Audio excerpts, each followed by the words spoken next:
Good morning, wherever you are, whatever you're doing across this beautiful globe.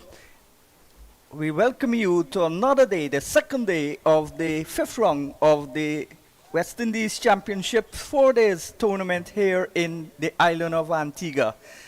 The first day saw Guyana batting and making 308 with Sinclair 74, Anderson 48 and Moti 46. The left spinner Cyrus picking up his second 5-wicket haul, 5 for 67. He got support from Martin and Springer, who had 2 wickets each. Overnight, Windward Islands, in reply, looking to chase down those runs. They are 12 without loss, 4 overs completed. Good day to you, everybody. If you're in Guyana, if you're in the Windward Islands, wherever you are around the world.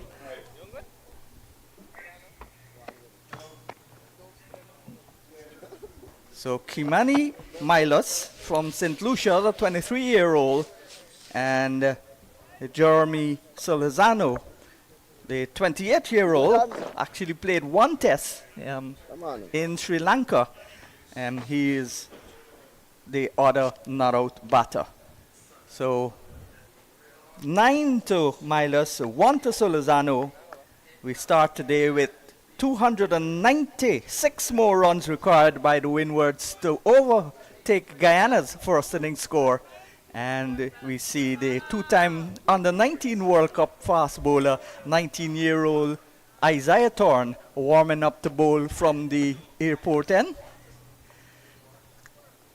I can see clearly now the rain is... So he's going to be bowling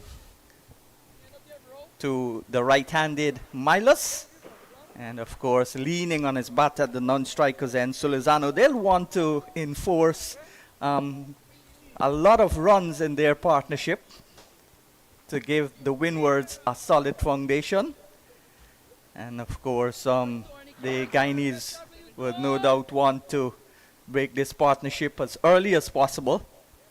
12 runs on the board, 4 overs gone. Was supposed to be 7 overs bowled yesterday, but because of the time, there's no early start today. Outside the line of the leg stump, Thorne starts with a no ball. So the total going up without a ball legally bowled today. It's 13 without loss. Bright sunny day here again in the 108 square mile island of Antigua. And of course, wherever you are, whatever you're doing, logged on to West Indies Cricket YouTube channel, Thorne. Outside the line of the off, some much better line. As the batter, Milos, leaves it alone. Milius on 9 from 16 balls. With him is the Trinidadian Jeremy Solozano. Of course, this is the franchise league. That's why you're going to be hearing a Trinidadian playing for the Windward Islands, the Guyanese playing for the West Indies Cricket Academy, and so on. 2 slips and the gully. And this is on the line of the leg stump. Nicely worked away down towards the long leg position. Fielder Niall Smith on the boundary. And a rotation in the strike. Brings the left-handed Solozano now into strike. Total going up to 14 without loss. Overnight scores. First day action in the other matches. In Trinidad, Trinidad made 172. Barbados at the end of day 199 for 4. West Indies Academy still in Trinidad. They made 300. CCC were 11 for 1 at the end of day 1. And in Jamaica at Sabina Park, Jamaica on a truncated day made 173 for 6 off of 51.4 overs. As we say good morning to Vernon Springer. Morning, Sean. Half volley there from Thorne and Solozano not finding the gap. sort of just lazily came forward and could have maybe just leaned into that. Guyana starting this morning, Sean, with 3 slips and a gully, so they're looking for early wickets. A backward point, a cover, mid-on, no mid-off. Yes, yeah, mid-on, mid-off. So pretty interesting. Looking for early wicket, Sean. Yes, they're on the attack. They need to make early inroads, even though the total is above 300.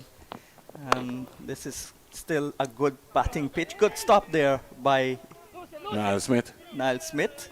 Communication real poor there. Ball watching. And a no ball again. Yeah. So this is the second no ball bowled by Thorne. Second for well, in fact, the third for Guyana. Because Sinclair bowled a no ball yesterday. Yeah, today I'm speaking about. Yeah, today. He started with a no ball, and this is the second no ball from Thorne. But I'm also saying that for the Guyana bowling attack, I understand. Especially from that end. So there seems to be a culture where something is happening when you're coming from the CIU road end. And even in the last match against Barbados, Smith bowled a lot of no balls from the airport end. Something that Mali was talking about, you know, there's a little slope there, and sometimes when you're coming up, if you're not really comfortable in your stride pattern, then you can overstride. Yeah, you run too fast coming down a hill. Ryan John yesterday was sort of guilty. He just never looked comfortable bowling from the CIU road end. But this is home for Thorne. And once he gets it right, anything is possible. Big, strong lad. Says he's going to be the next West Indies player. Very confident young man. We have to remind Always people with that a smile on his face. We have to remind folks that he's just 19 years old. I don't think sometimes we recognize that. Doesn't look like 19. He's physical. Yeah. Just would like to get his left foot really bracing and get his left hand up so he can be able to complete his action. And that's why I was talking yesterday, Sean, about us setting up some fast bowling camps. Get some of the legends, Courtney Walsh, Curtly Ambrose, Eileen Baptist. You got Anthony Gray in Trinidad and Tobago. You have a host of folks who are around who are involved in coaching.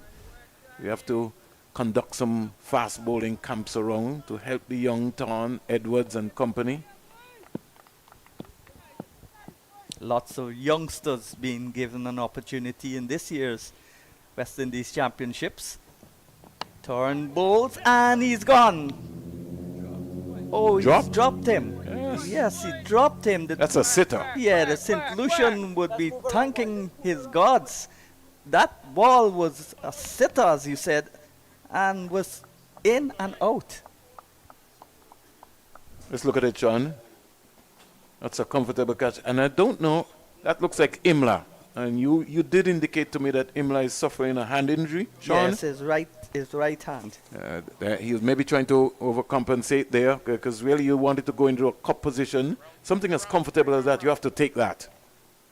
Yes, and well, if he's got a hand injury, and when he puts his hand up, when keeping, the ball hits the index finger, he should not be feeling in the slips.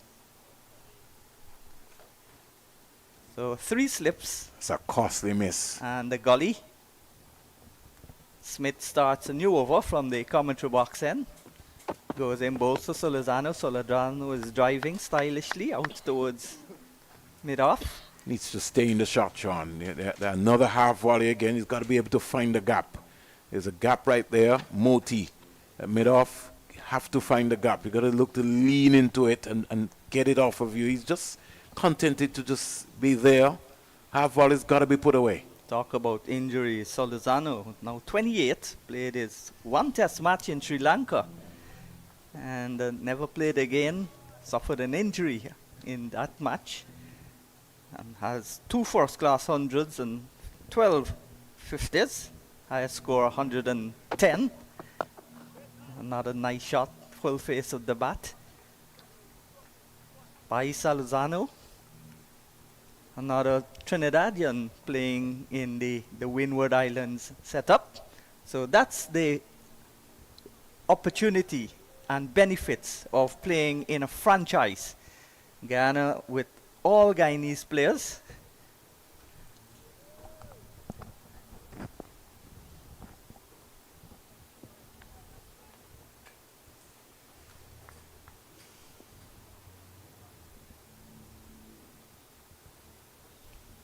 Smith over the wicket. Good delivery, but not close enough to challenge the off stump, even though it came back and left alone there by the left-handed Solozano.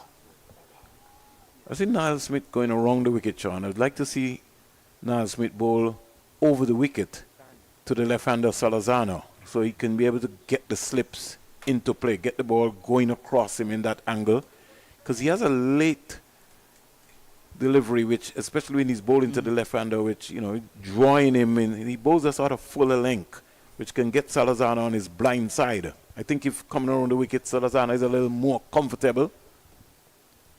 That's just my thought process.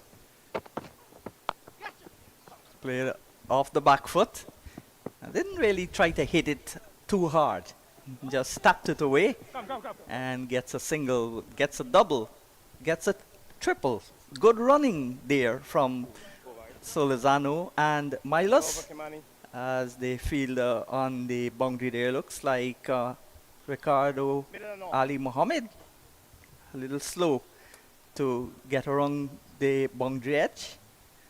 Might have to do some bowling today, Ali Muhammad, in the context of things. Yeah, Guyana's got 2 out-and-out fast bowlers. They've got Ali Muhammad, the seam bowler, and then they've got the 3 spinners, off spinner, and 2 different types of left-arm spinners in Moti and Pumal. Smith goes over the wicket now to the right-hander, slants the ball in towards him, but he turns it off the legs and gets a single. I was looking through Ali Muhammad's figures, Sean, just before this game. He's bowled some 64.2 overs. He's got 8 wickets for 261 runs. So including a 5-wicket haul. yeah, 5 for 69 against the that, Leeward that Islands shows his Hurricanes. lack of consistency. Even with the bat, he's got 50. And look at how many runs he's got in all. Smith. Over. And that's the end of the over. So 6 overs gone, 20 without loss. So a costly miss for Kimani Melius of Thorne in the last over. Some 6 overs bowled. And Guyana Happy Eagles. Just stay disciplined, boys. Stay disciplined, fellas. Keep going. The wicketkeeper Savory just saying to the team, we got to stay disciplined. Kind of looking here, Sean, to the right-hander Melius, that you have a leg gully in Chanderpaul, which means that Thorne is expected to every now and again bowl a lifting delivery to get maybe Melius to maybe fend it off to the short leg. Well, I can't call him short leg because he's pretty far. I don't know if he'll catch anything with the lack of pace on this track. And the leg slip is for one to clip off his hip. That would be another short ball. Turn. And that's down the leg side. And now because you have those more or less a leg slide feel with the leg slip. Forcing him to bowl straighter and overcompensating and going down the leg side. I think your short and the ball keeper's should be a surprise delivery. And the keeper is telling him to bowl on the offside.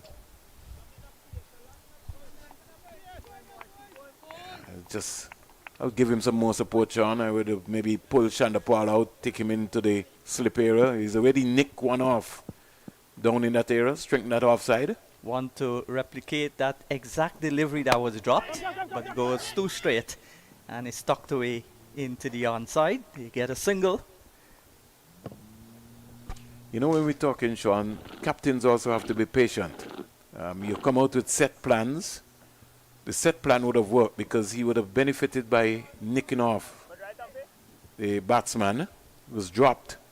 And then we go back to a different alignment. I think this is a good field setting for him to Solozano. Except that he's going around the wicket. I would like him to come over the wicket and just be patient.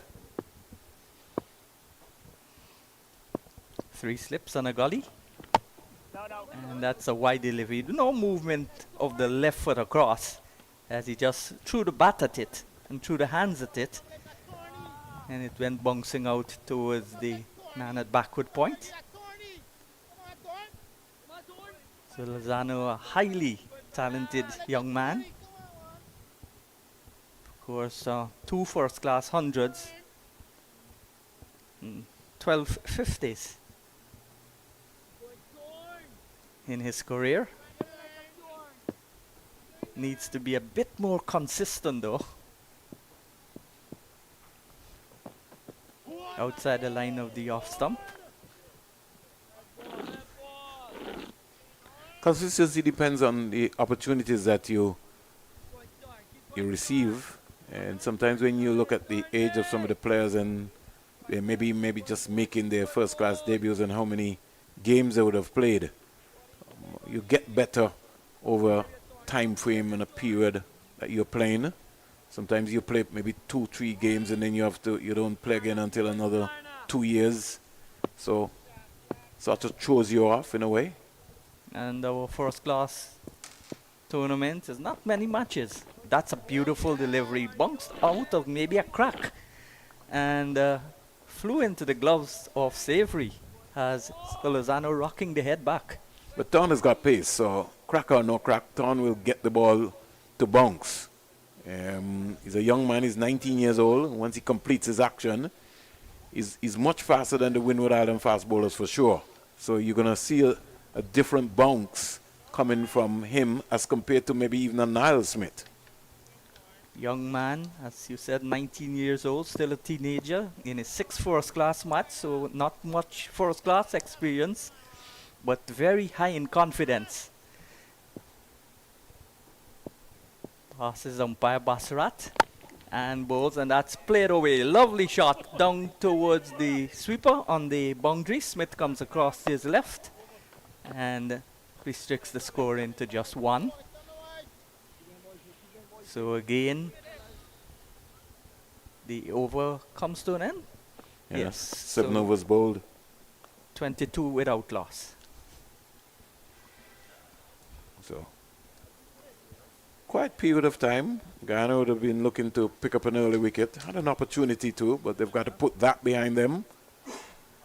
The Windward Islands would have dropped 1 catch during their period of time. And the captain, Alex Athanaze, he took a blinder yesterday. Yeah. That was special. Just stuck the right hand out at slip, and it stuck. Those catches had to stick. You're talking about his flexibility and his agility to be able to be in the air and at the same time. Great anticipation and reflexes. Yeah, wish that Jason, before the end of the series, could create some of those nice, wonderful catches that we would have seen. Niall Smith took a blinder in the Barbados Pride game. There have been some real excellent catches so far in the tournament. You could have maybe a 360 highlight catches of the 4-day tournament. And you don't usually associate brilliant catches with fast bowlers. That's a good point. Ryan John took a good catch yesterday as well too. Yeah. But I think T20 cricket has improved the fielding of many teams, the strike rate of the batters, and also the control of the bowlers, because you've got to bowl 4 tight overs in a 2020 match. You got to feel every single run counts.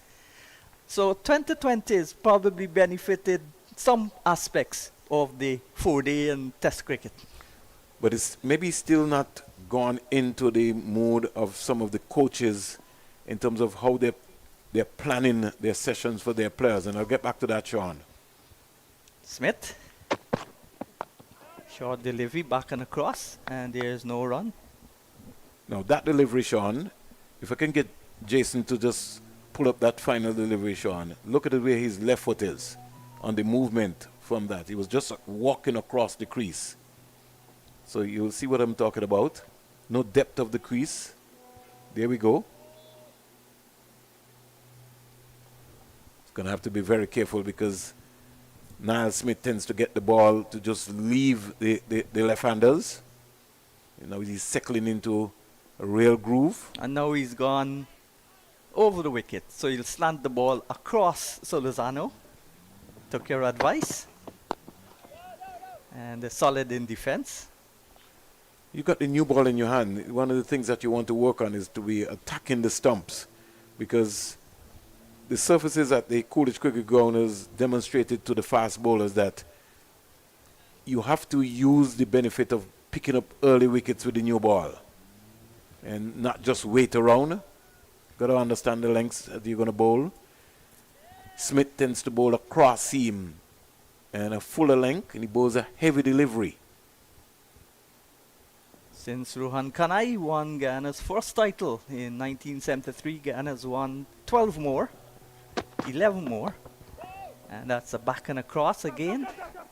That's poor fielding there. By who is it? Nando? Yeah, Think he more than slipped it maybe there, but as you rightly said, you got to get your body behind the line of the ball. He was saying that it came off of one of the practice pitches there. Kind of fooled him. Plus, he's also got on the pads too. Yeah, because he was at forward short leg. Yeah. But those singles could be vital when you come down to crunch time. So too the drop catches, Yeah. Sean. So all a mixture. Milos was dropped at second slip by the captain off the bowling of Thorne early in the day. Will he make Guyana pay? That's a good delivery. And kicked, moved away. After it left. Yeah. But it had no impact on the batter because it was wide and short. Bouncing too. Yeah. So you're always told that once the ball is above your stumps, there's no real need for you to be following that. Very buoyant Windward Island's dressing room. Sometimes it'd be amazing when you come here at mornings to listen to guys warming up. All different cultures from St. Vincent, Dominica, Grenada. St. Lucia. And you've got some little patois that comes in there. Looking for a single. It's not there. And the Over. overs Straight down to ended. mine. So 8 overs gone. Money. 23 without down, right? loss. Yeah, bro. I already had a word in there. Thank you. Please allow me to do the umpire. I don't tell you how to catch or how to bat. Thank you. Appreciate it. Floyd Reefer. Yeah. Admonishing one of the players. He says, Admonish. allow me to do the umpiring. I don't tell you how to catch and how to bat. One of the younger umpires in the region, Floyd Reefer, comes from a cricketing background, including the present player, Ramon Reefer. You know, umpiring have come under some real scrutiny, real pressure, especially the umpires at the international level. You know, you have DRS, you have the media. It's so much. And sometimes I get the impression, Sean, that the human interest, the human element of the umpire is also missing. Yeah, You it's see slowly basic- been taken away. Yeah, everything is just controlled by the Technology. the technology itself. So the human element of an umpire making a proper decision is always under the microscope. Turn outside the off stump, and you sometimes see batters passing the wicket, and once there's a direct hit, the umpire goes for the third eye. And because they've been instructed, and that, like I said, that's the issue. That's somebody else getting paid. I Yeah, mean, they don't want to make the mistake. yeah, Send it up to you. Yeah, Yeah. It's just sometimes I think all of those just hold up the game sometimes. Soon after a time, and we have to also understand, Sean, that the technology sometimes fails as well. So we're trying to put pressure on the umpires. The technology sometimes gets it wrong as well. This time And he he's scored. gone. So Thorne strikes. The left-handed Solozano, who's on 7, he has to go, and it's 23 for 1. Let's look at it again. See where he came from? Not around, but over the wicket. Because Solozano tends to just walk across the crease, Sean. See where that right foot, left foot goes? Yeah, he's Good low squares him catch up. too. Yeah. So, it was not Melius, but it's Solozano. First wicket to go for the Windward Island Volcanoes. And he goes back for a small score this morning. So Thorne could have had 2. Yeah, Thorne Sean? would have said I could have had both openers Yeah. back in the hutch. But Guyana's made the breakthrough. 23 runs on the board, chasing 308. That's a reasonably good score. Guyana would be happy with the score at the end of the day. Okay.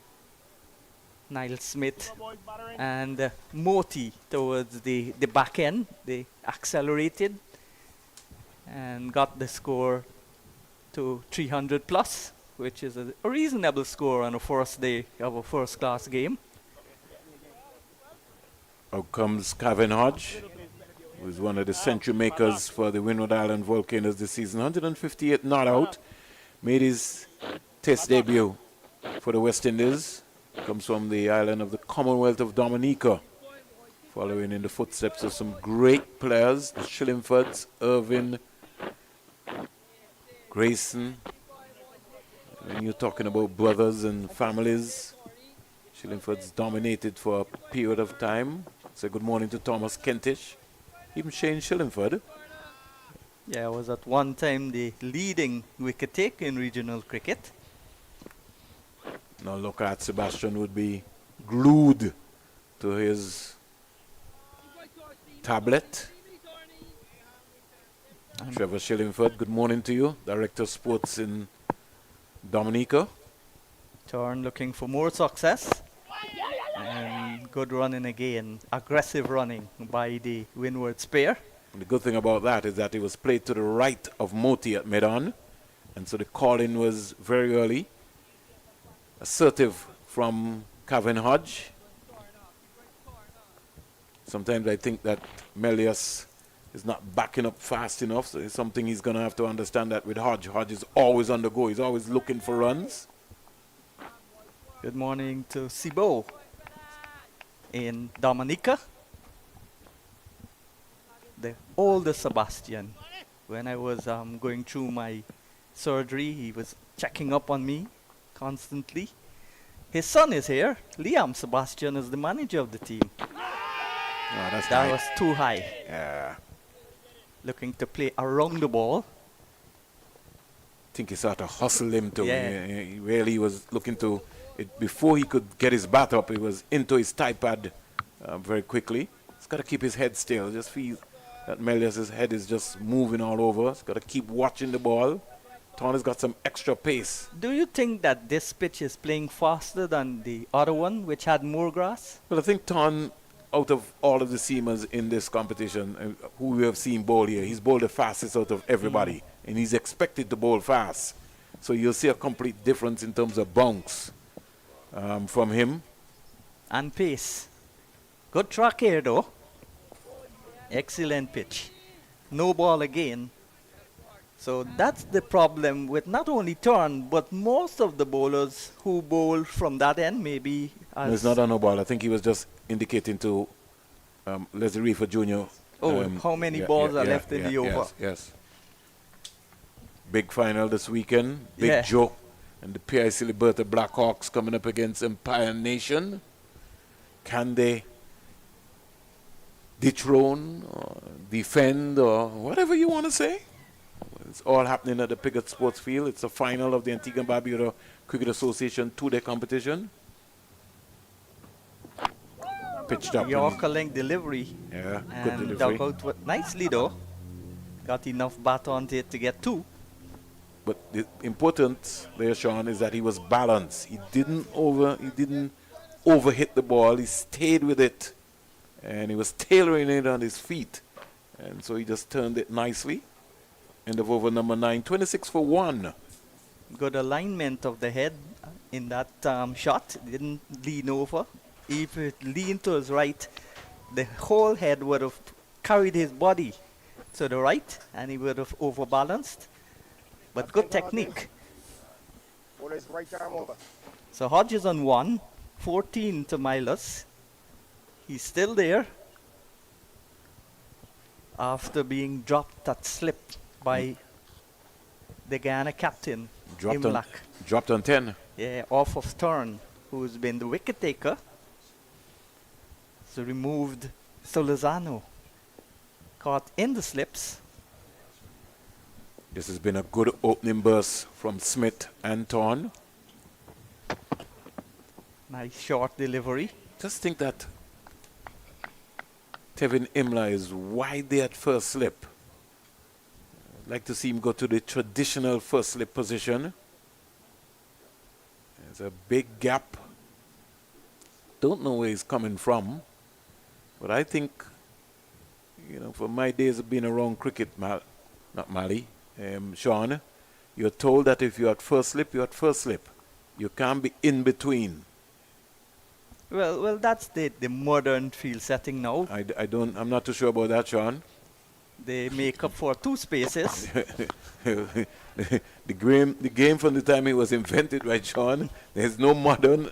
There are just some fundamental things that you just go down because things tend to ruin you. When a ball really comes down into first slip and you're not in position, you could cost your team that victory. It's the impact and understanding, and again, Sean, the patience level of knowing that you're at first slip and one is going to come, and when it comes, you want to catch it. If you're in the wrong position, it's going to go. Well, Imlach was certainly in the right position when he dropped that catch. No problems with position, just grasped the catch. Good delivery. That one came back, but after it passed the batter. Getting close now. And the umpire Rifa telling Smith he's getting closer. Of the Guyana fast bowlers, he's had the most no ball problems, coming back from a hamstring injury.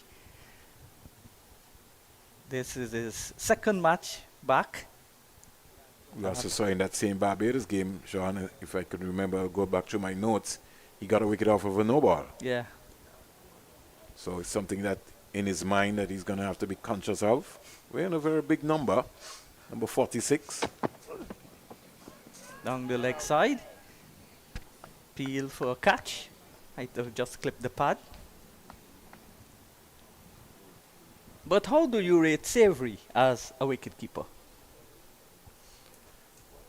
It's pretty early. He's doing the basics. I think sometimes he struggles to the spinners because I think he gets up too early. You have to stay down a lot longer. One of the things which I find, again, Sean, with most of the modern day keepers, I see that their left foot is behind the middle stump. So they're sometimes blindsided by what is happening. Smith. And that one came back again. Kept a trifle low. Another thing I see, Sean, is these days, and you like to tell me about, this is the modern day way. So this is the stump, Sean. And the keepers are standing in front of the stumps and telling me that they're going to try to flick it back. You know, I know when you have the likes of people like Keith Atherton and Roger Harper and Gus Logan, those guys, the beauty that the crowd enjoyed was being able to throw the ball into a Derek Murray or David Murray or Junior Murray or Cadet or whoever. Milton Paidano. Yes, right over the stumps. That was the beauty. That's what people came to see. So much has changed from those days that the over comes to an end. 10 overs gone, 26 for 1. There's not anything to do with change, Sean. It's just some people trying to come up with some things. They see somebody in Pakistan doing something and says, oh, well, yes, we're going to come and try and see if we can introduce it into the Caribbean. I think sometimes we go off and we lose focus on, you know, the basics of the game. The basics of the game are the basics of the game. Your thoughts on CPL introducing a red card, like in football? Well, you have to speed up things. If you don't, there's no way, Sean, that you're supposed to go to a T20 game, which is supposed to last a period of time, and then it goes into 5 hours. Just ridiculous. Really not adding up. And the ICC having a stopwatch now in all white ball cricket. The only thing what I'm kind of concerned about in terms of the impact player, I see that the IPL, and I hope that Cricket West Indies is following, in the IPL this year, the introduction of 2 bouncers per over. That's what we need to see happening in our cricket. Thorne starts a new over. And that short coming back. Thorne is bowling relatively fast. You see, when you have pace, Sean, you're always going to intimidate batsmen. And Melius is not comfortable because every now and again he's looking for a short ball and he has to play with soft hands. He's got to go. This is a very nitty-gritty period for Melius. He's got to keep looking up the V and get as tight as possible. His defense is going to be tested now by Thorne. And he has to be able to make sure that he can get through this period of play. Coming up next will be the voice of Mali Richards and Joel Manning. Good morning to Red Sporera and his wife Zandra in the beautiful island of St. Lucia. Even on that shot, Sean, he was tentative. He wasn't quite confident. He was on the march, but he just needed to lean into that. Just get the pressure off, find the gap. Have to find the gaps. You got to look to find the gaps. The live wire is on the field. Perez. Looks as if Ali Muhammad, is he on? Let me make sure. So who is Perez on for? Not sure. Niall Might Smith be- is here. Yeah, Niall Smith is on. Imlach is there. Looks like Macho Nando is off the field. No, Nando is at square leg. So who's missing? We'll find out sooner rather than later. Loose That's shot. all- yeah. No movement to the foot across, looking to cut. But he didn't bounce either. He Yeah. didn't bounce for that liking. He was going for power. If you're going to square cut, the ball has to be outside your line of your off stump. That was just too close to the stump. Trying to manufacture something. Might be Moti. Or Permal. Do you see Permal? Think Permal is off? I see Ali Muhammad. He's there. Yeah, so it's Permal. Yeah. Thorne searching for more success. 1 for 14 in his fifth over. Windward Island Volcanoes trailed by 282 runs. A loose shot again. No Beauty. movement of the right foot across. That's when you got pace, Sean. Yeah. It's all in his mind right now. He got two hard length deliveries. He got a wide one that he hasn't been able to get back onto. He just has to keep talking to himself to say, listen, let me just concentrate. Let me work on my defense. Let me have a longer look at Thorne. He's bowled me 4 deliveries that I've not been too sure about. 1 delivery at a time. He can't be thinking about the 4 that is gone already. He's got to be thinking about what is coming to him. I remember Milton Paidana jokingly said the best way to play fast bowling is to go back and hit your wicket. Melius wouldn't want to do that because he'll be out the team.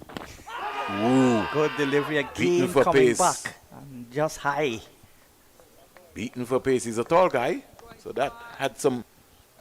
You can. And the extra bunks, in fact, saved them on that occasion. Now, this is what I don't like, Sean. Why are you putting Perez? You're easing the pressure. He's bowled 5 dot deliveries. You have to give him that encouragement.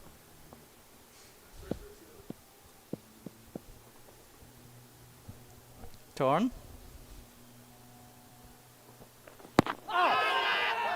He's out this time. Yes, he's out this gone. time. Leg before, ball didn't bounce as the previous one. He's out this time. And came back, and he's gone leg before. So Thorne has eventually dismissed Milos, and 26 now for 2.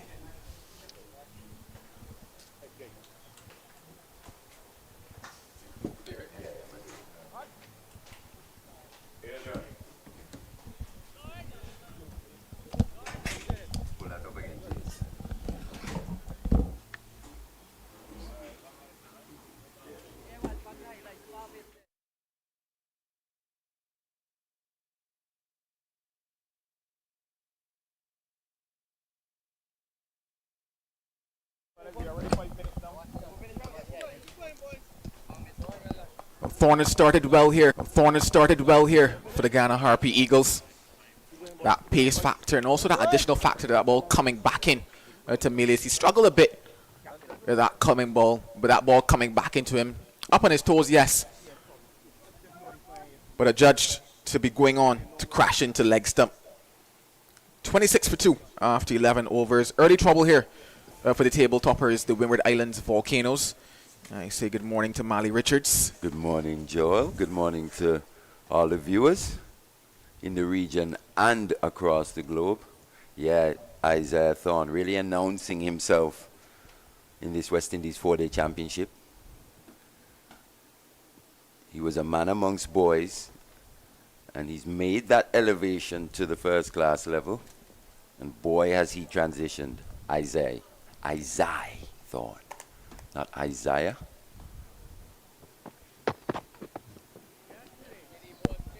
It's brought the skipper in Alec Athenaeus to the crease, not on strike at the moment. But a pair who know each other very well on and off the field in Hodge and Athenaeus. Part of the engine room for this Windward Islands Volcanoes. Still to come, of course, is their leading run scorer in Sunil Ambris.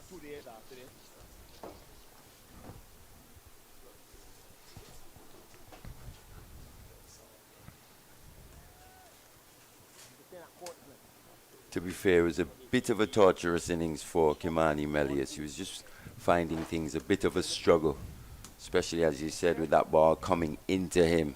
Isaiah Thorne honing in just outside that off stump and letting the ball do the work. Good bowling from the young man.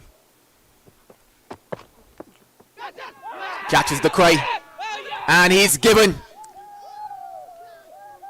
So Hodge fails in this innings. He goes for one, and more jubilation for the Harpy Eagles. Yeah, Niall Smith, he now joins the wicket column.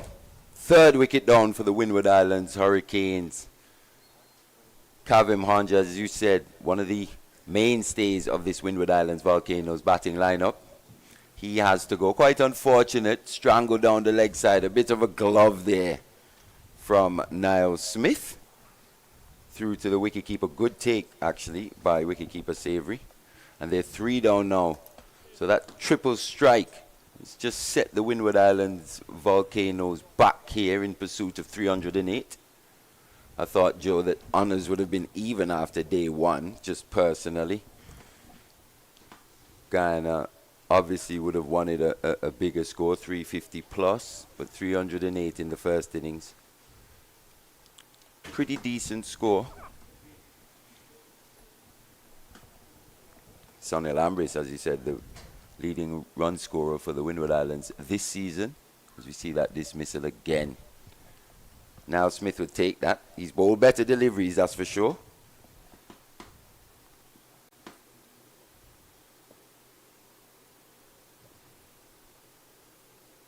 Oh, you mentioned that you consider it to be honours even at the end of day one, and indeed, same, however, to use a beach metaphor, the tides have changed here. Quickly. At the start of the day. You might almost say that it is high tide at the moment for the Volcanoes. Things a bit rough, water's a bit choppy, but Sunil Ambris, 343 runs so far in 5 innings. He's got 100 to his name already for the season. And this is certainly a moment that he'll be hoping he could put on a similar performance here, as his side is in trouble. 26 for 3. First wicket fell at 23. Second at 26, and now 26 for 3 at the start of day number 2.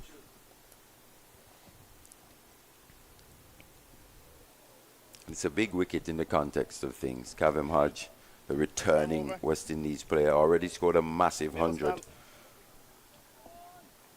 this season, 150 odd. So he's also come back and really stamped his authority on this West Indies 4-day championship. But he's now back in the pavilion.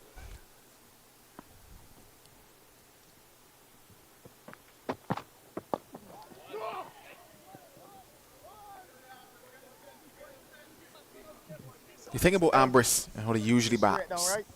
He's someone that looks to take the attack to the opposition, impose himself on whoever he's playing, with what we can probably consider to be a couple unorthodox looking shots, but he's very effective, Ambris. You wonder if he's going to take on a similar approach here with his side in trouble, or does he make an adjustment to how he goes about this innings?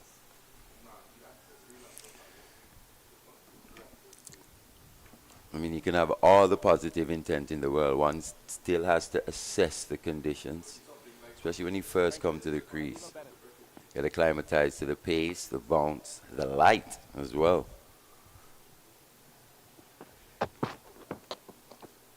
Well, he's shown his intent, and his intent sends it for 6. Massive, massive 6 there.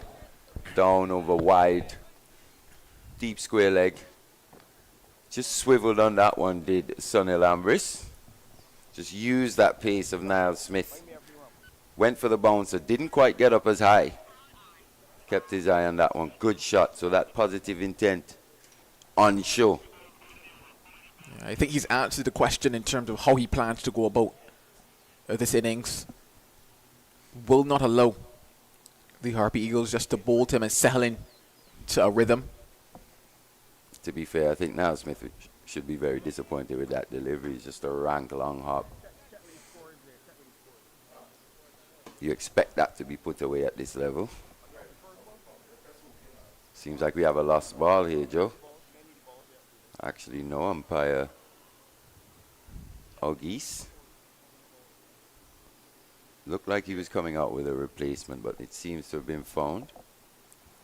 Yeah, a bit of hide and seek probably there. But the seeker has found, and the seeker was Isaiah Thorne. He returns to the field now. 32 for 3 of the Volcanoes. Certainly not in line with the conversations that they would have had this morning in terms of how they plan to go about this innings, the type of targets that they would have had to set for themselves. Now having to readjust very early here in the morning period.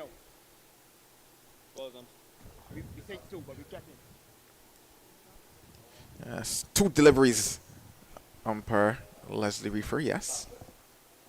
2 to go.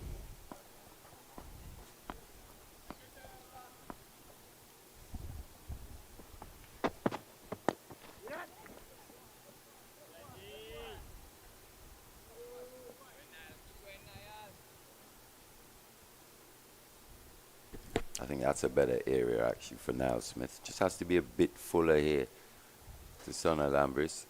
Particularly strong on anything short, especially early in his innings. Just look to bring him forward. Obviously, it's a fine line between that good length and a drivable delivery. That's what he does. Ambris puts pressure on the bowlers. Oh, that's a cracker. That's an absolute rip snorter from Niall Smith to finish that over. Beautiful delivery. Let's have a look at this again. Yeah, I think assisted by one of the cracks on that surface, and that's that exaggerated movement outside of the off stump of the right-hander. 12 overs bowled, it's 32 for 3. We saw a little bit of that actually yesterday in the morning, that first session, especially from Ryan John from this media center end. Got a few to really bounce from a length. Yeah, the interesting thing about it is that I had a chance to go out this morning, take a look at the surface, and going towards that same end, you're unable to truly see the cracks because of the grass covering over them at the moment. But you know they're there because of what we're seeing. Thankfully, though, for the right-handers at the moment, they've not been deliveries that have been pitched up to them in terms of that driving length, so not necessarily posing the biggest threat at the moment, especially given that we've only naturally seen them go away from the right-handed batters as well. Isaiah Thorne to continue.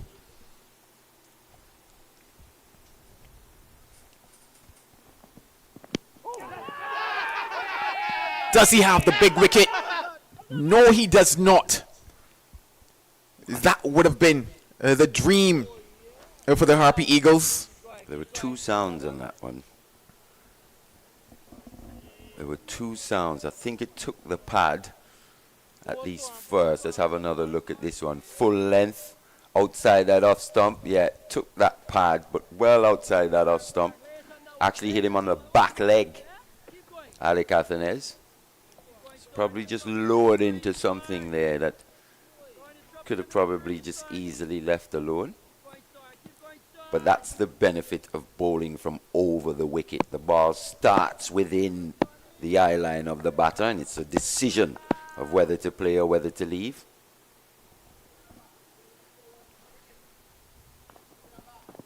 Fran. He's certainly into a fantastic spell, this young man, so far in the morning. Not too many bad deliveries we've seen, and what's also good to see is that he looks to be getting into his run-up well. We saw in the match that he played here in round number 4, had a couple struggles with that knee, had a couple struggles with the run-up. Not seeing any signs of that. I actually had a chance to talk to him yesterday. He said, well, he's made sure not to do too much work in between games as well to ensure that his body is rested and ready for this. Yeah, management of these fast bowlers is absolutely key.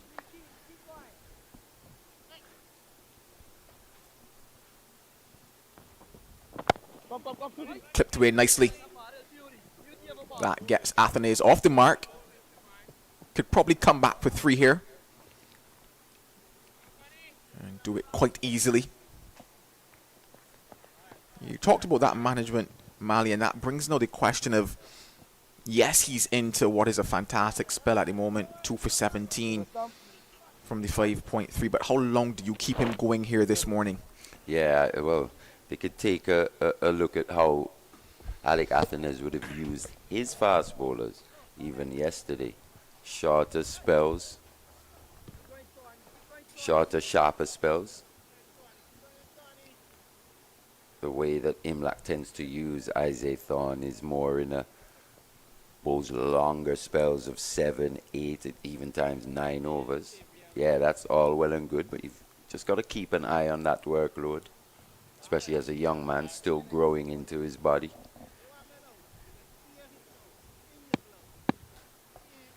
He's got a man under the helmet now on the leg side in the form of Matthew Nandu.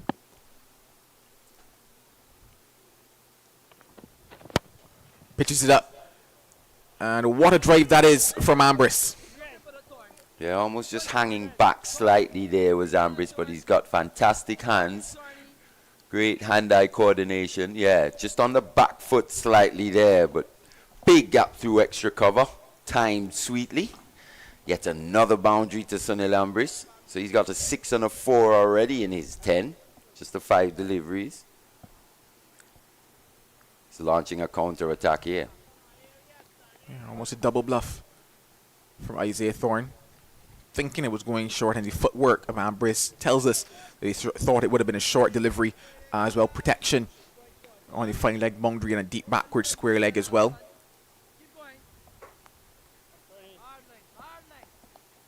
You hear them crying out for that hard length from Thorne. Yeah, that was just a little floaty from Isaiah Thorne there. Not too often we see that from the young man. Yes, that hard length. Just rushing into that thigh pad. Just doing Ambrose for a bit of pace. And that's telling you that that's hit him quite hard, because it's hit the thigh pad flush. But he's feeling a bit of pain on that thigh for sure. Just stretching that out. So Thorne just working up a bit of pace here at the CCG.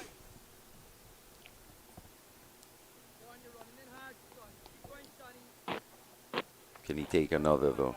Just the final delivery here. They'd love to see Ambrose walking back to the pavilion. And he's gone through him. He's knocked back the off stump, knocked it out the ground. Boy, what a sound that made. He's done him for pace. Ambrose knew nothing about that one. Almost looked like he went Yorker length, but turned out to be a low full toss. Let's have a look and see again. Yeah, he was looking to go after that one, Ambrose. Just a bit of movement into him. You wonder if maybe there might have been a slight inside edge onto that one as well. Harpy Eagles, though, they won't mind what it hit, if it hit nothing at all, because they've got the big wicket. Going after it, Ambrose. Just that movement into him. Yeah, and he's beaten. He's bowled. Yeah, it's the pace more than anything, Joe. That has done Sunil Ambrose there. They called for that hard length. They got it on the previous delivery. Went fuller to finish the over. And boy, these are the days you wish there was that speed gun here at the CCG just to get a good indication of what pace this young man, Isaac Thorne, is bowling. I anticipate that was about high 80s, 90 at least. It certainly had something behind it, and the Eagles are soaring at the moment. And looking at that shot, it makes you wonder. Of course, we saw first ball in terms of the first runs, Amber's got 6. Second runs, he got 4. And you said, okay, this ploy is working, but at the same time, that over-aggression is what has brought about his downfall here. Yeah, you still got to earn that right. Like we were saying at the beginning of the match, you know, you're sitting in that pavilion. It's a little darker. The eyes still have to adjust to conditions. You have to adjust to the pace, bounce of this pitch. The overhead conditions as well. You just check out what's it doing off the pitch. Is there a bit of seam movement? Is the ball swinging? You're just all trying to take in all this information, you know, before you absolutely feel comfortable to express yourself in the manner in which you think you can. Obviously, you're looking to put away bad balls. You're looking to be as positive as possible. But they're just losing all shape in the end. Didn't do the basic there, Sunil Ambris. That's watching the ball out of the bowler's hand. Maybe just lost it for a second. Well, they're going to have to watch the ball out of the hand now of Ronaldo Ali Muhammad. So it's more pace into the attack. Slightly slower pace on this occasion, but pace nonetheless. Yeah, it's a good opportunity for him. As good a time for him to come into the attack. 39 for 4, the Windward's Volcanoes. We know Alec Athenes. He likes to play his strokes, but captain has to play a captain's knock here. His team staring down the barrel, 39 for 4. Still got Shamar Springer as well to come. He's had some very handy performances in that middle to lower order for the Windward's Volcanoes.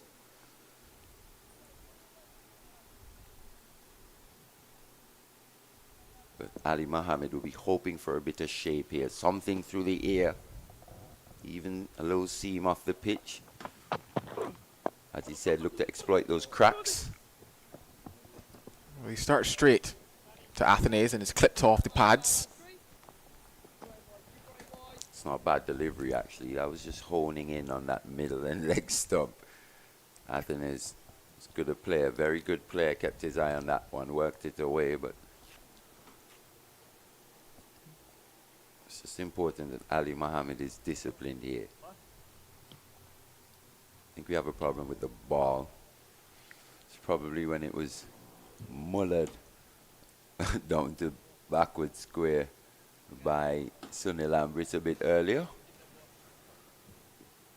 You just wonder if that could be it, or whether or not it's just getting a bit of damage because of a few of the footmarks that are forming. And it's interesting because outside of that left-hander's off stump, we can't see it properly here on camera, but probably around that 5th stump line, quite a few footmarks have developed at both ends outside the off stump of the right-hander.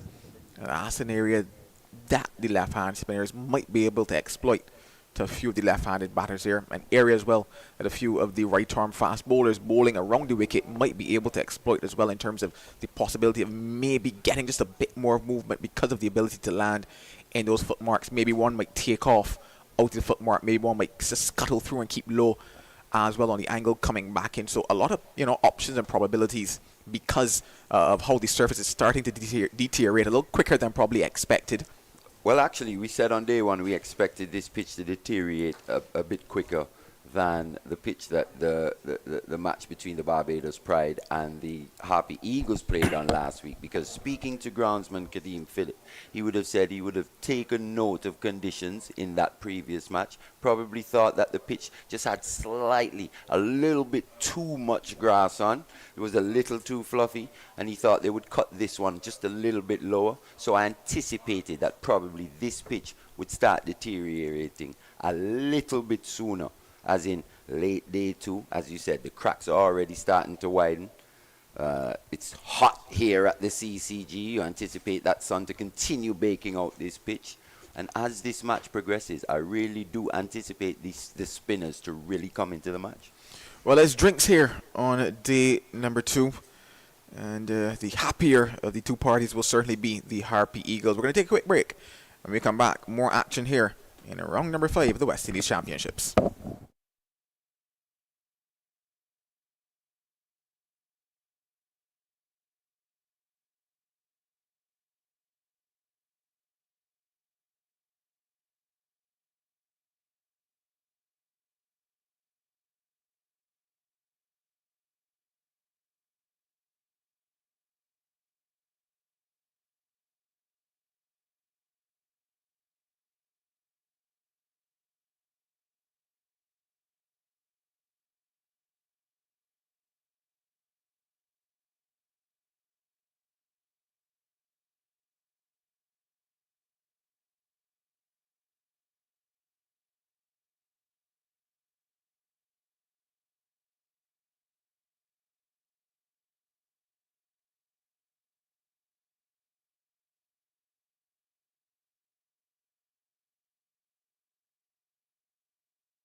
Welcome back to the Coolidge Cricket Ground. And Mali and Joel Manning, they had an exciting period of time, Sean. A lot of things happened. One thing for sure, when we were on first, Sean, I did tell you that anybody who is bowling fast is going to make life for batsmen very uncomfortable. And Sunil Ambrose was a demonstration of what happened. Here was a half volley, pitched up. He stayed leg side of the ball, spanked it to cover. The next delivery, Thorne bowled a hard length, rushed him into his thigh pad, and the next delivery, Sunil Ambrose didn't even look at the ball because his head was one way and the stumps was the next way. 41 for 4. Windward Island Volcanoes in trouble. Yes, real pace here on the second morning by Isaiah Thorne, ably supported by Smith. And now the lesser of the paces in action, Ali Muhammad, the slowest of the Guyana fast bowlers.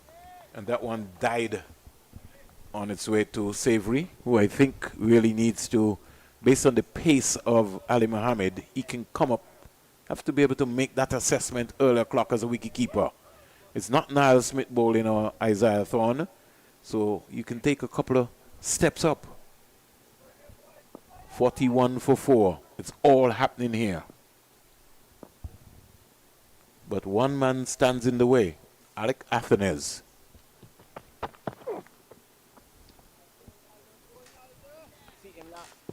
Yeah, young man from Dominica.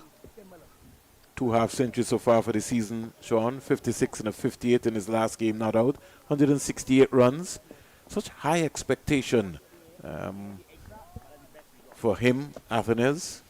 Even in Australia, I know Brian said he's got to walk into the dressing room and have a word with him about, you know, his style and working on his defense. 4 test matches. I would maybe been missing the leg stump because it came in towards the left-hander. But he was looking to play the ball around rather than up the V. Yeah. And he was still rehearsing to try to play the ball into Mr. Bassarat's area, which is the square leg area, or down to Thorne. He'd be advised with less space to just hit the ball up to Permal. He's faced only 7 balls so far. He's on 5. So early stages yet. He's not really completely judged the conditions, the pace, the bunks. I wonder how fit is Ali Muhammad after yesterday, Sean. I'm a little concerned about. I wonder how fit he is, Ronaldo Ali Muhammad. And if he's ready and ready to go, then the physio would have done an excellent job. We need to salute her. Antones, 36 first-class matches. He's already got 214 50s. Loud appeal. Again turned down by umpire Reefer. Don't think the right foot is coming out enough there for Athens. This is a lesser pace here. He's got to get onto the front foot. He's got to be tight. Just too loose right now. And for some reason this morning, Sean, the Windward Island batsmen have just been loose in their shot selection. They've got to be a lot more tighter. Get through this period. It's very, very, very important.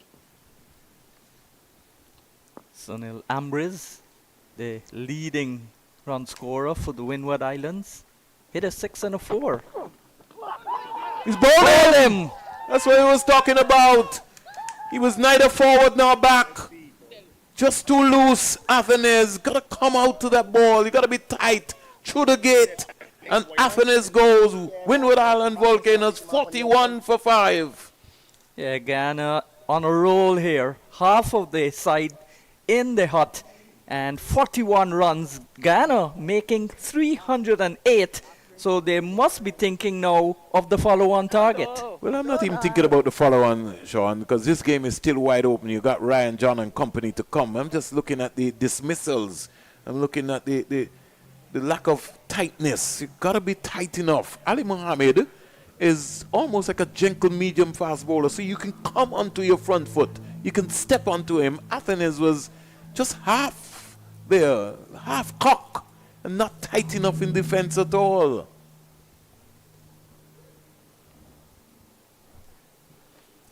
Shamar Springer comes out and he's got some late order runs. Shamar Springer, when the time has come. He's got a 40 already. Jason Malley wants to see that dismissal from Athens. Almost like he played on the entire wrong line. A double-decker bus between his defense. No, that came back a long way. Yeah, but you got to be tight, Sean. You got to be tight in terms of your defense. If it's going to come back, that's what I was talking, Sean, about defense. Got to be tight. Get onto that front foot, get the bat out there, and knock that ball over. A big partnership is needed now between Walcott and Springer. Gone to the lower middle order. And Top they order have, has been blown away. and they have saved the Windward Island Volcanoes. Springers and Walcott. This is the time. Wicketkeeper and all-rounder. Bowling all-rounder in Shamar Springer. Sorry, Sean. Started with 3 consecutive wins and then they lost to Trinidad. It's not been a happy hunting time for Walcott this season. He only got 47 runs with a high score of 28. So nothing much to shout about here. Again, on the other hand, had a draw in that match that 3 days were lost. Then lost to the Leeward Islands and won back-to-back matches. So their last 2 matches, the Guyanese Harpy Eagles, were wins. In contrast to the last match, Windward Islands, they lost. Windward Islands, who have never won a regional title, and that's a lovely shot, gloriously played, and that's going to go out towards the boundary for 4. So good start from Walcott onto the front foot and played it away. Do you think that Thorne is bowling a little too long now? No, you can't be bowling long, Sean. You're a fast bowler. What I think needs to happen, and this is my issue here now. Imlach now has asked Chanderpaul to be sweeping. Guyana on top, 45 for 5. You don't need him there. You got to be attacking. Yeah. You got to. That ball was squeezed away. Nothing wrong with that. But you got to give him the support. Almost like you're on the defensive. Looks as if Guyana is behind. The score is 45 for 5.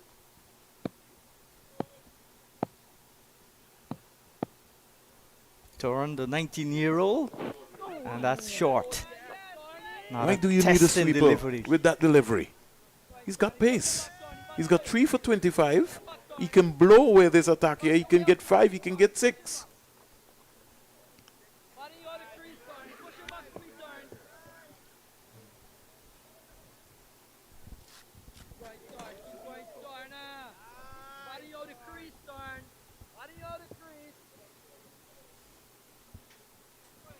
Walcott 4. Shamar Springer was not faced the delivery at his North Thorne from the CIA Road end here in Antigua and Barbuda, working up some real pace, some steam.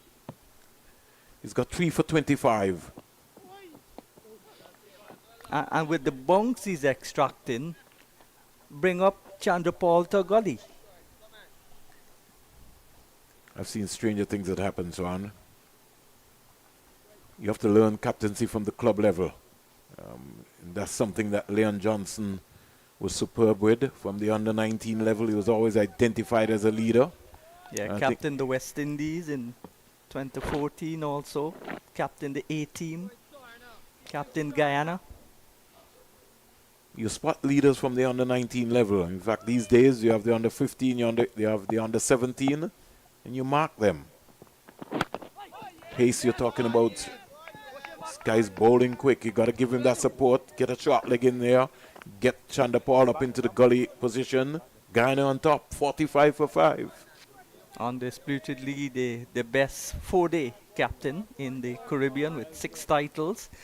I think that if he was more consistent with the bat, he would have been elevated to the captaincy of the West Indies team. But it's also another major concern, Sean, that you have to seriously begin to address. Guyana has produced a number of batsmen, but none of the batsmen were able to consistently hold a spot in the West Indies team. Chanderpaul is presently there now, and he's not doing anything to promote himself to be repicked. He's only played 10 test matches, Sean, and in the new cycle of things, he's still learning the art of test cricket. But if we go back 5-10 years ago, you had the Vijay Singh and Leon Johnson and some of the players who would have come through Guyana who would have maybe dominated regional cricket. They just were not able to, hold down that spot. And there has to be reasons as to why they maybe never elevated and went on to the next level. It could have been the pressure of the situation, the environment. I don't know. It's bowling quick. Are you going to take him off, Sean? That's real pace. You don't want to overwork him though. So that's the balance. You want him to get more wickets, but you don't really want to overwork him. But he's a strong young man. Sean, you would have to bowl one more for me. And then I'll bring Niall Smith into the conversation from that end. Because I think if Niall Smith comes from that area, he's going to be able to bowl that hard length, which is required to on this track. This track so far, Sean, for what we've seen from the opening morning of the second day, has played a lot faster than the first day. Yeah, very. Today, it's been at its quickest. And one man making the difference in a 19-year-old Isaiah Thorne who's got pace. So I would love to see a Niall Smith coming from that end. Give him about a 2-3 if nothing is happening. Then got to go to the match winner, Versami Pamal.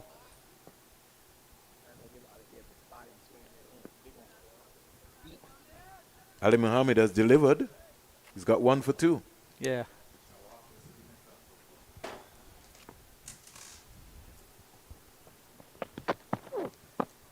We're good Yorkers. You see, that kind of delivery, Sean, is one that just surprised Shamar Springer. And He didn't fall over, kept his composure and kept it out. Walcott is now coming down and say, keep your eyes on this man. Don't for a moment take your eyes off of Ali Muhammad. Reminds me a bit of the former West Indies under-19 captain from Guyana, Stephen Jacobs. Started as a batter and then ended up batting at number 9 as his off-spin took over. The thing about Ali Muhammad is that if you're not paying attention, you'll be concentrating on him running his run-up. Beautiful return there from the young man, Thorne. Good glove work by Savory. And that's what I like to see. He was in position, Sean. Yeah. Right there. Not unlike some of the other keepers who were standing in front of this stump and then trying to flick the ball onto the stump. Relatively short. Most keepers are relatively short. Let's talk about tall keepers, Sean. Junior Murray comes to mind. Courtney Brown, There we go. Ridley Jacobs. You'll have to put... Would you say that Jeffrey Dudgeon was short? Not really. Okay. Yeah, he That's was why tallish. That's why we're trying to trigger the debate. You know for sure that Derek Murray, in a context, and even David Murray. Yeah, David Murray was short. There's a guy from Ghana, Sheikh Mohammed, he was short. That's some excellent keepers from the leewards. Straight away we can look at even somebody like a Sherlin Williams. We're going that back. Everett Sargent out of Nevis. You had young Garrett Matthew who played for the West Indies under-19, kept a couple of games for the leewards as well. He was a tall guy. McChesney Simon was a short guy, another guy from Antigua and Barbuda who was really excellent, was a beautiful batsman, McChesney Simon. I remember the days of Ignatius Had Cadé. it, yes, of course. Mike Findlay, he was tall. Mike Worrell, Yeah. Telston Payne out of Barbados. Good afternoon to you, Mr. Findlay, in the island of St. Vincent and the Grenadines. Mr. Findlay is such a lovely man. He's got a wonderful personality. He's been around sports for some time. It's good to Yeah. see Joseph Red Sprayer getting some respect and honors, but I think Mike Finley, he's got to be on the radar sometime soon too. He needs a recognition as well too. His contribution to sports. And I hope that these people who are in their late 70s, 80s get recognition while they're still alive, so they can know they were recognized. 47 for 5. Clipped away. Down to Thorne, make it 48. Springer goes up to 3, brings Walcott, who's on 4 into strike. Over completed. 16 overs. And the top half of the Windward Island Volcanoes had been blown away by Isaiah Thorne, 3 for 25. Niall Smith, 1 for 12.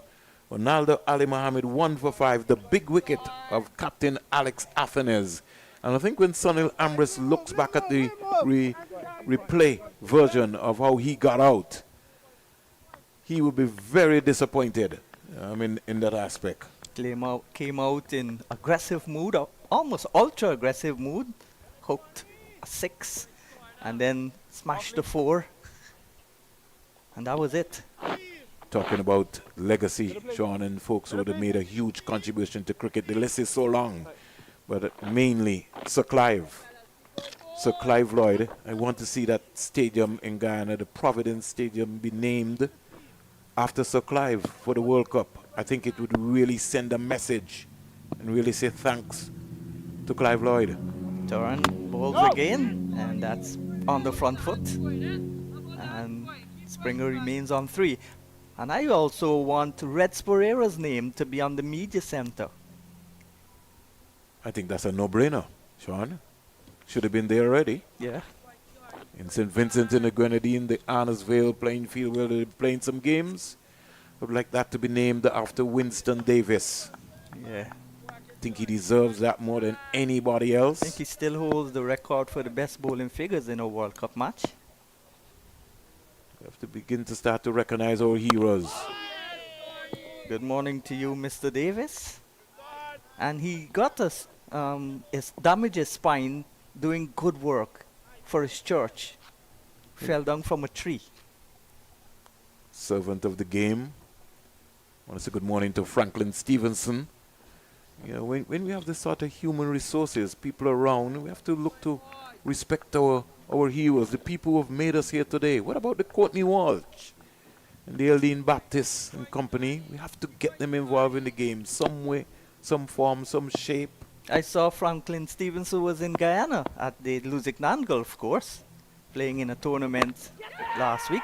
Caught! Brilliant catch by Nando! Thorne strikes!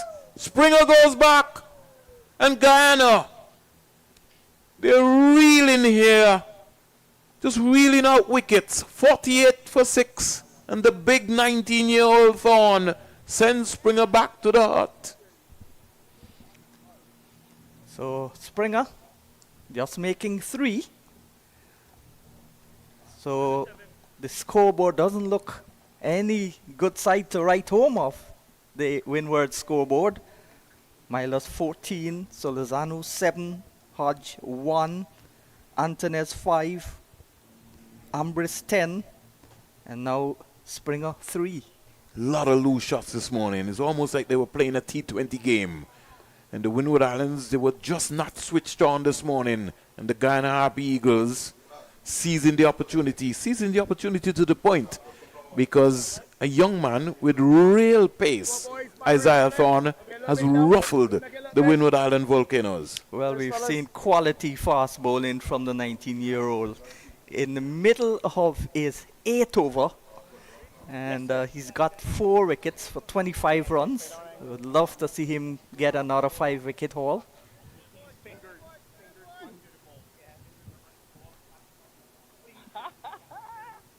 Very confident young man also. Like Shamar Joseph. Well, Shamar Joseph, I call him the deliverer for Yeah. West Indies cricket. And it's strange to see Guyana producing so many fast bowlers over the last decade or so. But Sean, I think the fast bowlers were always in Guyana. It was just the mindset of the administrators or the coaches. Guyana, even at the youth level. I mean, I went to Northern Telecom, with the Leeward Islands team. Guyana always had promising young fast bowlers. I can remember the first time I saw Ryan King, Colin Stewart. They always had fast bowlers, but it was the mindset of the captains who just said, we're not bothering about that. We're going to prepare pitches for our spinners. Yeah, I remember that when I played youth cricket. We opened the bowling with Semple and Mark Burnett, I think. I can remember one game, Sean. And I came Andrew on Percival, in the 3rd over. Andrew Percival, who was the West Indies under-19 captain, opened the bowling for Guyana. And those are the things that, so fast bowling has always come out of Guyana. Always. It's just, like I said, the folks concentrated on dominating because they prepared pitches for their spinners. Yeah, well, Guyana's now got maybe arguably the 3 fastest bowlers around.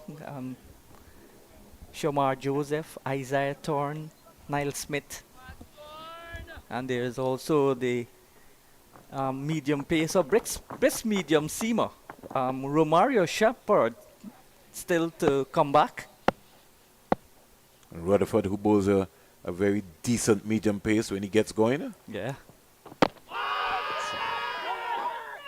No, I think it was bat first before the pad. And they still got the quality spinners. In the past, spin dominated even the days of Butts Harper, Kalicharan, then Magarel, Pomal, Nagamutu, and then Bishu. Well, someone asked me how many Guyanese have gotten 4 wickets. I said 4. 100 wickets in Test cricket. I said 4. They wanted to know who were the others apart from Bishu. Well, Lance Gibbs, Colin Croft, and of course, Carl Llewellyn Hooper. Many people don't realize that Hooper has gotten a good delivery. Looking to play across.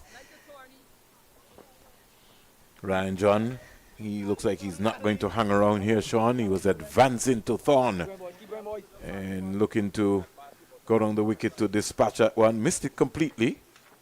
He made contact. It would have been a lovely shot. but it's not to be. And we have a game on here, Sean. So Ryan John yet to score. Tevin Walcott on 4. He's got some 41 runs in this tournament so far, highest of 34, Ryan John. 48 for 6. All happening here at the Coolidge Cricket Ground. Just in case you've just tuned in to the Cricket West Indies YouTube channel, yes, 19-year-old West Indies under 19 fast bowler, academy player. He blew away the Irish emerging academy right here. Isaiah Thorne, he's on fire here, 4 for 25. And when you hear about cricket, you have to associate it with pace. Well, Thorne is certainly bowling very quick here.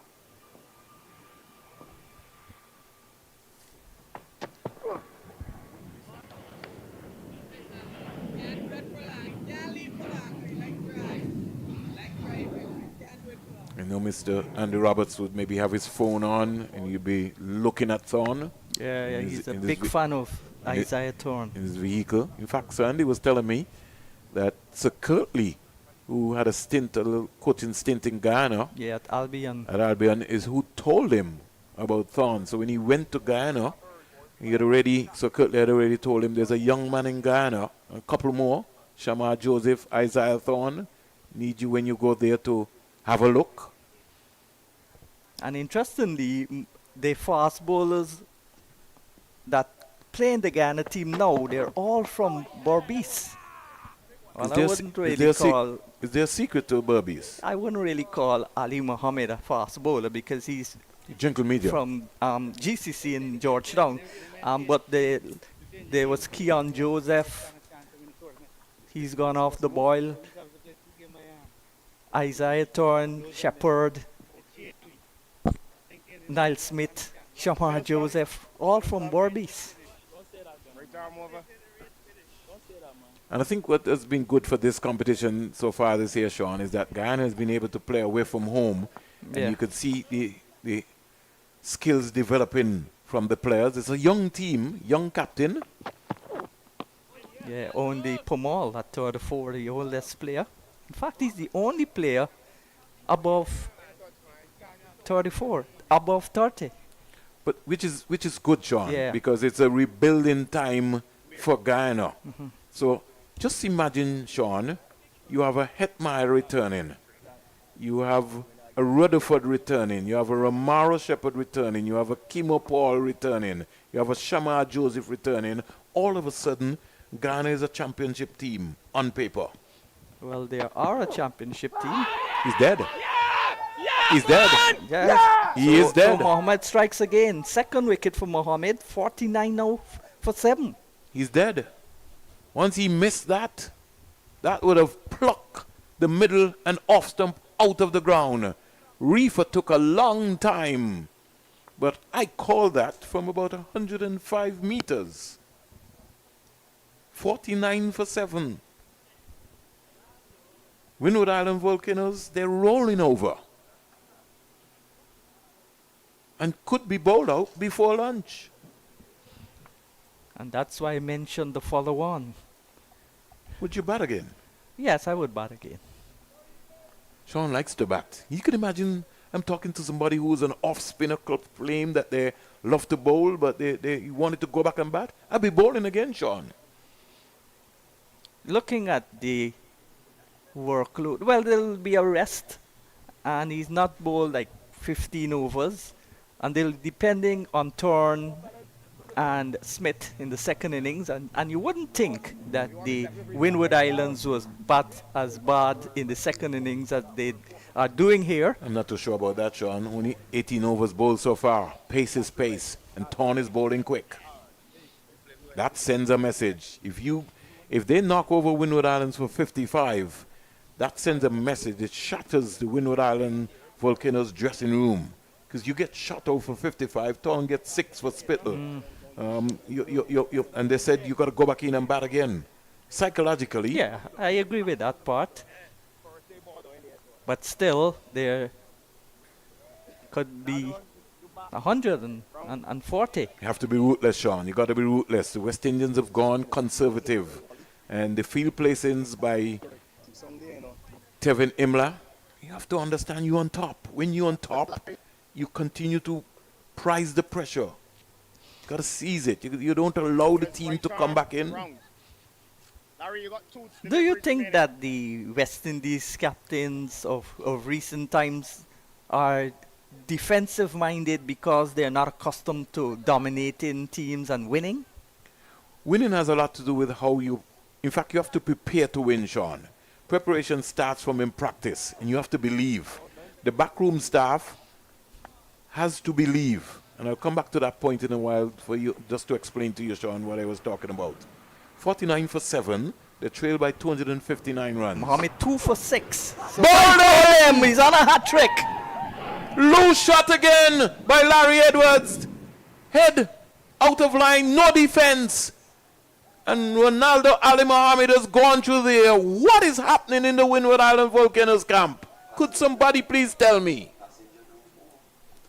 So Muhammad Ali Muhammad, Ronaldo Ali Muhammad has gotten 3 wickets so far. He's on a hat trick. And Mali Richards has just reminded me that Ronaldo Ali Muhammad is no longer a passenger. So whatever pill he got overnight from that injury, he has come out here on a roll. He's got 3 for 6 to complement Thorne, who's bowling real quick. Cyrus comes out. He got a 5-er. Can he keep out this hat-trick ball? 49 for 8. This cannot be the Windward Island Volcanoes team, the league leaders. They were almost like they're off to the races with their approach this morning. Yeah. Can't believe what I'm seeing. Really can't believe what I'm seeing. It's like a shell-shocked Windward Island Volcanoes team. Middle stump taken here by Darryl Cyrus, the right-hander. Tevin Imlach, you are on top. You have to seize the initiative. You have to act like you're on top. Well, with 8 wickets down and over 250 runs to get, certainly on top. You got to set fields as if you're on top. I just think that Nando is just too far. Gotta get closer. And you're gonna send a man on the sweeper position again. No, he's being called in. You're on top. Smith has to come into that area. Permal is beckoning to him that we gotta squeeze him. This is a hat-trick ball. I'd have had somebody in front of Cyrus's bat. Put a silly point right in front of his face. Well, Nando would have had to got a lot more closer. Can Ali Muhammad produce the golden arm? Gets away. Punches it. Full toss. Looking for the Yorker. Yes. And put away nicely by Cyrus. So Cyrus survives. 50 comes up for the Windward Island Volcanoes. 53. And just overcompensating. In fact, his rhythm was not right, Sean. In that he was excited going for it. But he's done his job. Yeah. Ali Muhammad, 3 for 10. Thorne, 4 for 25, and Niall Smith, 1 for 12. The Seamers have picked up all 8 wickets for the morning.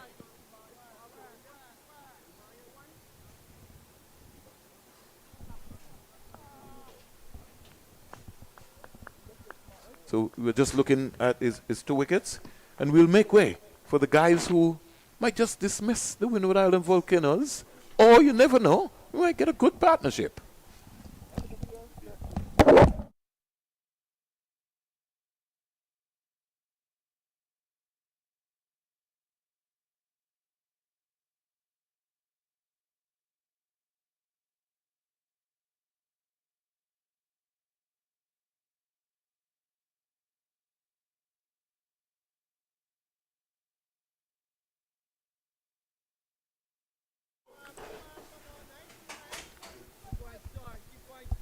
$53 for 8. Nowhere in the conversation this morning did numbers like these come up. I as we were saying, honors were even on day one. Started out pretty even on day two as well, that opening partnership. But then since then, it's been all Guyana Harpy Eagles. Started mainly by this man in the attack, Isaiah Thorne, 4 for 25. He's ripped through this Windward's Volcanoes top order. You simply cannot take the ball out of his hand at the moment. What, into his 9th over now? Honing in on those pads once again. Oh yes, Thorne. But let's not forget Ronaldo Ali Muhammad as well. He's, we did say in our last stint, it was a good time in which Imlach brought him into the attack, 39 for 4. But boy, he's gotten this ball to talk, and he's exploited the conditions. You mentioned the cracks just starting to widen. Outside the left-handers off stump in particular, Alec Athanez through the gate. He's just gotten this ball to tail in late to the left-handers, and they've had no answer. Yeah, he certainly exploited the conditions well. Some might say he's on the Banana Express, the way the ball is swinging at the moment. Hooping round corners, as they would say. Yeah, but that slingy action from that wrong arm action, just creating that additional drastic inward movement. And not just that, he's also bowling extremely wide of the crease as well, which creates that additional angle with the ball coming back in to the batter. Then when you add that on top of what we're seeing in terms of the cracks widening, those couple foot marks outside left-handers off stump, that angle, additional movement off the pitch as well. Yeah, it's been simply paradise for him and the Harpy Eagles. And since his half-century and 5-wicket haul, it's been a bit lackluster from Ronaldo Ali Muhammad in 2 wins.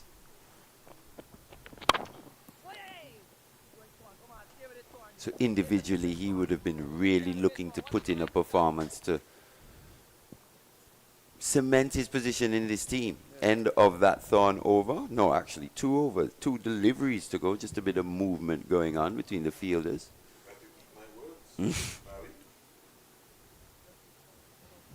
One might say Mali. He's gone from Ali Muhammad to boxing like Muhammad Ali. In a second, in a split second, and it just highlights how quickly things can change. One has to stay positive, but he's made a valuable, valuable contribution so far. Well, he's hunting for 5 here, Isaiah Thorne. Yes, he's certainly bowling well. He's keeping that pressure on. He's picking up wickets. But there's still always that consideration in terms of the possibility of just being overworked in a spell as well. You really wanted to find a way of balancing that. Of course, he will always say he wants to keep going. And I know certainly Imlach will have that challenge of some say saying, okay, Isaiah, you must put down the ball here. No, you will get that challenge. Any bowler, especially in a good rhythm like this, feeling it, your body definitely does not tell you it is time to stop. And that's what you'd want. You'd want to see that from the young man. Always putting his hand up, willing to put in that maximum effort, regardless of whether he's chasing a 5-fer or not. But in this situation, yeah, it's all about careful management here. Probably say after this delivery, young man, thank you very much, but you've done the job. Yeah, just getting that field set right. Man, that deep backward square leg coming further backward and about 3 steps off of the boundary. Mid-on goes a bit wider. And he's crunched away through the covers.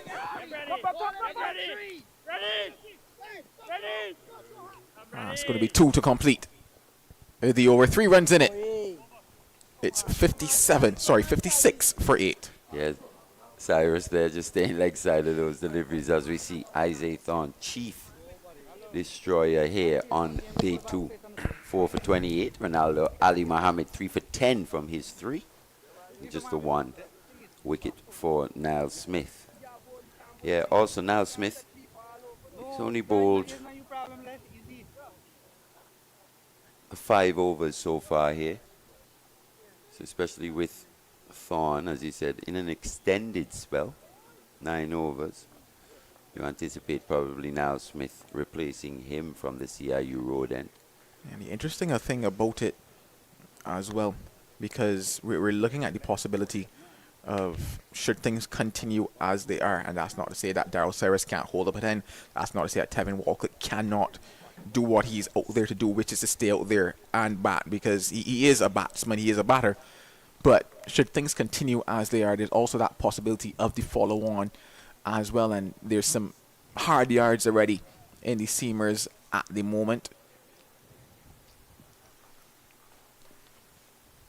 Just one of the complexities of being a captain of a cricket team. One has to be thinking not only of the present, but also a little down the line as well.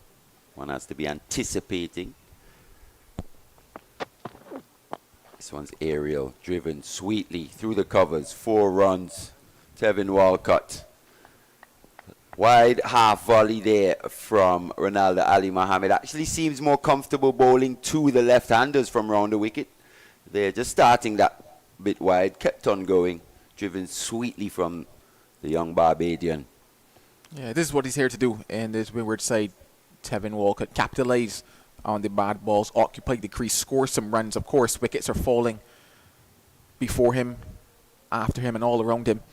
And that will certainly add pressure to the conversation as well. But bottom line, he is a batter and needs to stay out there and bat.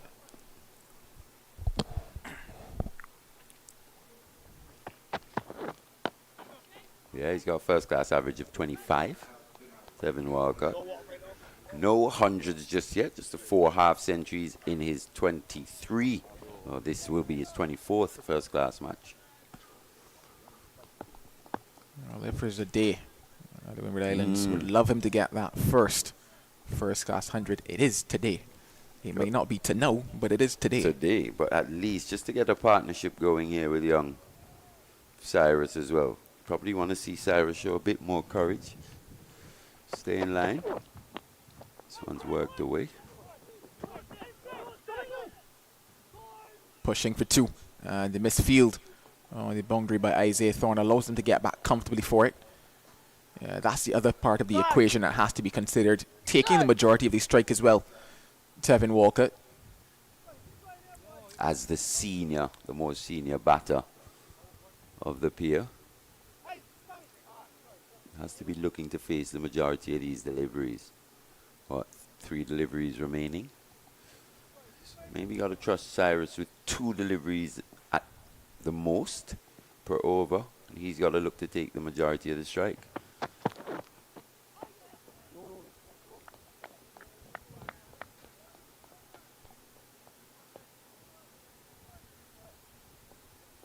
I think whether Isaiah Thorne comes back for a 10th over here depends on just who's on strike, in my opinion.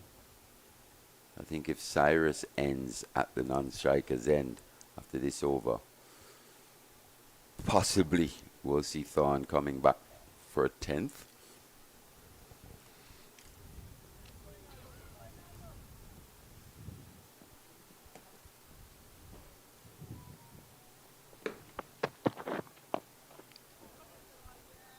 So not quite the same movement to the right-hander, is there, Joe, for Ronaldo Ali Muhammad? Yeah, definitely not. The one they bowled to Tevin, that was just wide of the off stump. Because of how wide it was, it appeared as if it moved quite drastically away from him. Here's that conversation now between Cyrus and Walcott. And that conversation more than likely is, okay, we're looking to get that 1. I am looking to be on strike at the start of the next over. And this is where you wonder if the Harpy Eagles might make an adjustment to their field to ensure that Walcott remains on strike. Sweeper comes off the boundary now to what is a regulation cover. Third man goes to that point. Almost backward point on the boundary. Probably will be looking just get a bit fuller, just outside that off stump. Drive into the covers. Goes short. 6. And gets it all the way over the head of Thorne. 6 runs to end the over. For a second, it looked like Isaiah Thorne had a chance at that one, but it was timed sweetly, swivel pull by Tevin Walcott. So his first 6 here this afternoon takes the score up to 68 for 8 after just 20 overs here on day 2. Windward Islands Volcanoes really struggling in pursuit of the Harpy Eagles. 308 all out. Yeah, they won't mind that 6 too much because it also means that Darryl Cyrus will be on strike here at the start of this over. And walking all the way from what was that fine leg boundary. In fact, is it going to be? Yeah, it's going to be Thorne for another. For a second, I thought it was Permal coming into the attack. Oh, yeah, he's hunting that 5. Into his 10th over now. He's bowled 10 on the trot. There's Isaiah Thorne.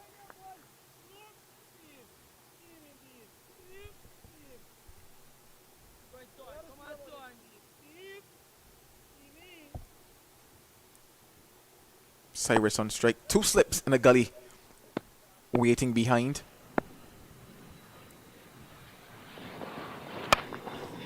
And he's cracked over the deep mid-wicket boundary. And Cyrus is saying, I am here as well. Yeah, got length on that occasion, Cyrus. Once again, just clearing that front leg, freeing the arms. Can't afford to bowl length, especially to tailenders looking to be ultra aggressive, but exposing the stumps. Similar to a delivery to the one that removed Sunil Ambris would be apt in this situation. Just looking to hit the base of that off stump. Should be good enough at high pace here. That's the thing. The pace doesn't necessarily look as sharp as it was, let's say, 3 overs ago, and understandably because of the hard yards in the legs. Length again, probably got away with that one. Did Thorne. It was a similar delivery that was hammered over that mid-wicket region for 6.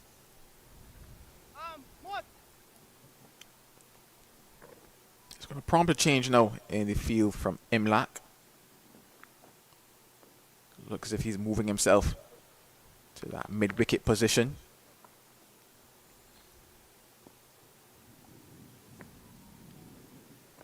He's almost got to be thinking death one day style bowling here. Yeah, what's interesting as well, he's also asked Pramal to drop back onto, in fact, Gurkesh Modi to drop back onto the deep long on boundary, and he's also quite wide at that long on position. He's also got deep backward square as well, down on the boundary. Fine leg as well. He chooses length once again. Maybe just missing a trick tactically is young Thorne. Cyrus exposing all 3 stumps. Not willing to get in line per se, but he's looking to be aggressive. And on either side here, if he continues bowling length, one could peel off as well over that slip region for 4. He's just not giving himself the best opportunity to pick up a wicket at this stage. That's the one. It's gone fuller, just missed the stumps, to be fair. Cyrus head up in the air, not watching the ball as long as possible. Missed out. So did Isaiah Thorne. Hunting 5 for here at the CCG.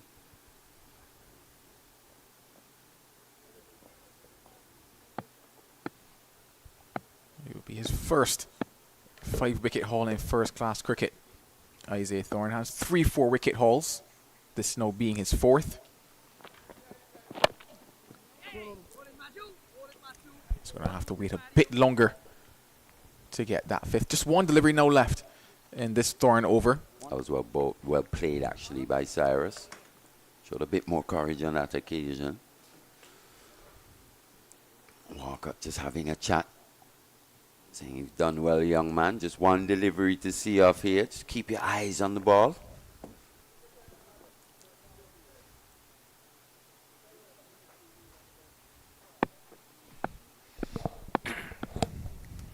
.74 for 8. It's well played. Yeah. In behind it, relatively easily. 21 overs bowled. It's 74 for 8. Yeah, just a bit of sting missing now from the Isaiah tail deliveries, those Isaiah Thorne deliveries actually.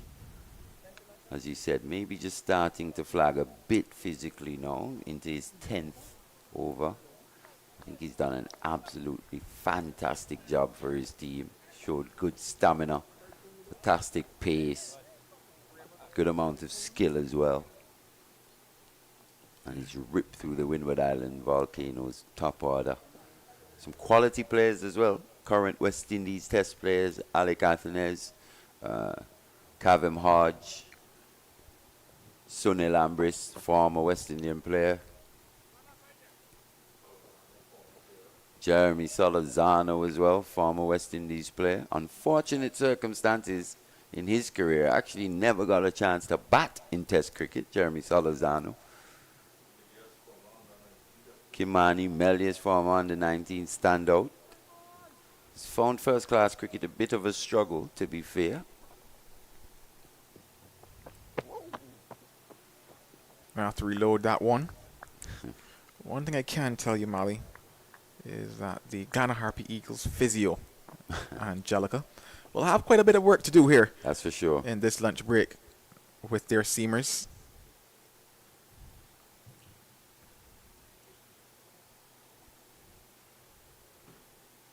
Put in the hard yards. Now Smith only bowled 5. He's got a spell or two up his sleeve yet.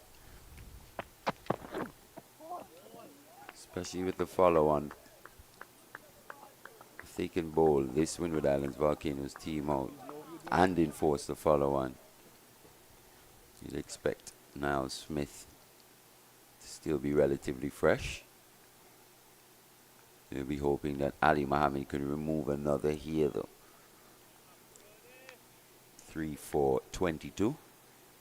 Got 22 in the first innings as well. He's been suffering with some lower back issues, but showing good courage here. Oh, that one's just a bit too far down the leg side and continued going too far for Savory. Umpire Reefer signals 4 byes.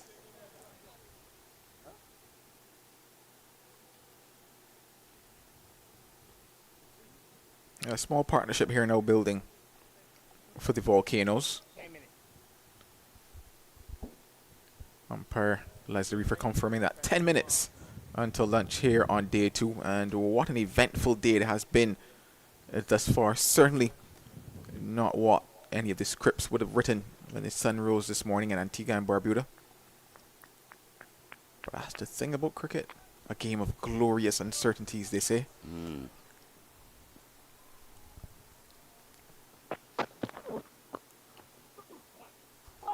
He's looked good, Tevin Walcott, for his 19.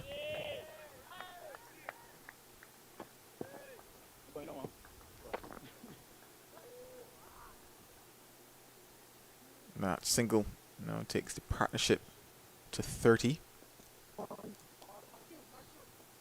Possibly the highest partnership so far for the innings. And it's been a slow start to the season. Well, it was a slow start to the season for the Guyana Harpy Eagles, but they do come with some pedigree in this 4-day competition. Winners of 6 out of the last 8 years of the 4-day championship. The fans, especially the Guyana cricket fans, there are a lot of debates going on about selection of the team. The fact that it seemed that there was a leadership vacuum with the loss of Leon Johnson.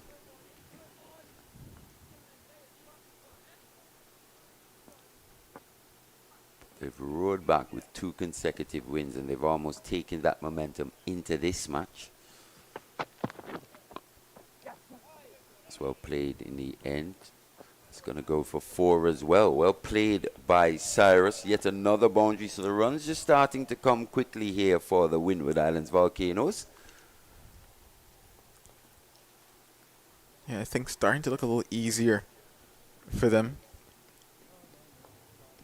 Still by no means or any stretch of the imagination even close to being safe in this encounter.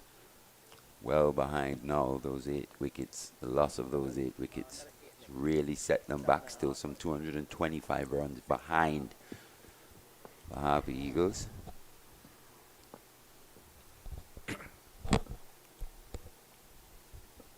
Looking for a 4th is Ali Muhammad.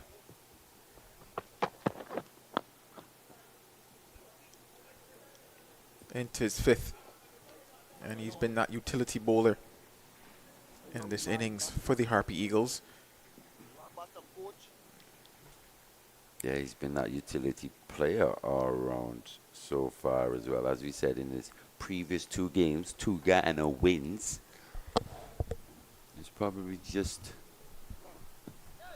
well, didn't really get the opportunity to get into the game as much as he would have liked. But here, versus the Windward Islands Volcanoes, especially with the ball,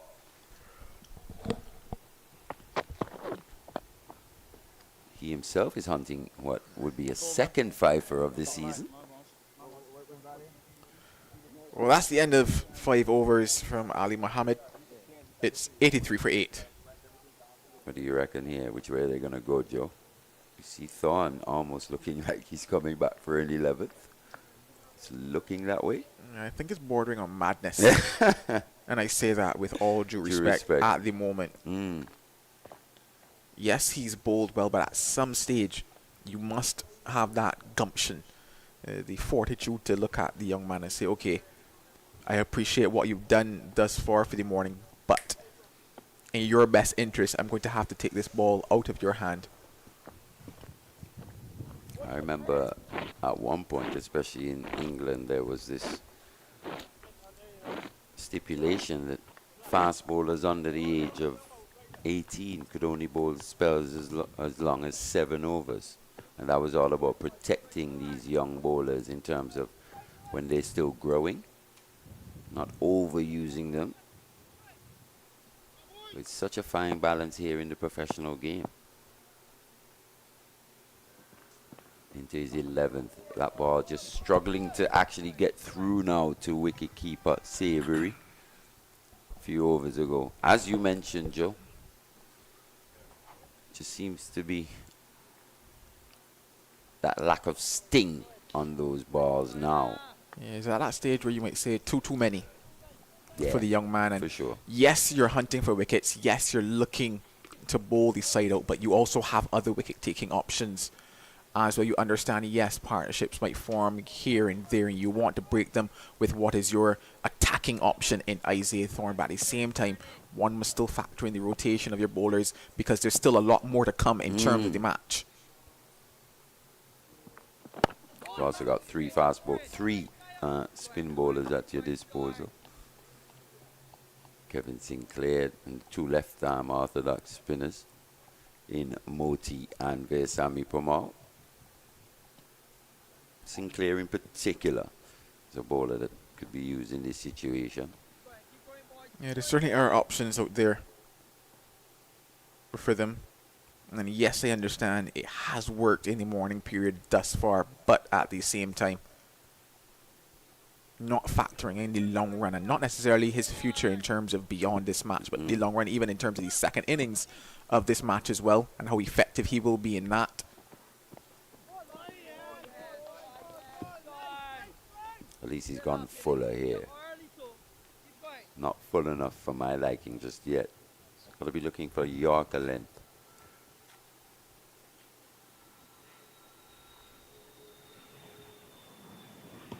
Especially with Cyrus on strike. Yeah, with Walcott, yeah, it's fine. Still looking to hit that top of off.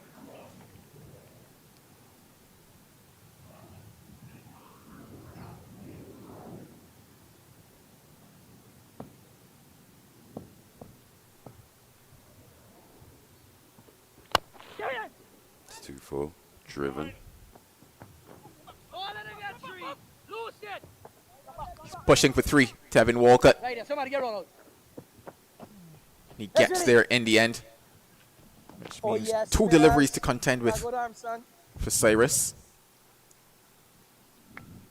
So he's showing a lot of confidence in young Daryl Cyrus here is Tevin Walcott. Trusting him with these 2 deliveries to Isaiah Thorne.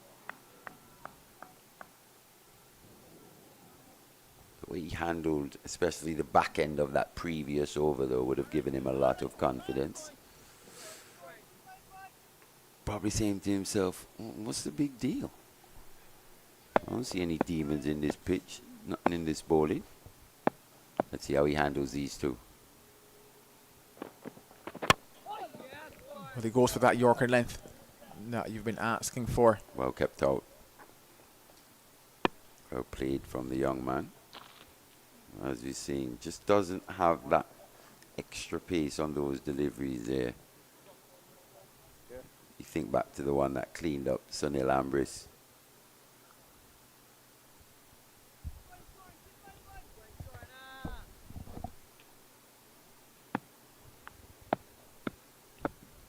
So 1 delivery left in this over.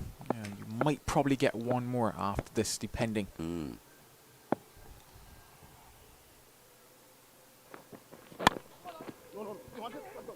Well, interestingly enough, they take the single.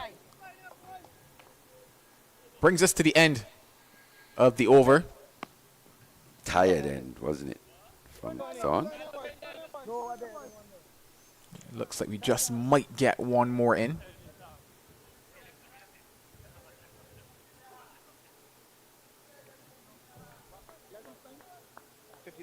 Who's it going to be? 45. Got 1 more. Substitute fielder Raymond Perez on field. And this here now is where the conversation is, because I'm looking at Tevin Walker and he expected that to have been the last before lunch.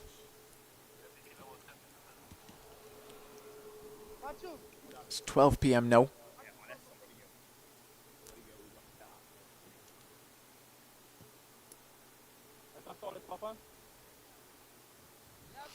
He's going to have a couple more balls to keep out here, Daryl Cyrus. 1 more before lunch. The Harpy Eagles will definitely be ecstatic. They're already ecstatic. But they'll be ecstatic, certainly. Should they pick up that final one before we head to lunch here on day number 2. 87 for 8 of the Volcanoes.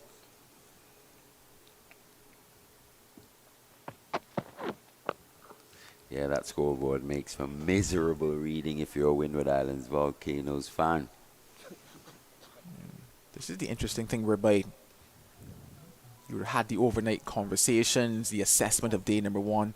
You would have come back on day number 2. You would have said your prayers. You would have done this. You would have done that.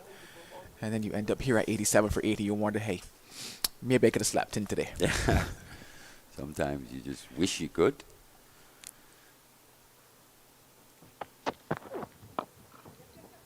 Cyrus has come in here, and after a pretty frenetic start, he's looked quite comfortable. This pitch almost looks like it's just settled down. The ball was hooping round corners earlier. And all of a sudden, there's nothing happening for Ronaldo Ali Muhammad. So he's saying probably more comfortable, it seems like, bowling to the left-handers, especially from round the wicket.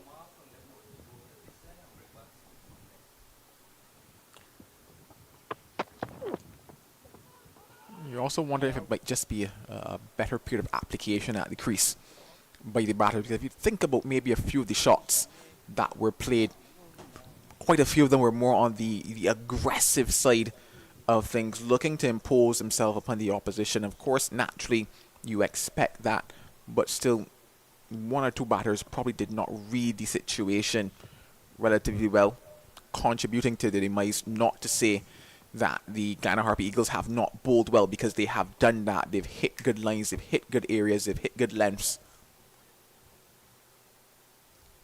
I think it's a combination, to be fair.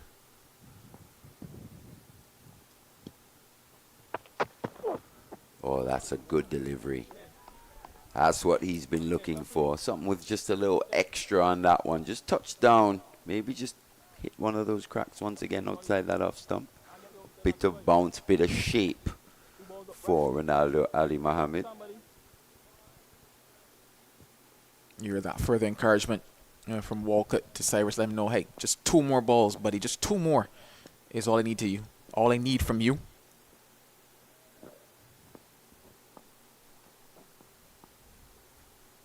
And maybe 30, 40 even. So the final delivery before lunch here on day 2. It'll be Ali Muhammad to Cyrus. Lets it go by. So an interesting session of play come to an end here. It's lunch on day 2. Windward Islands Volcanoes. They are 87 for 8.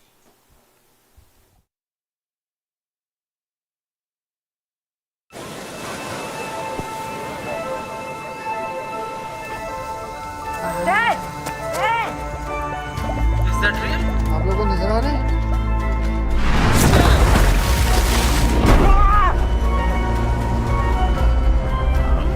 Well hit. Away it goes. That is a ridiculous. Oh, look at this.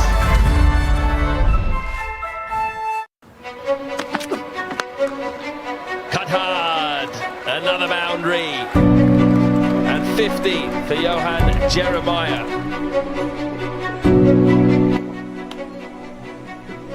Just his second list day game, and he's raced to a 39-ball 50. We saw a really impressive 50 from a left-hander in the first game, a young left-hander in Athenaeus who's already broken through to the West Indies side. We've seen another one today. I've got Johan Jeremiah alongside of me. We're at beautiful Coolidge in Antigua and Barbuda, getting ready for round number 5 of the West Indies First Class Championships. Johan, let's start on, I guess, this season for you. Second season, correct? Yeah. In first class cricket. How would you say it's gone for you so far? So far it's, going pretty okay. Here and there it has its ups and downs and challenges, but with the game, it comes with challenges and ups and downs. I'm happy that you mentioned challenges because I think that is the question I want to touch on here now. What would you say have been some of the challenges that you've experienced now that you're playing at the first class level? Yeah, so actually in the list A cricket, I opened the batting for CCC. Obviously with the white ball is a bit different to the red ball. Know that the red ball would test your technique a bit more. So that's one of the challenges, that I had to face, ensure that I'm more compact as a batsman coming into the first class season. No problem. And now, obviously, I mentioned the fact that this is your second season, here at this level. So take me now back to last season. What were some of the lessons that you learned and what do you enjoy most about your first season? Well, last year, first season, I didn't play much games. Now that I have the opportunity to play more games, I was able to learn from some of the guys.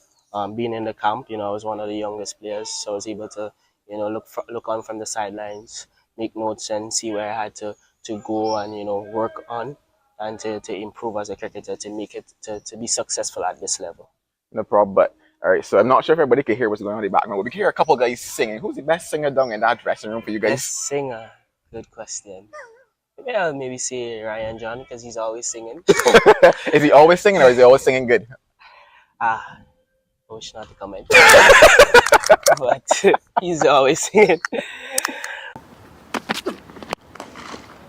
Repeat dose. Up and over the leg side. One bounce this time. He's going to have to change his line. Naeem Young, 2 straight. You mentioned the fact that, yeah, you're still young in this, and I want to take you back to even younger days for you. Yeah. When did cricket start for you? What got you started in cricket? Good momentum to carry on and get to execute properly. That's a nice shot. It crashes into the boundary for 4. So actually I started cricket at age 7. That's something that I always wanted to do. But both of my parents are in education. So my dad is very big on education. So he told me that I had, although I want to play cricket, although you want to play cricket, you also, have to further your studies. So after doing, my CXC subjects, I moved over to Barbados, went to Combermere I went to UE, so I did A levels, and I have a bachelor's degree in sports science.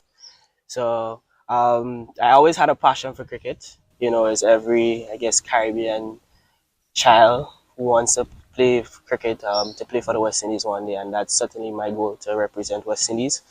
I was very close at the under 19 level because I was in the West Indies under 19 camp for the 2018 World Cup. But unfortunately, I didn't get into the final team. But my goal still stands, which is to represent the West Indies team at some point in time in my life. No problem. And for every young cricketer, of course, there are persons who, I guess, act as motivators for them along the way, whether or not it might be a family member, another cricketer, you know, somebody. So who does it have been some of your biggest motivators or motivations along this journey? Well, my family first. And I had this coach, Mr. Gavel Walker, who been with me since 7 years. He been my personal coach. You know, there are other coaches who also assisted me, you know, but he particularly, you know, been with me through that journey so far, and he's still here today alongside other coaches. All right, and now finally bring me towards back to the season where we started. You know, what are you hoping to tick off for yourself in this season, whether or not it be runs, whether or not it be some form of improvement? What are you hoping to tick off in this year's first class season? As a batsman, you know, you always want to do well with the bat. You know, I had a good list A, Super 50, in October, and you know, I was able to finish in the first 10 runs with an average of 40, 41 over 41. For first class, I'm just looking to continue that consistency. You know, I want to be more consistent as a batsman. I also look at my batting average, you know, also finish in the first, if I can finish in the first 10 or even the first 5 runs, you know, that would be a goal that I would want to achieve. You know, I just want to play a consistent brand of cricket and even score big runs, you know. I want to see if I can get at least my first class 100, you know, this season. So that's one of the goals that I want to achieve, you know. So I'm always looking for ways to improve and to be a better cricketer and a better batsman. But I want to be more consistent. That's something that's, you know, the one of the top goals for myself. Focus on the task at hand, which is, you know, to do well this season. And we started off well. We had a bad game last game, but sometimes you need those games, you know, to see where you're at so that you can, you know, improve in certain areas. So I'm enjoying the bonding of the players so far. I'm enjoying how the hunger of the guys, you know, to do well this season. No problem. The sun getting a little hotter than when we first started. So as a wrap, but Johan, it's been a pleasure chatting to you. And, you know, hopefully, hey, maybe in this game you could tick off that 100, but all the best for the remainder of the season. Thank you. Thank you for the opportunity as well.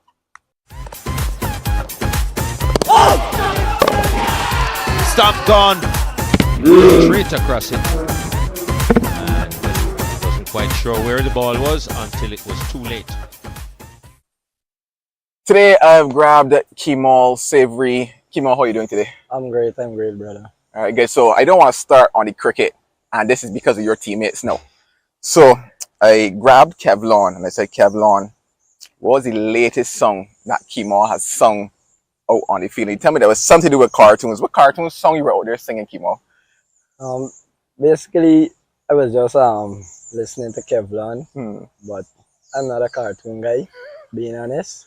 But for now, I just forgot it. He said it was like da-na-na, yeah.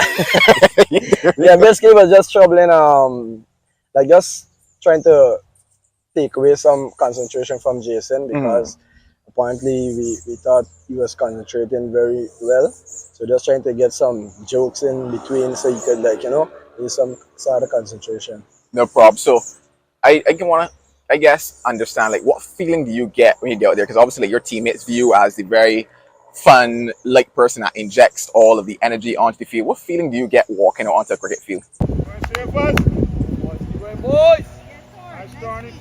Well, we all know that as a wicketkeeper, you know, you have to keep the guys going. So my job is pretty easy. You know, I'm a guy that with energy. So as long that I go there and I give the guys that energy, you know, they connect with it and we get it on going. Yeah, so last season, last first class season would have been your first year, at that level. And I was watching back, and then if you did just before you would have, been picked and gotten into the squad, you say, no, the hard work now begins for you. What did you learn during your first class season last year?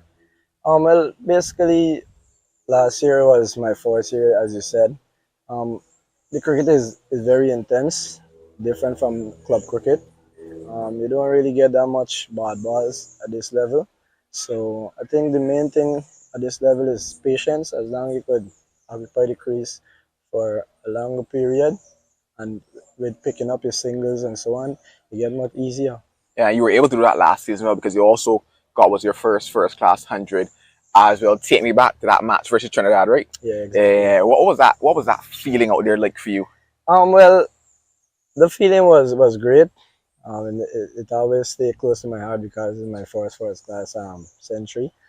It was a pretty good wicket to bat on, being honest, and I think that I capitalized on that, especially because once it's a good batting wicket and you make good use of it, you will get runs. Yeah, now take me back to even younger days for you. Let's see. Let's go to 13-year-old Savory. Well, playing club cricket at BCC, which my coach Guyana is from, was just playing normal club cricket back home, and well, I never expect that playing first class cricket. For me, I was just like playing cricket for fun and for the love of the game. But as years goes by, I get picked for the under 17 when I went to Tobago. I did pretty well there, and from there going on to under 19 was even better. Yeah, so the fact that you said that you didn't think that you would be here at this level, what do you think your 13-year-old self would tell you now? Just keep believing in yourself, and anything is possible. Alrighty, so let's bring it forward now to this year, your second first class season. How do you say that it's gone for you so far? I think 1/2 century in there. How has it gone for you from a personal perspective? Not the way I wanted to, but having said that, I still have a few games left. Well, this one for this round coming up against Windward. I want to make the best of this opportunity against Windward coming up, so I don't have to play any catch-up cricket in the last 2 rounds. So I think that this game against Windward will be key for me. Yeah, and then finally, obviously, you're here with the Guyana Harpy Eagles. What is it like just playing cricket with those, those boys? 1, 2, 3, Eagles! I enjoyed every moment of spending time with the guys. I enjoy it. We're like family, man. We're like family, and even off the field is more fun. Like for example, we had a few days rest, so I just went on the beach, do some jet skiing with Kevin Imlach, and it was great, man. Actually, I happened to see you guys on the beach. Yeah, yeah, exactly. No problem, yeah, but yeah, round number 5 coming up, as you mentioned, you want to do well in that one, so all the best for that, and all the best we made this season. Yeah, thank you very much. That's a wrap.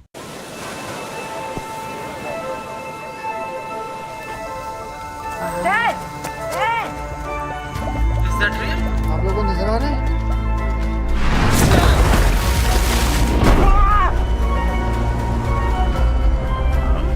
Well hit.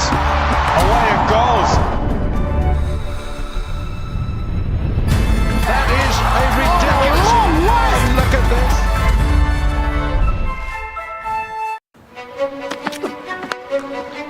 Cut hard. Another boundary. And 50 for Johan Jeremiah.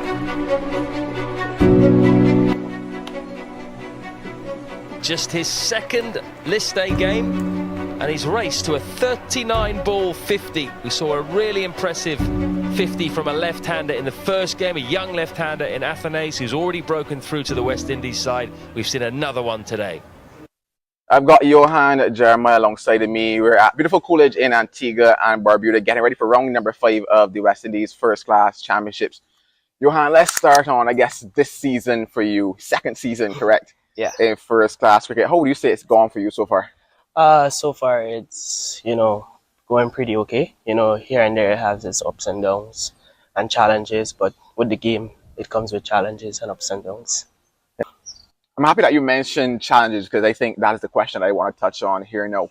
What would you say have been some of the challenges that you've experienced now that you're playing at the first class level? Yeah. So actually, in the list A cricket, I opened the batting for CCC. Obviously, with the white ball is a bit different to the red ball. Know that the red ball would test your technique a bit more. So that's one of the challenges, that I had to face, ensure that I'm more compact as a batsman coming into the first class season. No problem. I know, obviously, I mentioned the fact that this is your second season, here at this level. So take me now back to last season. What were some of the lessons that you learned, and what do you enjoy most about your first season? Well, last year, first season, I didn't play much games. Now that I have the opportunity to play more games, I was able to learn from some of the guys. Being in the camp, I was one of the youngest players, so I was able to, look on from the sidelines, make notes, and see where I had to go and work on and to improve as a cricketer to make it to be successful at this level. No problem. But all right, so I'm not sure if everybody can hear what's going on in the background, but we can hear a couple of guys singing. Who's the best singer down in that dressing room for you guys? Best singer? Good question. Maybe I'll say Ryan John because he's always singing. Is he always singing or is he always singing good? I wish not to comment. But he's always singing. Repeat dose. Up and over the leg side. One bounce this time. He's going to have to change his line. Naeem Young, 2 straight. You mentioned the fact that, yeah, you're still young in this, and I want to take you back to even younger days for you. Yeah. When did cricket start for you? What got you started in cricket? Good momentum to carry on and get to execute properly. That's a nice shot. It crashes into the boundary for 4. So actually, I started cricket at age 7. That's something that I always wanted to do. But both of my parents are in education, so my dad is very big on education. So he told me that I had, although you want to play cricket, you also, have to further your studies. So after doing, my CXC subjects, I moved over to Barbados, went to Combemer, then went to UE, so I did A-levels, and I have a bachelor's degree in sports science. So I always had a passion for cricket. As every, I guess, Caribbean child who wants to play cricket, to play for the West Indies one day, and that's certainly my goal, to represent West Indies. I was very close at the under-19 level because I was in the West Indies under-19 camp for the 2018 World Cup. But unfortunately, I didn't get into the final team, but my goal still stands, which is to represent the West Indies team at some point in time in my life. No problem. And for every young cricketer, of course, there are persons who, I guess, act as motivators for them along the way, whether or not it might be a family member, another cricketer, somebody. So who does it have been some of your biggest motivators or motivations along this journey? Well, my family first.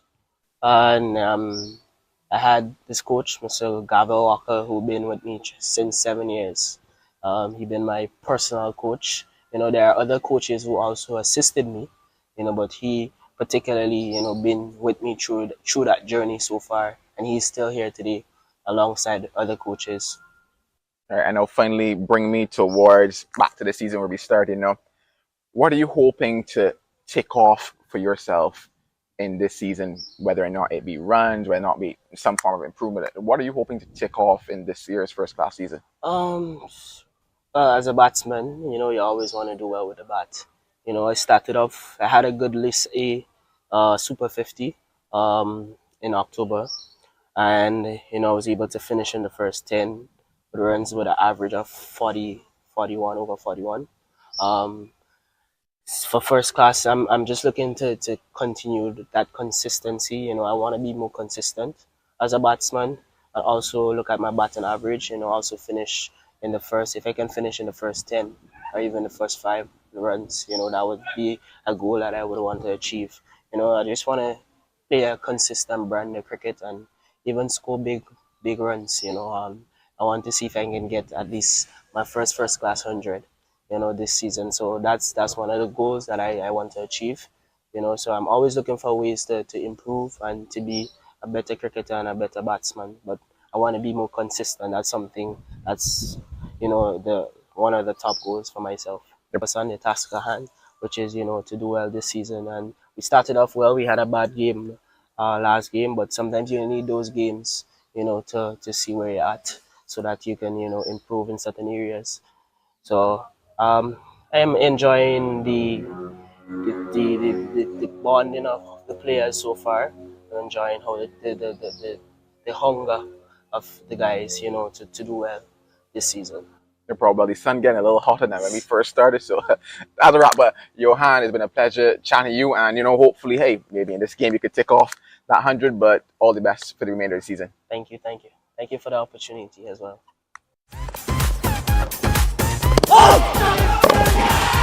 Stomp gone. Straight across it. And wasn't quite sure where the ball was until it was too late. Today I've grabbed Kemal Savory. Kemal, how are you doing today? I'm great, brother. All right, good. So I don't want to start on the cricket, and this is because of your teammates now. So I grabbed Kevlon, and I said, Kevlon, what was the latest song that Kemal has sung out on the field? He told me there was something to do with cartoons. What cartoon song you were out there singing, Kemal? Basically, I was just listening to Kevlon, but I'm not a cartoon guy, being honest. But for now, I just forgot it. He said it was like da-na-na, something. Na-na-na-na-na. Yeah. Yeah, basically, it was just troubling, like just trying to take away some concentration from Jason because apparently we thought he was concentrating very well. So just trying to get some jokes in between so you could, like, you know, do some sort of concentration. No problem. So I want to, I guess, understand, like, what feeling do you get when you get out there? Because obviously like, your teammates view you as the very fun, light person that injects all of the energy onto the field. What feeling do you get walking out onto a cricket field? Well, we all know that as a wicketkeeper, you know, you have to keep the guys going. So my job is pretty easy. You know, I'm a guy that with energy. So as long that I go there and I give the guys that energy, you know, they connect with it and we get it ongoing. Yeah, so last first class season would have been your first year, you know, at that level. And I was watching back, and then if you did just before you would have, you know, been picked and gotten into the squad, you say, no, the hard work now begins for you. What did you learn during your first class season last year? Well, basically, last year was my fourth year, as you said. The cricket is very intense, different from club cricket. You don't really get that much bad balls at this level. So I think the main thing at this level is patience. As long as you could occupy the crease for a longer period and with picking up your singles and so on, you get much easier. Yeah, you were able to do that last season well because you also was your first class 100 as well. Take me back to that match versus Trinidad, right? Yeah, exactly. What was that feeling out there like for you? Well, the feeling was great. And it always stay close to my heart because it's my first class century. It was a pretty good wicket to bat on, being honest, and I think that I capitalized on that, especially because once it's a good batting wicket and you make good use of it, you will get runs. Yeah, now take me back to even younger days for you. Let's see. Let's go to 13-year-old Savory. Well, playing club cricket at DCC, which my coach Guyana is from, was just playing normal club cricket back home. And well, I never expect that playing first class cricket. For me, I was just like playing cricket for fun and for the love of the game. But as years goes by, I get picked for the under 17 when I went to Tobago. I did pretty well there, and from there going on to under 19 was even better. Yeah, so the fact that you said that you didn't think that you would be here at this level, what do you think like your 13-year-old self would tell you now? Just keep believing in yourself, and anything is possible. Alrighty, so let's bring it forward now to this year, your second first class season. How do you say that it's gone for you so far? I think 1/2 century in there. How was it gone for you from a personal perspective? Not the way I wanted to, but having said that, I still have a few games left. Well, this one for this round coming up against Windward. I want to make the best of this opportunity against Windward coming up, so I don't have to play any catch-up cricket in the last 2 rounds. So I think that this game against Windward will be key for me. Yeah, and then finally, obviously, you're here with the Ghana Harpy Eagles. You know, what is it like just playing cricket with those, those boys? 1, 2, 3, Eagles! I enjoyed every moment of spending time with the guys. I enjoy it. We're like family, man. We're like family, and even off the field is more fun. Like for example, we had a few days rest, so I just went on the beach, do some jet skiing with Kevin Imlach, and it was great, man. Actually, I happened to see you guys on the beach. Yeah, yeah, exactly. No problem, yeah, but yeah, round number 5 coming up, as you mentioned, you want to do well in that one, so all the best for that, and all the best we made this season. Yeah, thank you very much. That's a wrap.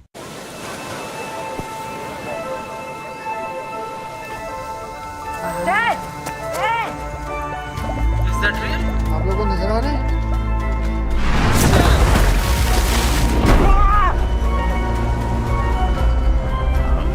Well hit. Away it goes. That is a ridiculous. Look at this.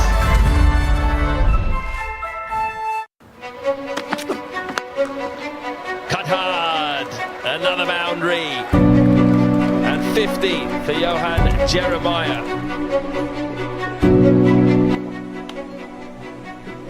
Just his second list day game, and he's raced to a 39-ball 50. We saw a really impressive 50 from a left-hander in the first game, a young left-hander in Athenaeus who's already broken through to the West Indies side. We've seen another one today. I've got Johan Jeremiah alongside of me. We're at beautiful Coolidge in Antigua and Barbuda, getting ready for round number 5 of the West Indies First Class Championships. Johan, let's start on, I guess, this season for you. Second season, correct? Yeah. In first class cricket. How would you say it's gone for you so far? So far it's, going pretty okay. Here and there it has its ups and downs and challenges, but with the game, it comes with challenges and ups and downs. I'm happy that you mentioned challenges, because I think that is the question I want to touch on here now. What would you say have been some of the challenges that you've experienced now that you're playing at the first class level? Yeah, so actually in the list A cricket, I opened the batting for CCC, obviously with the white ball is a bit different to the red ball. Know that the red ball would test your technique a bit more. So that's one of the challenges, that I had to face, ensure that I'm more compact as a batsman coming into the first class season. No problem. I know, obviously, I mentioned the fact that this is your second season, here at this level. So take me now back to last season. What were some of the lessons that you learned, and what do you enjoy most about your first season? Well, last year, first season, I didn't play much games. Now that I have the opportunity to play more games, I was able to learn from some of the guys. Being in the camp, I was one of the youngest players, so I was able to, look on from the sidelines, make notes, and see where I had to go and work on, and to improve as a cricketer, to make it to be successful at this level. No problem. But all right, so I'm not sure if everybody can hear what's going on in the background, but we can hear a couple of guys singing. Who's the best singer down in that dressing room for you guys? Best singer? Good question. Maybe I'll say Ryan John, because he's always singing. Is he always singing, or is he always singing good? I wish not to comment. But he's always singing. Repeat dose. Up and over the leg side. One bounce this time. He's going to have to change his line. Naeem Young, 2 straight. You mentioned the fact that, yeah, you're still young in this, and I want to take you back to even younger days for you. Yeah. When did cricket start for you? What got you started in cricket? Good momentum to carry on and get to execute properly. That's a nice shot. It crashes into the boundary for 4. So actually I started cricket at age 7. That's something that I always wanted to do. But both of my parents are in education, so my dad is very big on education. So he told me that although you want to play cricket, you also, have to further your studies. So after doing, my CXC subjects, I moved over to Barbados. I went to Combermere. I went to UE, so I did A levels, and I have a bachelor's degree in sports science. So I always had a passion for cricket. As every, I guess, Caribbean child who wants to play cricket, to play for the West Indies one day, and that's certainly my goal, to represent West Indies. I was very close at the under 19 level because I was in the West Indies under 19 camp for the 2018 World Cup. But unfortunately, I didn't get into the final team. But my goal still stands, which is to represent the West Indies team at some point in time in my life. No problem. And for every young cricketer, of course, there are persons who, I guess, act as motivators for them along the way, whether or not it might be a family member, another cricketer, somebody. So who does it have been some of your biggest motivators or motivations along this journey? Well, my family first. And I had this coach, Mr. Gavel Walker, who been with me since 7 years. He been my personal coach. There are other coaches who also assisted me, but he particularly, been with me through that journey so far, and he's still here today alongside other coaches. All right, and now finally bring me towards back to the season where we started. What are you hoping to tick off for yourself in this season, whether or not it be runs, whether or not it be some form of improvement? What are you hoping to tick off in this year's first class season?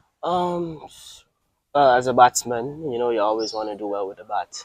I started off, I had a good list A Super 50 in October, and I was able to finish in the first 10 runs with an average of 41 over 41. For first class, I'm just looking to continue that consistency. I want to be more consistent as a batsman, and also look at my batting average. Also finish in the first. If I can finish in the first 10 or even the first 5 runs, that would be a goal that I would want to achieve.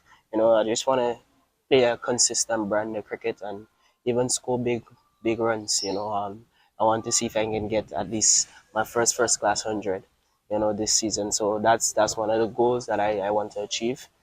So I'm always looking for ways to improve and to be a better cricketer and a better batsman. But I want to be more consistent. That's something that's, the one of the top goals for myself. Focus on the task at hand, which is, to do well this season. And we started off well. We had a bad game last game, but sometimes you need those games, to see where you're at so that you can, improve in certain areas. So I am enjoying the bonding of the players so far. I'm enjoying how the hunger of the guys, to do well this season. No problem. The sun getting a little hotter than when we first started. So that's a wrap. But Johan, it's been a pleasure chatting to you. And, hopefully, hey, maybe in this game you could tick off that 100. But all the best for the remainder of the season. Thank you. Thank you for the opportunity as well.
Well, good afternoon to you wherever you are, whatever you're doing. We greet you with the news that it's lunch on the second day. The lunch interval has been just concluded, and the umpires and the batters and the fielders are back on the field for the second session of day 2 in the 5th round match of the West Indies Championships. This match being played here in Antigua. At lunch, the Windward Islands being rocked back. 87 for the loss of 8 wickets. They still need 221 more to get up to Guyana's 308. They have Cyrus, the leg spinner, and he's looking quite good. And with him, the Barbadian wicketkeeper, Walcott, he's on 22. So the news here is that Guyana have made big inroads in the first session. Kimar Malus, 14, Solozano, 7, Hodge, 1, Antones, 5, Ambrose, 10, Shamar Springer, 3, Ryan John, Duck, Larry Edwards, Duck. Actually, when Muhammad took those 2 wickets, he was on a hat-trick. And as I said, a good rearguard partnership between Cyrus and Walcott. Only Martin to come as Guyana hunt the last 3 wickets. And they don't want the Windward Islands to make too many runs here on the second session of the second day. At lunch in the other matches in Jamaica, Jamaica made 221 at Sabine Park, and the Leeward Islands, they were 50 for the loss of 1 wicket. First delivery after lunch. Niall Smith replacing Thorne, and that's banged away out towards cover and down to the boundary for 4. So starting the second session with a boundary, the Windward Islands, and nice looking shot. Just short, a little bit of room from Smith, and swatted away. So Walcott off the mark immediately with a boundary, 91 for 8. At lunch in Trinidad and Tobago, Trinidad making 172, and Barbados Prize already clearing off the score. They are now 209 for the loss of 5. This is a back-to-back boundary, is short and wide, and Walcott scoring 8 runs off his first 2 deliveries, and Smith bowling just too short and wide. The total going up now to into the 90s. So it's 95 for the loss of 8 wickets. And also in Trinidad, West Indies Academy posting a reasonable, formidable total, 300, and combined campuses and colleges responding to that, they're 104 for 3. So that's the lunchtime scores in the other games being played today. Smith from the airport road end. And this one is beaten outside the line of the, maybe just played deliberately inside the line. 2 back-to-back boundaries by Walcott to get things going after lunch. As we say, good afternoon to Joel. Good afternoon, Sean. Good afternoon, everyone. So good back-to-back shots there for 4s. First 2 deliveries after lunch. Walcott means business. He's on 30. And Cyrus looking quite good, the leg spinner. He's on 17.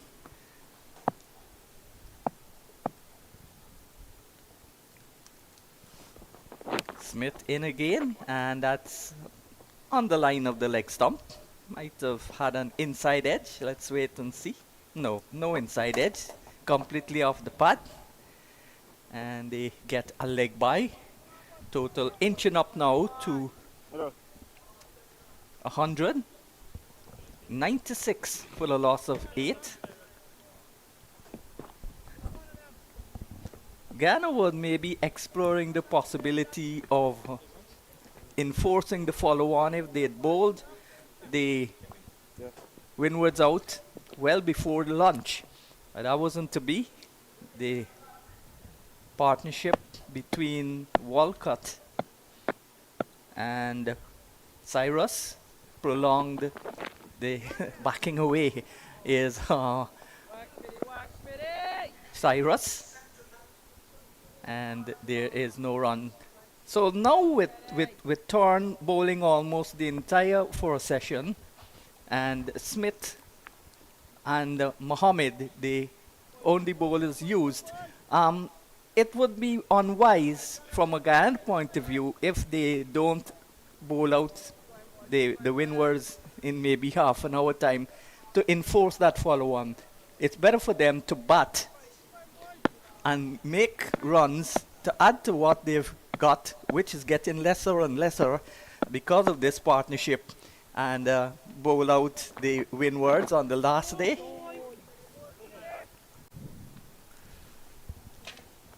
$98 for 6. I think Windward would appreciate if it was 98 for 6. It's 96 for 8. Yeah, 98 for 6. They certainly would love that in the scenario here. It would be 6. But it's going to be interesting in the conversation that they will have out there in terms of how quickly they're able to take these wickets. Of course, that follow-on still quite big, probably in the conversation at the moment. Still a lot of time left as well. Only a day and a half of cricket has been played so far. So they're going to persist with the medium pace of Ronaldo Ali Muhammad. He's taken 3 wickets so far. He's bowled 6 overs, 3 for 27. And the genuine fast bowlers, Thorne picked up 4 and Smith picked up the other one. So 96 for 8 wickets. It's going to be 97 now for 8 because Walcott just staring it out towards the backward point and they get a single. So this is an important partnership here for the Windwards. It could be frustrating also for the Guyanese. Yeah, very important partnership, and it appears as if they're now back towards playing what we put in inverted commas as regular cricket in terms of not looking at Cyrus as the tail ender here and looking to shield him, but looking to get as much runs as possible on the board, looking to rotate that strike, looking to play normal cricket, so to speak. Lovely shot, but can't pierce the field. This is the first time I'm seeing Cyrus. Have you seen a lot of him, especially with the bat? Certainly not live, I can tell you that, with regards to Daryl Cyrus. Looks quite capable as a lower order batter.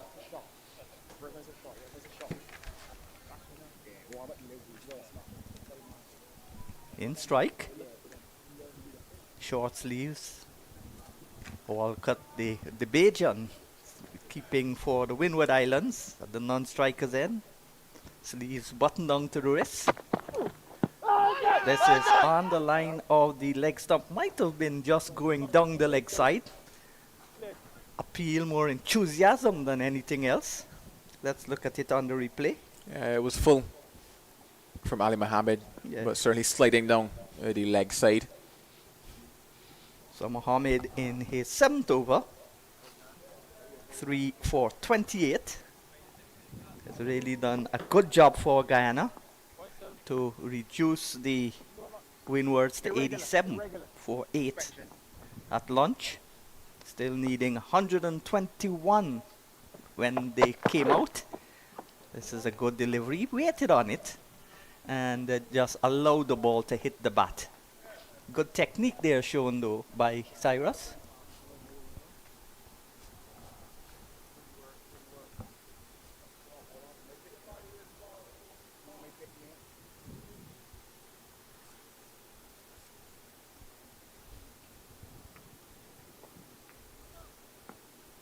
Two slips and the gully. The short leg has been removed. And this is hit in the air, but safely over the mid-on position. And will be saved just inside the boundary, inches inside the boundary, pulled back, and the batters come back for 2. So the total going up now to 99 for the loss of 8 wickets. And the psychological relief would be when they get 100 in terms of the score. 99 for 9. 99 for 8 doesn't look a promising total. Even with this partnership, at the end of the over. So 26 overs gone. The Windward Islands replying to Guyana's 308. They're 99 for 8.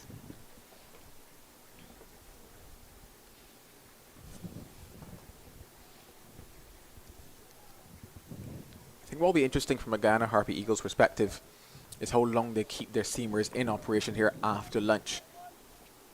Of course, naturally, given what we've seen in the morning period, would have expected them to start back with their seamers, but at the same time, you're looking at the amount of, in terms of the workload that they've had to bear at the moment. Nell Smith carrying the lesser of that load at the moment.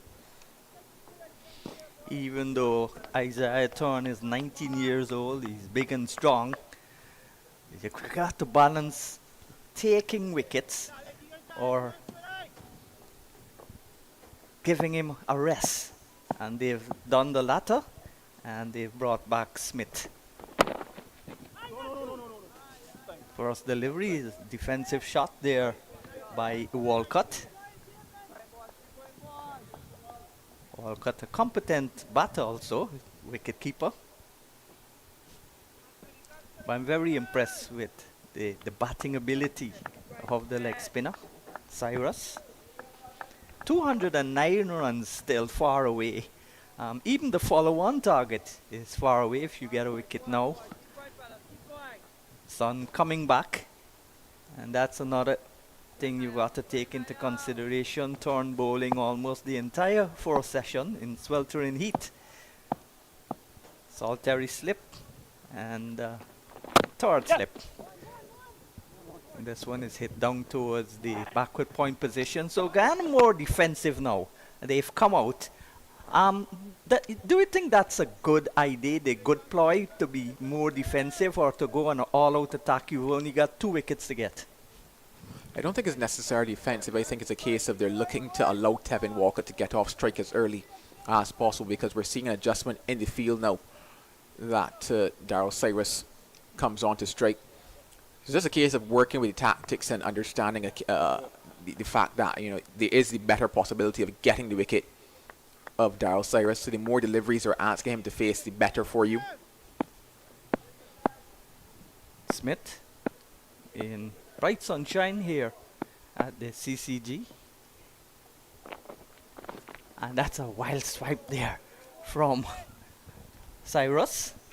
Yeah, this is pretty much the reason why they want to be bowling more deliveries at Cyrus, because at the end of the day, he is a lower order batter, will not have the temperament of the likes of a Tevin Walker, will not be looking to occupy the crease in the same fashion as a Tevin Walker. Is more liable to play a shot like that, and as such present the chance for them at the end of the day. And certainly that is what appears to be the tactics for them at the moment. Bowl as many deliveries to Cyrus as possible. Look for moments like these where he's going to have a swing at it.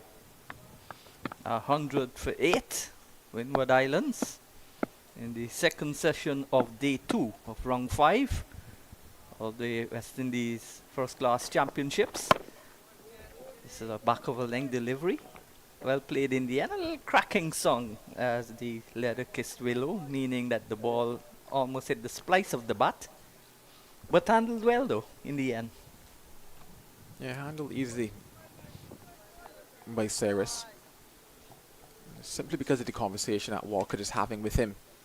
At the moment, Walker will need to have several conversations over the course of this innings with Cyrus, just to keep him in check in terms of, okay, yes, we've made it to lunch, we're back here after lunch. That does not give us a free swing here after lunch. There's still a lot of work to be done. Cyrus from the island of Grenada, and that got the quick delivery, short and lifting, and sparred at it. Luckily for him and the Windwards, didn't get a touch. But that was a good fast ball. He had a bit of zip behind it, that one from Nell Smith.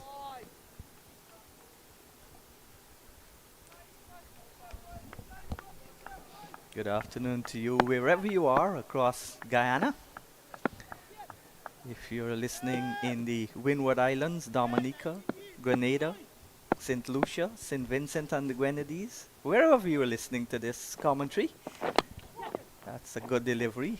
Yorker length, dug it out. And in the end, it went safely down towards the slip all along the ground. So another over's been completed. 27 overs gone.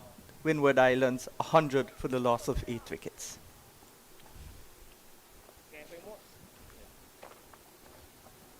Change the bowler, left arm round.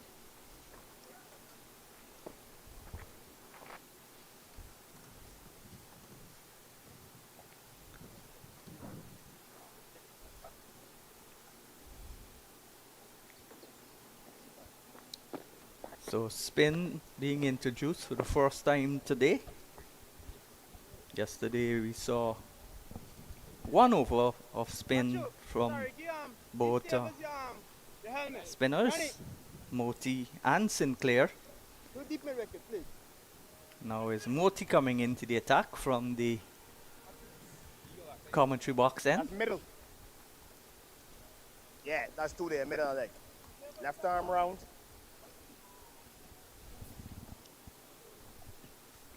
Walcott, who's on 32 from 30 balls, so it's not just been staying there. It's been an innings where he scored. And Cyrus has also scored 19. First delivery, pitched up. And Walcott maybe gaining confidence in the batting ability of Cyrus, took the single off the first delivery. Middle's done.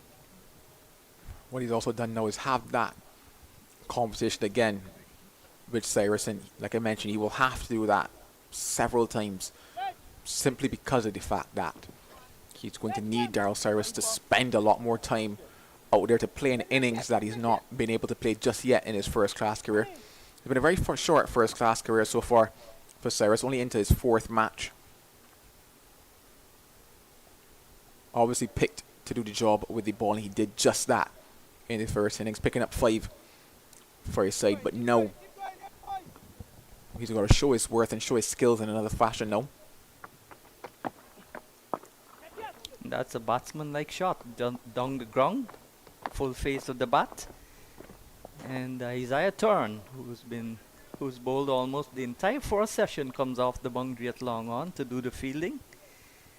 And the batsmen get an easy single, so Walcott back in strike, 102 for 8. Still 206 runs away from Guyana's 308.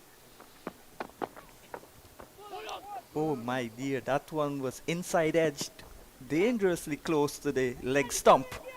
And they come back for 2. So Walcott on this occasion almost being bowled off the inside edge.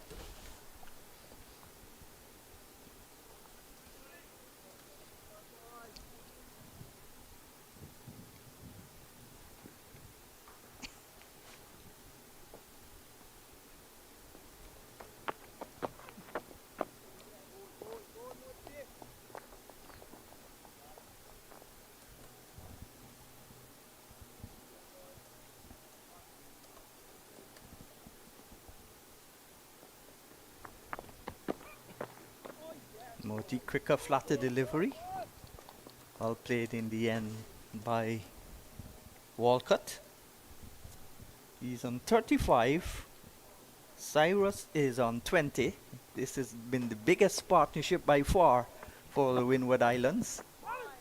Top order was blown away by the pace of Thorne and also to a lesser extent Ali Muhammad. So at the end of the 28th over, it's 104 for 8.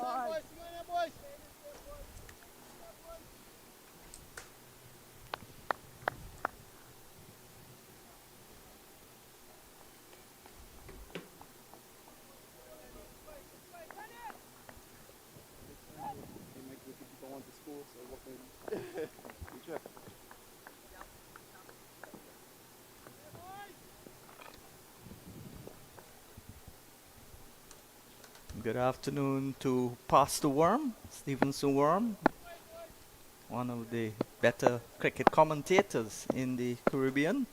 No, he was not feeling well. Heard you're recovering. Backing away is Cyrus and flirting with danger there. Again, luckily, not finding the edge, Smith.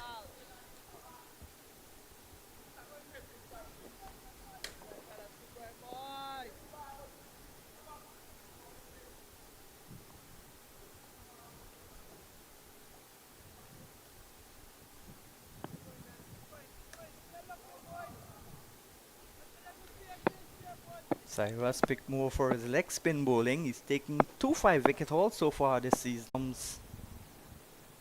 Walcott.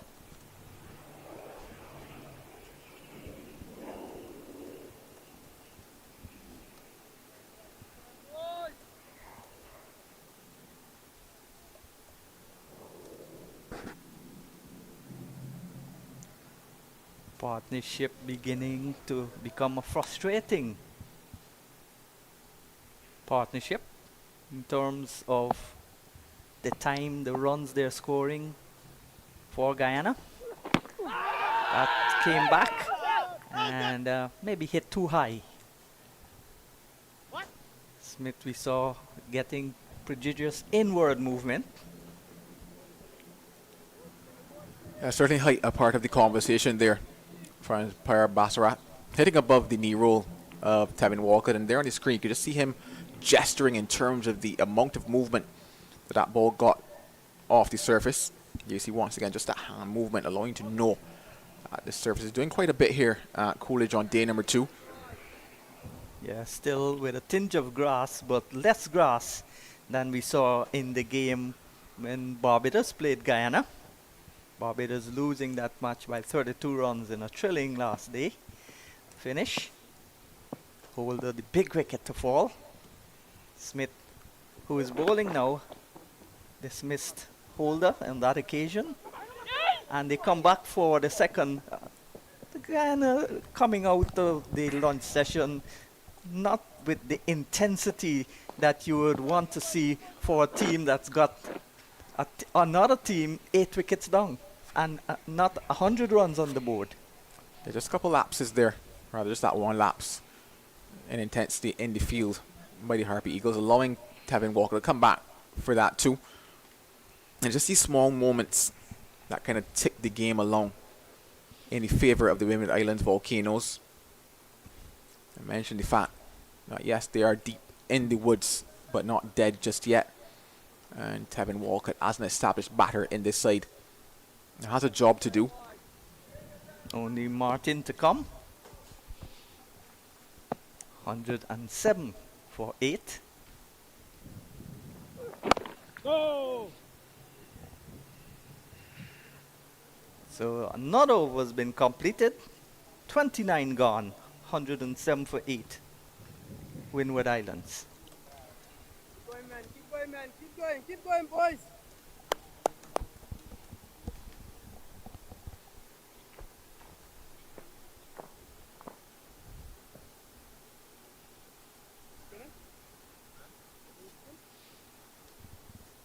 And for every run scored by the remaining Windward Islands batters, it decreases the Guyana lead and would obviously increase the time they would want to spend batting in their second innings and the amount of runs that they'd want to make.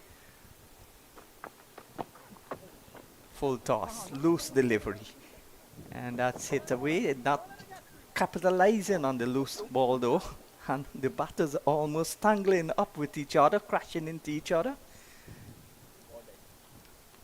So they come back for 2.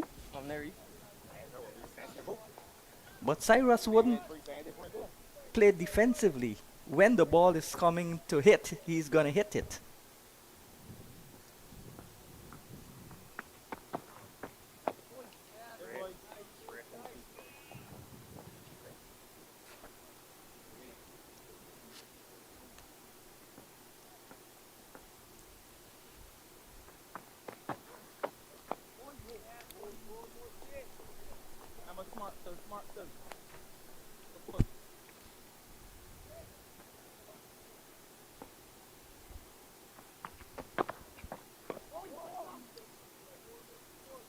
Quicker delivery, sliding on, but blocking it away. Cyrus. Walcott looks more confident, allowing Cyrus to face the spinner.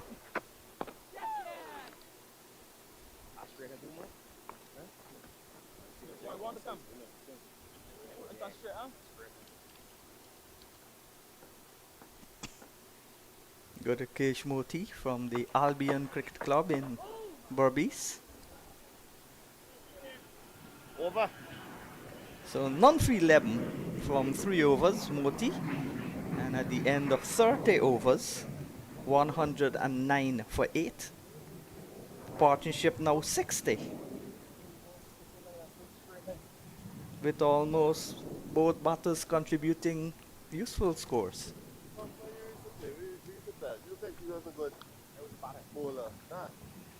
In the context of this game, a 60-run partnership is a big partnership.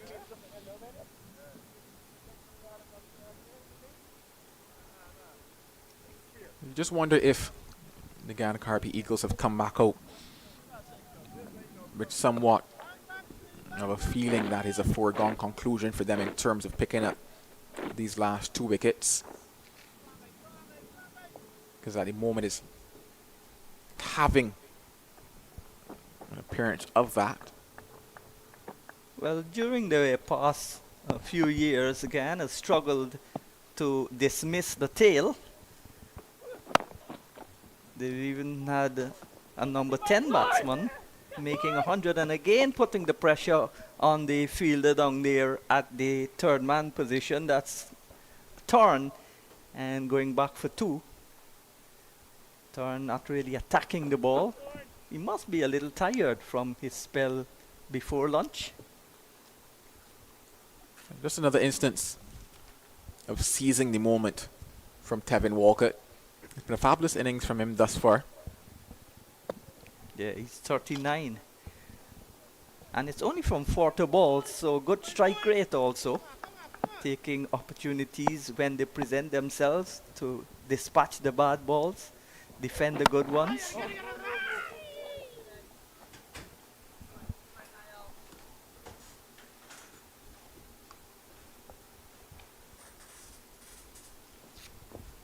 So, good afternoon to the Guyanese fans in Barbados looking at the YouTube.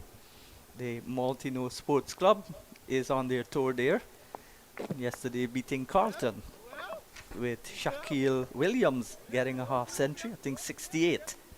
And the left arm spinner Trevon France picking up a 4-wicket haul. They've played unbeaten so far on their tour here in Antigua. Niall Smith bowls again and blocked away out towards the man at short cover.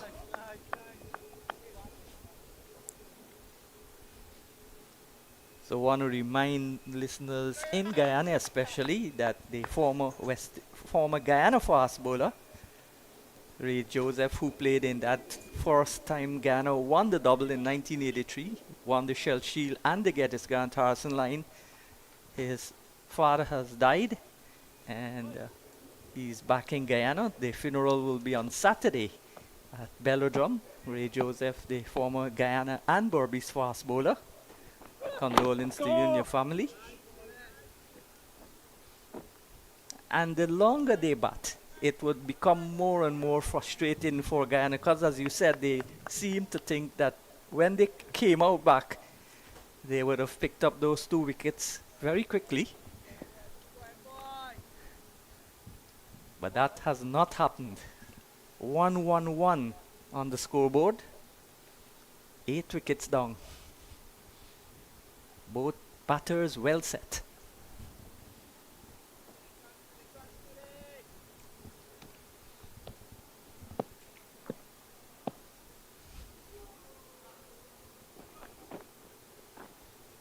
Smith doesn't bowl. He'll have to walk all the way back to his mark. Has a relatively long run also. Saw him in the game against Barbados and even today having some no ball problems. from that end. Thorne also had a few no balls. I think Smith got one of the Bajan batsmen dismissed with, well, he didn't get them dismissed. He got them caught with a no ball in the previous match.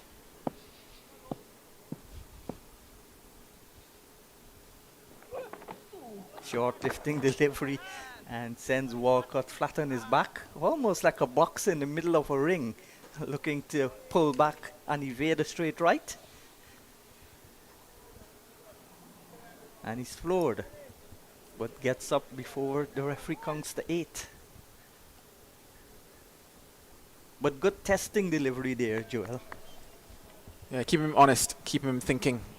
At the moment is Niall Smith.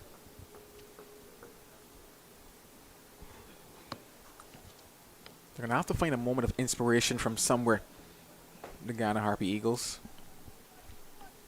Yes, the morning session has gone their way. Things looking a little different here now after lunch. Nice shot. Punches it out towards the cover position. Gets a single. More importantly, keeps the strike. At the end of the over, it's 112 for 8. 31 overs gone. More from you, Joel, and it's going to be Varan and Springer.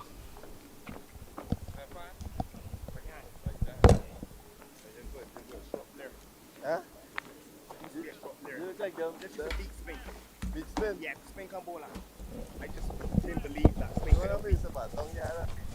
Umpire Leslie Reefer caught up in a conversation with Kevin Anderson. And I dare say we will clip that one because umpire Leslie Reefer allowing Kevin Anderson to know that spin couldn't bowl at him in his prime. I'm not too sure about that one, Leslie. I think there's footage of you chipping and missing a couple times. I won't tell your stories though. It's going to be good to catch mode to continue as I say good afternoon to Vernon Springer. Good afternoon, Joel. 112 for 8 at lunch. The Windward Island Volcanoes were 87 for 8 off 24 overs with 6 fours and 3 sixes. Walcott 22. And Cyrus is not out. And things have just really not gone the way of the Guyana Harpy Eagles, but that's cricket. You expect a partnership, and it's so important. Walcott has gone to 40. He's had a very lean season this far. The Windward Islands, they trail by some 195 runs as Daryl Cyrus has put his head down. 23 or 42. He comes into strike. 113 for 8.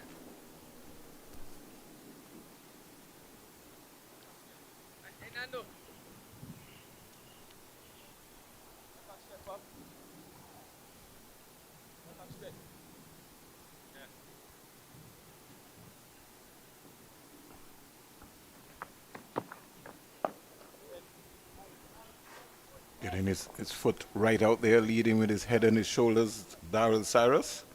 Yeah, making that change and bringing Nandu onto the offside because of one that popped up in the previous over. Bowled him. He was playing straight all the time and then got ambitious, Daryl Cyrus. Got a flighty delivery just above his eye line. Got excited, played right around it, and his bat face was ending up anywhere in the mid-wicket area. Multi-strikes.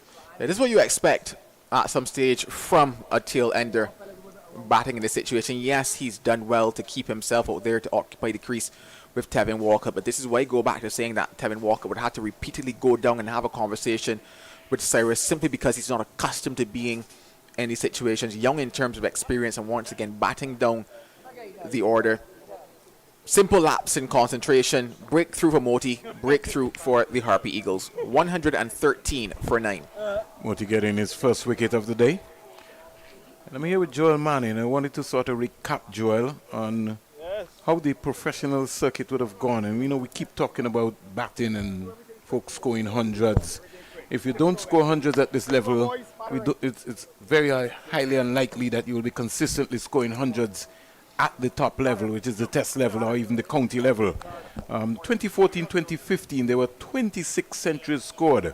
Number of notable names: Craig Bartlett, Johnson Charles, Devon Smith, Vijay Singh, Narsing Dinnerine, Shane Doris, Showing Peters from the leeward, Shiv Chanderpaul, Shamar Brooks, Shea Hope, Orlando Peters, Raheem Cornwall, just to name a few of some players who would have scored. Shea Hope, as you know, during that first year scored 211. And Craig Bradford is always a customer scoring runs. He scored 182. And this was when the format was changed to the professional setup. Just to give you some ideas. And we'll go through as the time go on, Joel, while we're on. Wanted to make a comparison as to, you know, the years and how batsmen have faltered off in regional cricket under the professional system. Cyrus. There's a plea for leg before. He's out leg before. It's all over. Walcott feels disappointed. He's left not out on 41. Cyrus playing around a straight one. Missed it completely. Martin, sorry. Oh, he didn't know anything what was going on there. So like Cyrus, so too is Martin. Playing down the wrong line. Joel. Yeah, well, I did say they needed a moment of magic. They needed a moment of Moti. And Moti's picked up 2 and 2 to bring the end of the innings over the Windward Islands of Volcanoes. What we would have done if you were Imlach, Joel? My consideration would have leaned towards batting. I was going to say follow on. But no, I don't think they want to bat last on this. Agreed, but no, and I was actually going to contextualize it and say, well, initially that's what my thought would have been. However, I'm going to think about the hard yards that my steamers have had to put in. Yes. And had I enforced that follow on, I've had to ask them to once again come out here and do that. I don't think they've done as good a job as they did this morning. And then on the back of that, I was going to say I would bat. I think you, in your next lifetime, right? No, maybe not in this one, Joel. Make sure that you get into politics, right? I'm going to challenge you. You could be a senator. You don't have to be a real politician. You can just get yourself locked into the area. So, the Windward Island Volcanoes, Joel, and we can call it a disappointing batting performance. I almost thought that we were looking at a T20 game this morning. Just the approach and the mindset. But you know what happened, Joel? When you have a young 19-year-old running in and bowling fast, that is what sends shatters to the dressing room. And a lot of the batsmen who got out today never really addressed themselves, never really worked on their defense, and it was exploited today. Yeah, certainly a disappointing performance, and it actually takes them back to what would have happened in round number 4 when they played versus Trinidad and Tobago Red Force, where their batting, especially in that first innings, did not stand the test of time. And now they're in a position from which they actually have to come out here and fight back. And you would naturally say that they're behind the 8 ball, behind the curve, and it will take what is a Herculean effort in terms of coming out here, especially given that there's a lot of time left in this one as well. So time is not a pressure for the Guyana Harpy Eagles. When you think about that, you think about the likes of Ryan Chanderpaul, you think it's about the likes of Matthew Nandu, who can come out here and literally know that they can spend time here and restart, so to speak, here in this second innings. Also, given the padding of should things not go well for them, they have that padding of 195 runs that they can also lean back on. So from a Guyana Harpy Eagles perspective, this is perfect in terms of the scenario at the moment for them. And as long as they play what is common sense cricket, so to speak, in inverted commas, then they should advance this game to a position from which all of the pressure remains on the Windward Islands Volcanoes. However, should they not bat well all of a sudden, it becomes still a very even contest with the Windward Islands. Yes, having to bat second on the pitch has been doing something, but time will still be on their hands because 2.5 days still pretty much left in this one. Just to support what Joel was talking about in terms of Tevin Imlach having to make a decision on whether to bowl or bat again, the seamers between Smith, Thorne and Ali Muhammad would have bowled 26 overs, 4 maidens, 92 runs, 8 wickets. So he would have to weigh that up in the back of his mind and worked out, should I go again or not? So I think Joel has summed it up nicely. The summary and the assessment of it would be to go and bat again. You got a lead of 195, but just for the folks who've just joined us on the Cricket West Indies YouTube channel, Melius 14, Solozano 7, Hodge 1, Athens 5, Ambrose 10, Walcott Nattau 41, Springer 3, John North, Edward North, Cyrus 23, and Martin North. The bowling figures for the Guyana Harpy Eagles. 19-year-old fast bowler, West Indies under 19 fast bowler, and now playing for the Guyana Harpy Eagles. 11 overs, 2 maidens, 38 runs, 4 wickets. Let me repeat those figures again for you so that you have an understanding. And he bowled real quick. He got a little frustrated because he was desperately trying to get 5 wickets. But I think somebody just needed to say, don't worry about that, son. You can come again in the second innings and you can get 5, 6.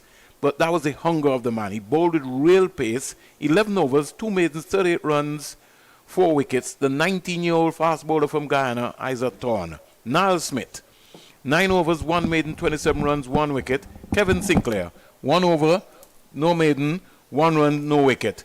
Guresh Moti, 3.5 overs, no maiden, 12 runs, 2 wickets. He came to the party and just destroyed everything very quickly. And Ronaldo Ali Muhammad, he certainly shut me up. 7 overs, 1 maiden, 30 runs, 3 wickets. Windward Island Volcanoes, no, it just was not their day. They bowled them for 113, and their counterparts, the Windward Islands under 15, they're here looking at them. And so they will feel very, very disappointed. So let's see what the bowling stack would be in terms of the Windward Island Volcanoes. Can somebody come out and produce some magic and put the Ghana Happy Eagles under some pressure? We'll find out in a couple of minutes' time in terms of what's going to be happening. Let's look around the region and give you an update in terms of the other games that are taking place at the Queen's Park Oval in Trinidad. The Barbados Pride at 265 for 6, Bradford 30, McCaskey 46, Reefer 12, Warwick 6, Jonathan Drakes is not out 72, Wickham scored 34, Holder 34, and Darwish is not out on 29. So lots of action taking place in that one. And just to let you know that the Trinidad and Tobago Red Force, they scored 172 in their game. The wicket takers so far for Trinidad and Tobago, Carrie Pear, left arm spinner 2 for 50, and Brian Charles, the off spinner 2 for 57. The seamers, Seals 1 for 24, Anderson Phillip 1 for 70. We will jot over and find out what's happening with the West Indies Academy and the combined campuses and colleges game. And to give you an idea, the combined campuses and colleges at the moment, they are 140 for 4. Evelyn 13, Puran North, Motaro retired hurt for 55, Henry 29, Brooks 25, not out batsmen are Otley on 4 and Richards on 9. The West Indies Academy, they would have scored 300 all out of 78.3 overs. Carlin Boyne Tuckett, the wicketkeeper, top scored with 76 not out, 120 balls, 10 spanking boundaries. And Yon Lane, batting at number 11, scored 63 or 43 balls, 5 fours and 5 sixes. Let me repeat that. Yon Lane, 19 years old, in fact he might be 20 now, 63 or 43 balls, 5 fours and 5 sixes. Ashman Ned scored 10, Bishop 32. The bowling figures, you saw Otley picking up 5 for 47, Marcus 1 for 75, Goodridge 1 for 37, and Blades 3 for 59. We will get to Sabina Park in Jamaica and to find out what's happening with the Leeward Islands and the Jamaica Scorpions. That game is being played, hampered somewhat by rain. That's being played at Sabina Park in Jamaica, and really great to see cricket returning back to Sabina Park in Jamaica. The Leeward Islands, they dismissed the Jamaica Scorpions for 221. Louis was bowled Derval Green without scoring. Kyron Powell is back in the hut for 41. Carty is not out on 29. So Mikael Louis facing some pressure. Just go to the Jamaica score and give you an idea. Carlos Brown scored 80. And Jeremiah Louis 3 for 34. Raheem Cornwall 3 for 69. Daniel Durham 2 for 27. And Colin Archibald 2 for 23. The Leeward Islands are 72 for 2 as the umpires march out here at the Coolidge Cricket Ground, the home of Cricket West Indies. So just giving you an update in terms of what would have been happening. As we return here at Coolidge Cricket Ground, the home of Cricket West Indies, and you're wondering what's happening, just to let you know that the ICC Men's T20 World Cup is coming to the West Indies and the United States of America. 55 matches in total, 20 massive teams. The top 20 in the ICC World Cup who have qualified for this Caribbean and the United States of America World Cup. It's going to be out of this world. And so make sure that you get your tickets for the West Indies group stage matches at the ICC's Men's T20 World Cup 2024, available at tickets.t20worldcup.com. So go and check your tickets. Go and purchase your tickets early o'clock. And everybody in the Caribbean is hoping that the West Indies will not only get to the semi-final, but at least even get to the final of the Men's ICC T20 World Cup. The folks who have just put together the 10 minutes rolling, they are now taking the roller off. The Windward Island Volcanoes on the right side of myself at the media center having a conversation. The two batsmen have not come out of their hut yet, which would be Nando and Chanderpaul. And the Windward Island Volcanoes, you can say they are behind the 8 ball on, you could say, into the second afternoon session. They trail by 195 runs and a lot of time in this game. Umpires Zaid Bassarat from Trinidad and Tobago and Floyd Reefer Jr. from Barbados having a conversation in the middle. And anytime now, somebody would be able to quickly come up with the new ball. Who will start for the Windward Island Volcanoes? Looks like it is Ryan John. John wearing the number 74 is now marking out his run. He's just giving his hat to Zaid Bassarat. So good afternoon to the folks in Bermuda. 31.5 overs the Windward Island Volcanoes were bowled out for. All to play for here in this all-important game. Tate Chanderpaul, we're looking to get some runs under his belt.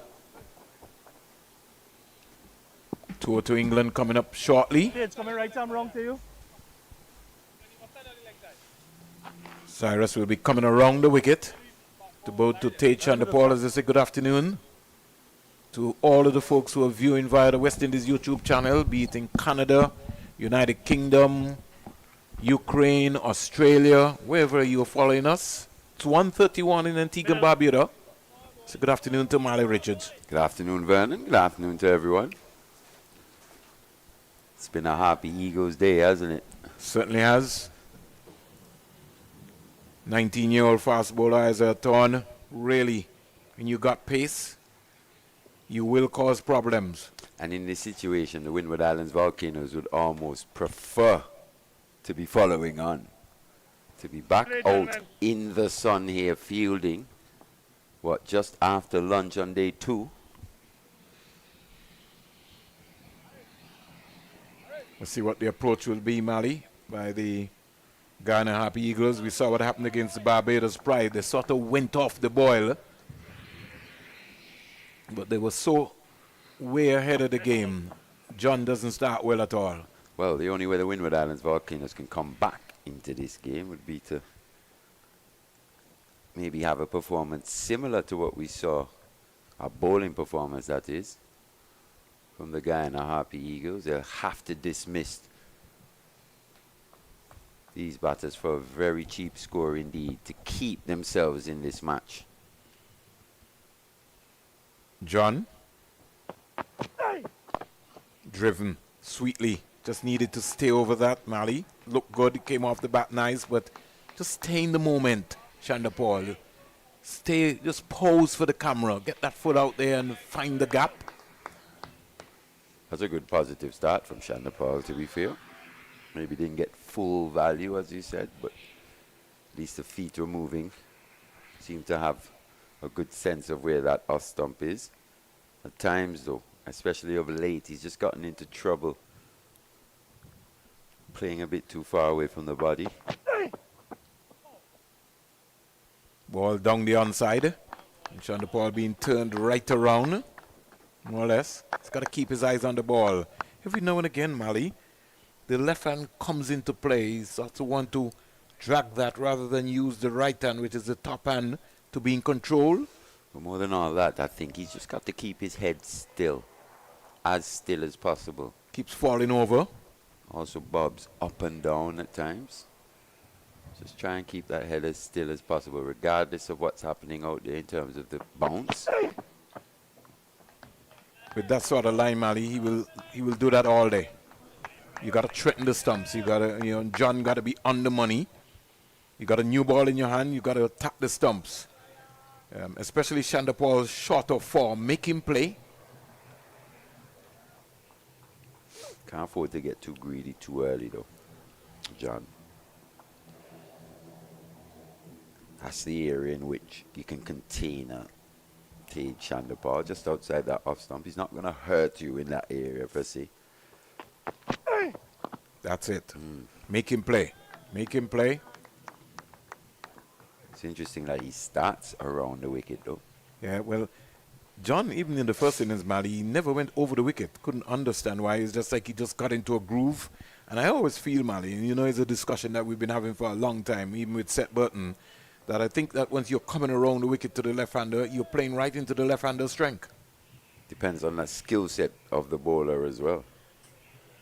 We see a lot of guys just going around the wicket thinking it's the fashionable thing to do. Second dead ball of the day.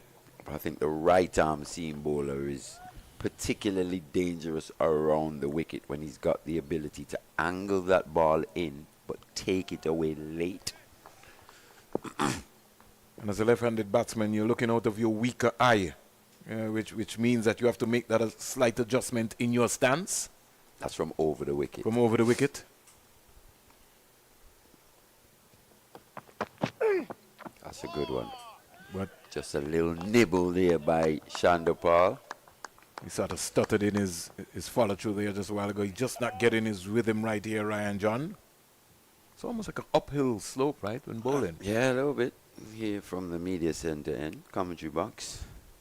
A lot of no balls have been bowled, Mali, in this game, especially from the CIU road end. Yeah, now Smith has had a few issues from there. Most of the fast bowlers, actually. Two slips and a gully go down. Down the onside again, because he's pushing the ball. There's always going to be a challenge. So John starts with a maiden. All 6 deliveries to Tej Chanderpaul. And the Guyana Happy Eagles will lead by 195 runs. We can say they're 195 without loss. Yeah, but even from over the wicket and with that ability of Ryan John to swing that new ball, take it away from the right-handers, even from over the wicket, bringing it back into the left-handed Chanderpaul late could be pose quite a challenge as well. So just really limiting his options at this stage, I would say. From over the wicket, the ball starts within the eye line, so it's a decision in which the batter has to make. Whereas from around, it's just easier. It starts wide, keeps going. It's an easier leave. Just depends on the skill set of these bowlers, though. It's a Kamara Roach. He's one that would have really led that, almost, if you want to call it, revolution of left arm of around the wicket to the left-handed batters. Stuart Broad as well. You think of his battles with David Warner from around the wicket. Angle in, taking it away, bringing the slips wicket-keeper into play. And also with the natural variation of the ball just going on with the angle, it's even more of a threat. These are highly skilled bowlers. Especially to players such as Nandu, who are quite strong off their pads. They look to whip the ball into the onside. Seems a lot more comfortable. Oh, that's kept down. He's out leg before. He was squared up. Nandu didn't get deep into his crease. Missed a straight one. And Nandu goes for naught. Yeah, so his troubles continue, Matthew Nandu. Short, not just short of a good length, actually. As you can see, Nandu, that head bouncing up and down, just losing sight of that one in the end. Didn't get up as high as he anticipated, that's for sure. But we saw Ryan John handle a similar delivery when he was batting. Kept that head still And just that nature of the head bobbing up and down, Nando loses sight of it. He has to go. LBW, he goes for a duck. I think one of the things that the players have to understand, Mali, is that you've got to keep your head as still as possible.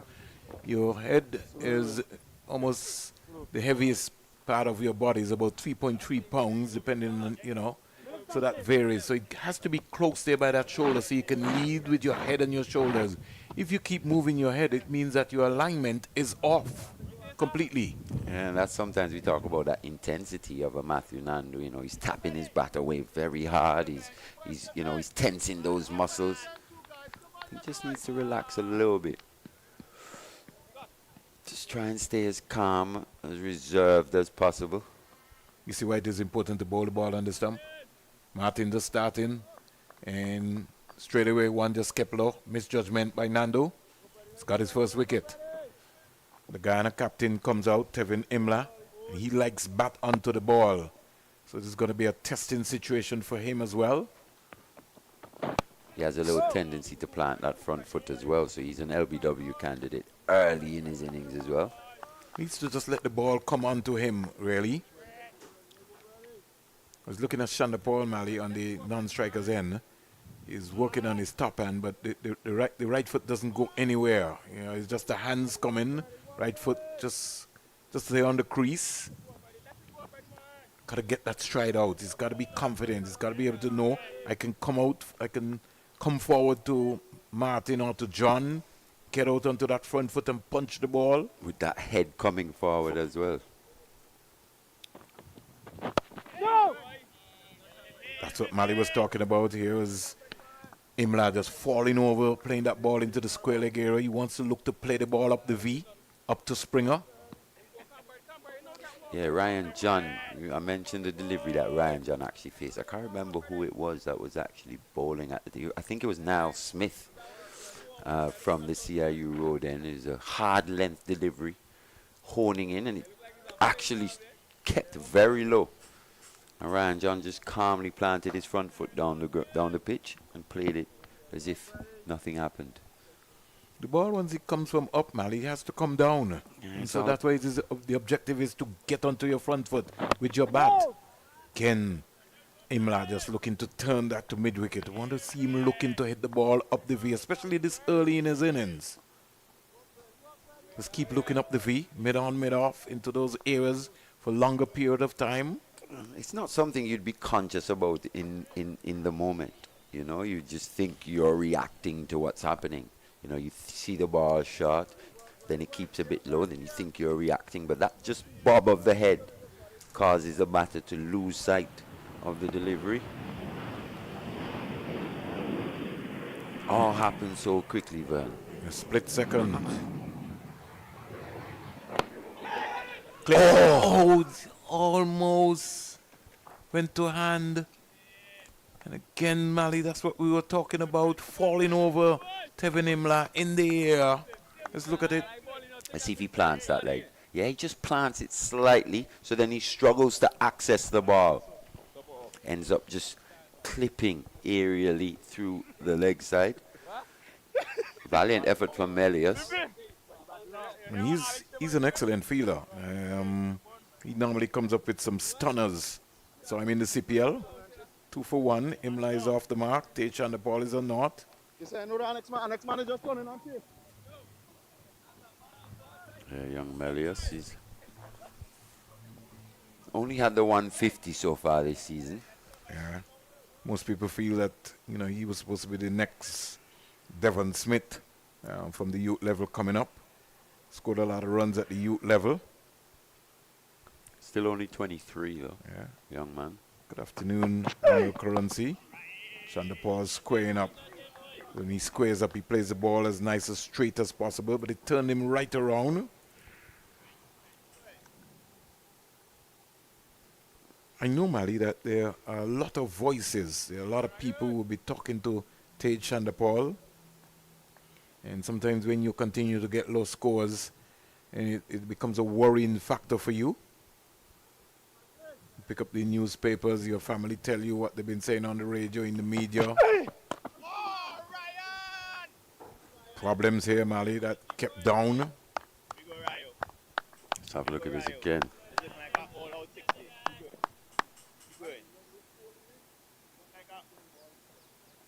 Got to stay side on to the ball. He survived, no? He does. Got a bit of bat on that one, Chanderpaul, but that head just going up and down once again. Manages to get something on that. He's just got to stay as calm as possible. And that delivery will be going through his mind, Mali. The mindset of Tej Chanderpaul.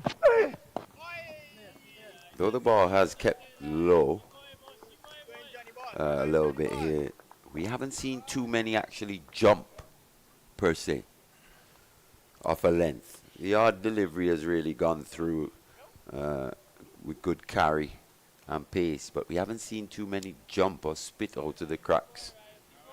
Well, no one on the Windward Island Volcanoes team had the pace of Isaiah Thorne, so we won't see that in this innings, but you never know.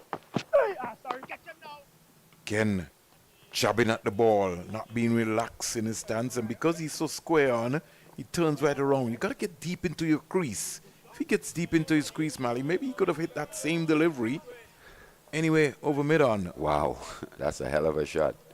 Because that was a hard length delivery there, you know, not quite short enough. Good area. He's a knot. Yeah. That is plain in his mind. He wants to get off the mark. Clipped it. To clip, yeah. That's where he's strong. Anything in that area, just as Mali said, he's going to put that away offline. And because he comes right across his stumps, that bottom man is going to come into play there. Well in front of square as well. And that's because Ryan John just, a little bit impatient, feels that he can knock him over. Just got to be patient, just got to keep working there. That's why it's so important for him now to just go around the wicket and give Chanderpaul something to think about slightly. Back over, you'd say. He's around now. Yeah, over. Yeah. But he's trying to change that angle. I don't think he is. He's contented to just fall into this groove. That's a much better length. At least he's bringing him forward, but Chanderpaul is in a standing position still, simply because of the bob and weave. He survives. The score is 6-1. Now, the Windward Island Volcanoes, Mali, would have to tremendously, in their mind, feel that, listen, our objective is to get the top 5 here of the Guyana Harpy Eagles. Put some pressure on them. If before tea we can get 4, we're in the game. Yeah, but they're way behind the 8 ball at this stage. But obviously they've got to be thinking the way you're saying, Vern. 2 slips. Got to be as positive as possible. Gully, backward point, cover, mid-on, mid-off, short mid-wicket. Ken pushing the ball down the onside, got to attack the stumps. Got a new ball in your hand, you got to make it work, especially on these tracks here at the Coolidge Cricket Ground. Because after at least 20 overs, there's nothing.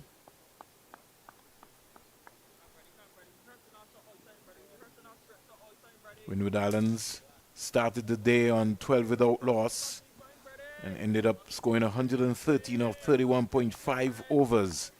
And this would have been in reply to the Guyana Harpy Eagles, who scored 308 of 80.5 overs.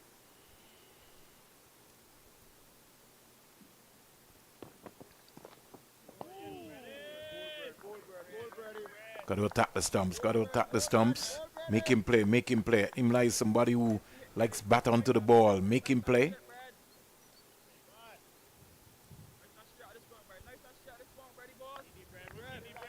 Make him play, make him play. You got a new ball, make him play. He's just only faced 6 deliveries. And the brand new Duke's ball in your hand is just only 4 overs old. Cross seam and attack the stumps. That hard length, anywhere within the 4 meter, 6 meter area.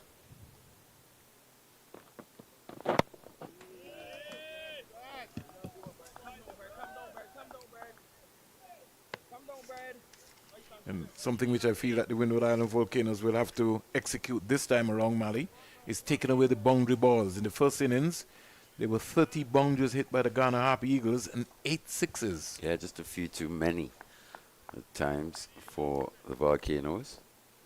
Took wickets at regular intervals.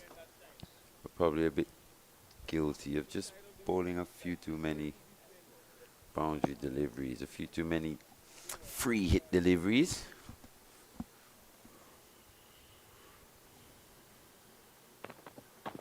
No! Oh, once again, that one just staying a little low.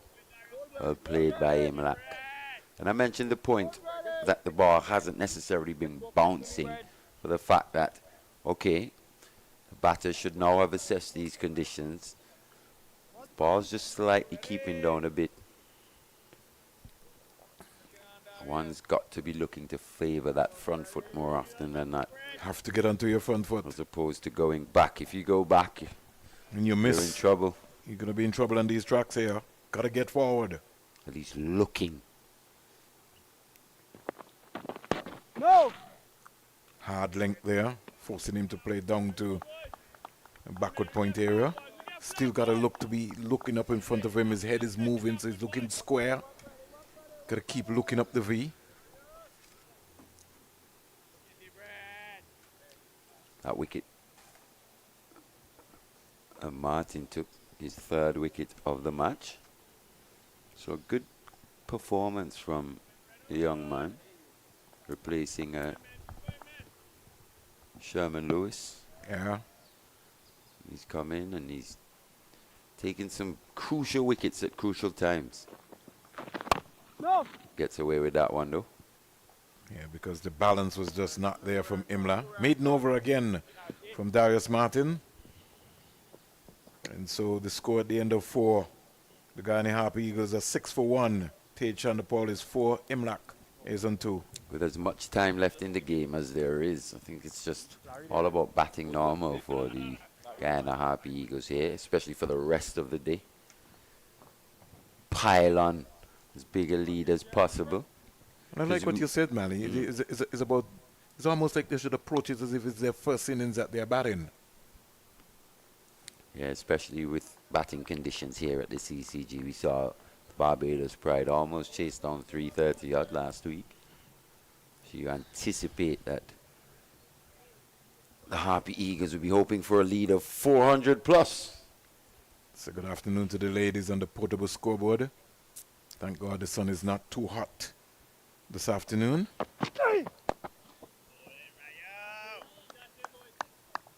It's as if the cricketing gods were listening to you yesterday in terms of that heat, and it's just brought a bit of respite for everyone. Last 3 days, man, it has been hot. So today, we know for sure that summer been is a lot coming. cooler. We know that for sure that summer is coming. It's around the corner. I thought it was here already, to be fair. June 1st and 29th, the ICC Men's T20 World Cup. That's the length. That's the length. Somebody's in trouble. Be close. Somebody's in trouble. Oh. Somebody's in trouble. You had to hit. They end up getting 2. Yes. In the end. Gotta hit. Those are the ones. Imlach was caught slightly on his heels there. Yes. Chanderpaul wanted that single right away. Let's have a look again. Called for it. Went. Imlach, a bit of hesitation. Would have been close.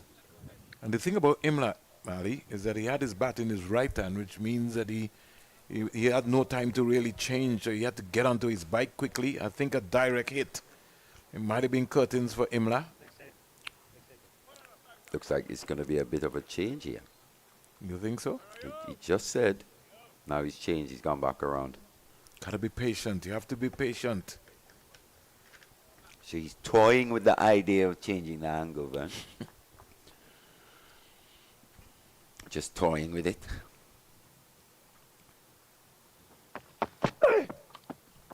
That's meat and that's easy shot for Chanderpaul. Easy.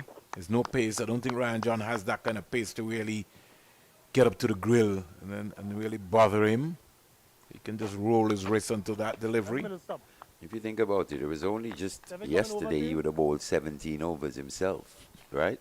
So you look at the workload of the Windward Islands Volcanoes. 19 for the fast bowlers, 19 from Springer, 17 from John, 17 from Martin as well.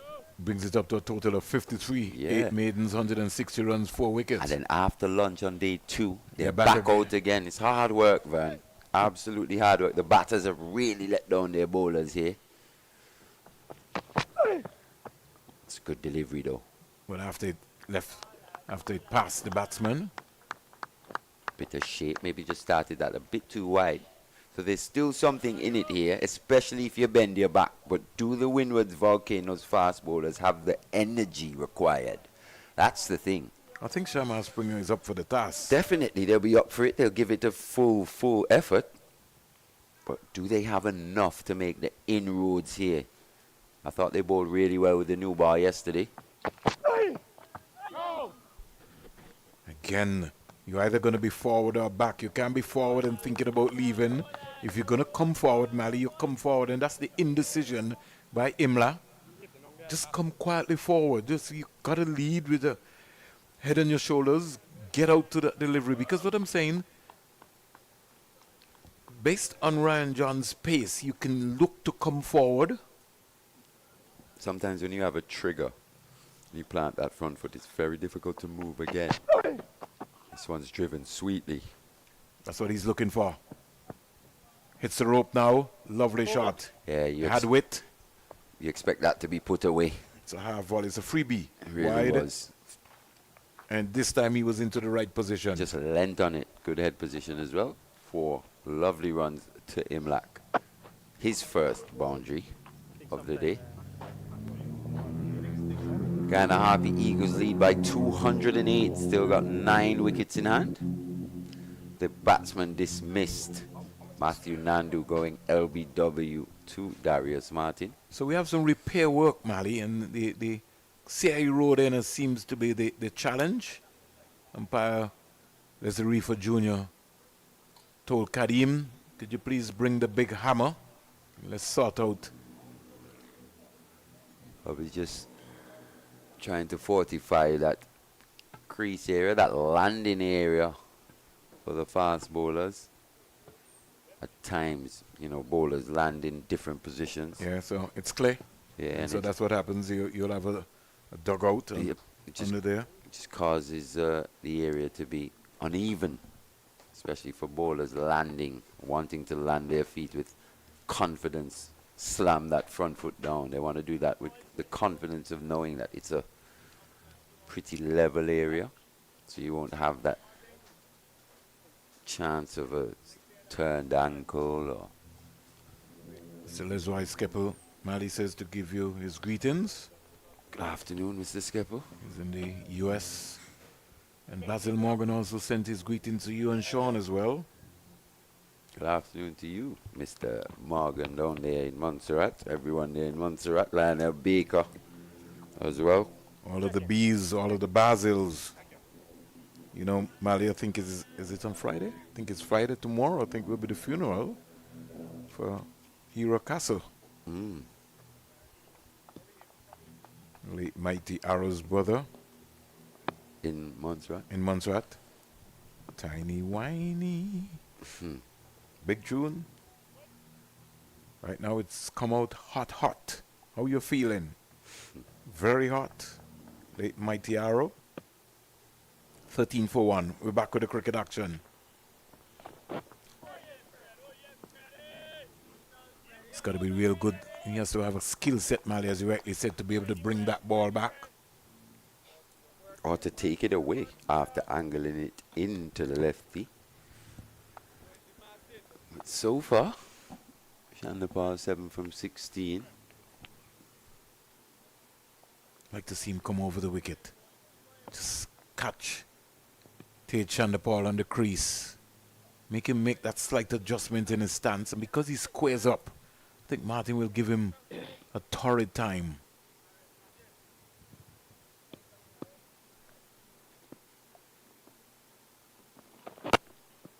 See? Yeah, see, that's why it turns him right around. Different strokes for different folks. And I want to say this, Mali, because somebody's always saying, well, you got to, why can't somebody come around the wicket and be patient? And I'm just saying, you're allowing the batsmen, especially early in the innings, to be comfortable. Well, you got to be able to catch them off guard. When you're a left-hander, a left-handed batsman, it's really hard, Mali, looking out of that weaker part of your eyes. When you come around the wicket, this is just my estimation, you're comfortable. You could be able to see everything as clear as possible. Well, we see how someone like a Shiv Chanderpaul countered that. He tried to get his head fully around, so it was 2 eyes as opposed to looking out of one and a half. Yes. He's trying to get both eyes on that bowler and that ball. So it looked quite awkward at times. You might say, oh, where is he looking? But by the time that ball is delivered, he gets in a side-on position and plays the ball quite orthodox. In an orthodox manner. Or he wasn't quite as an unorthodox player as people think. The problem is that the technicalities. He's quite quirky. Yes. He's a very quirky player. Yeah. But he adapted that to make sure that he understood what he was looking for. There was a science to what Shifton and Chanderpaul was doing. Yeah, just lost it there, did Martin. Good bit of work by wicketkeeper Walcott. Had a long way to go. Yeah. Especially from around the wicket. Would have liked to maybe register a half century today. Was left not out on 41. Played quite well in that partnership with Cyrus, that 9th wicket partnership of 64. Yeah.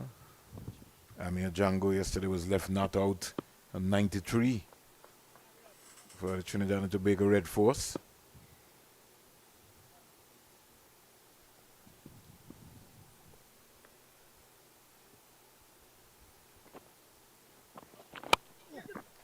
Slightly aerial.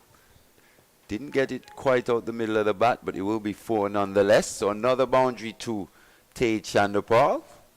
And slightly off balance here to Mali. He got everything, he just went hard. I think it's, yeah, you're right. And I think it's fair to say that Tej Chanderpaul will never be the most aesthetically pleasing player. You know, he won't just magically turn up one day and be the prettiest player we've ever seen. But I think he has been effective over his career, and he's just lost his way slightly in terms of the art of batsmanship, in terms of scoring runs, not just surviving. You know, when we're talking about world cricket, man, we'll come back to that. No! You'll think about the days of maybe, say, a Lister Cook, who every time you saw him, you know, you just felt that you could knock him over. But his powers of concentration and his areas where he worked on. He played 2 shots, really, Alistair Cook. He played a cut and a pull. And a pull. More often than not, he was solid in defence. Played a little tuck off his hip as well. Low risk option. And if you know, he's the highest run scorer in English cricket history, right? So we're talking about. Everyone's just got to find their own method. And their own niche to be able to suit the situation. And that's why the point that you were making about Sheffield and Chanderpaul was so effective. Because he studied and he knew that he had to be hitting balls to be able to survive out there. He prepared before he went into a game. But and Cook is a brilliant player to use actually in this, to juxtapose against Chanderpaul. Tej, that is. Because as we said, Cook played 2 shots, the pull and the cut, but he was particularly strong in those areas. When we analyze the Tej Chanderpaul, which areas would you say Tej Chanderpaul is particularly strong in? Anything off leg, offline. And that's just one area. And that's just one area. So he's just waiting for balls there. I think he's just got to find that art once again of scoring runs, not just surviving. And that doesn't necessarily mean being reckless or being overly expansive. He could rotate the strike with singles, which can help him to then get into his confident mood.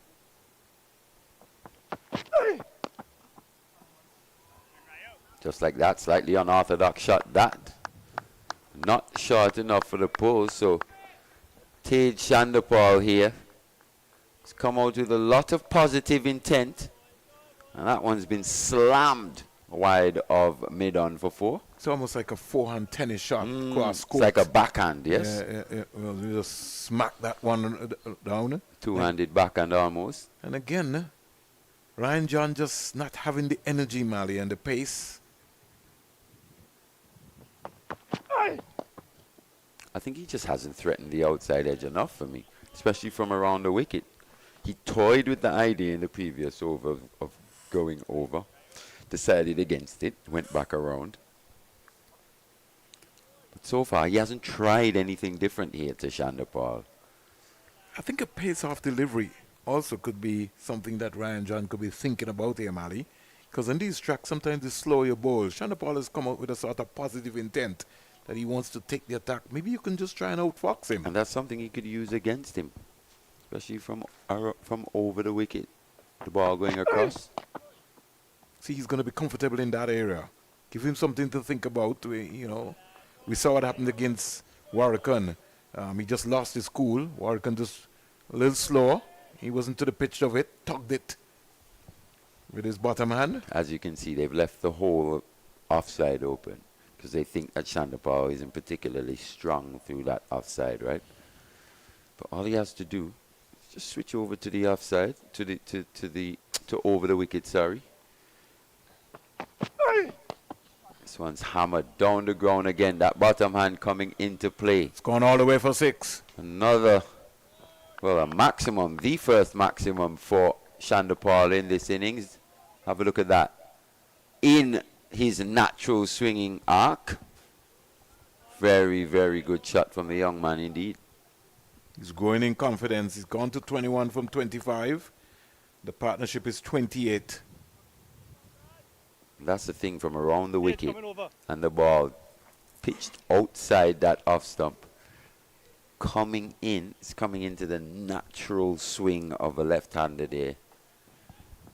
Long on, wide, long on.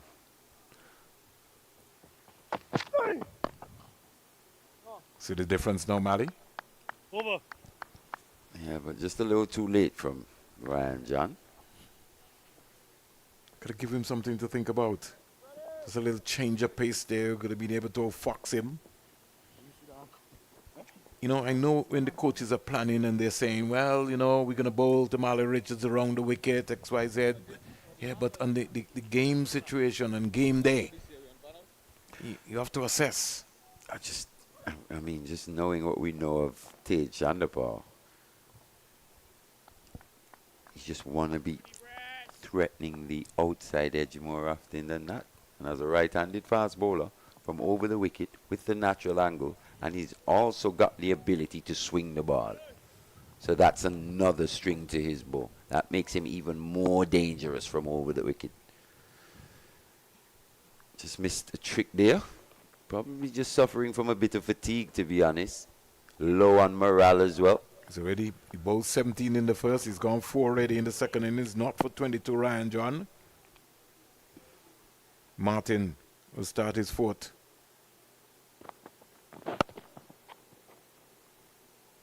Again, Imlach's head falling over. It's got to be looking to just punch that ball down the ground.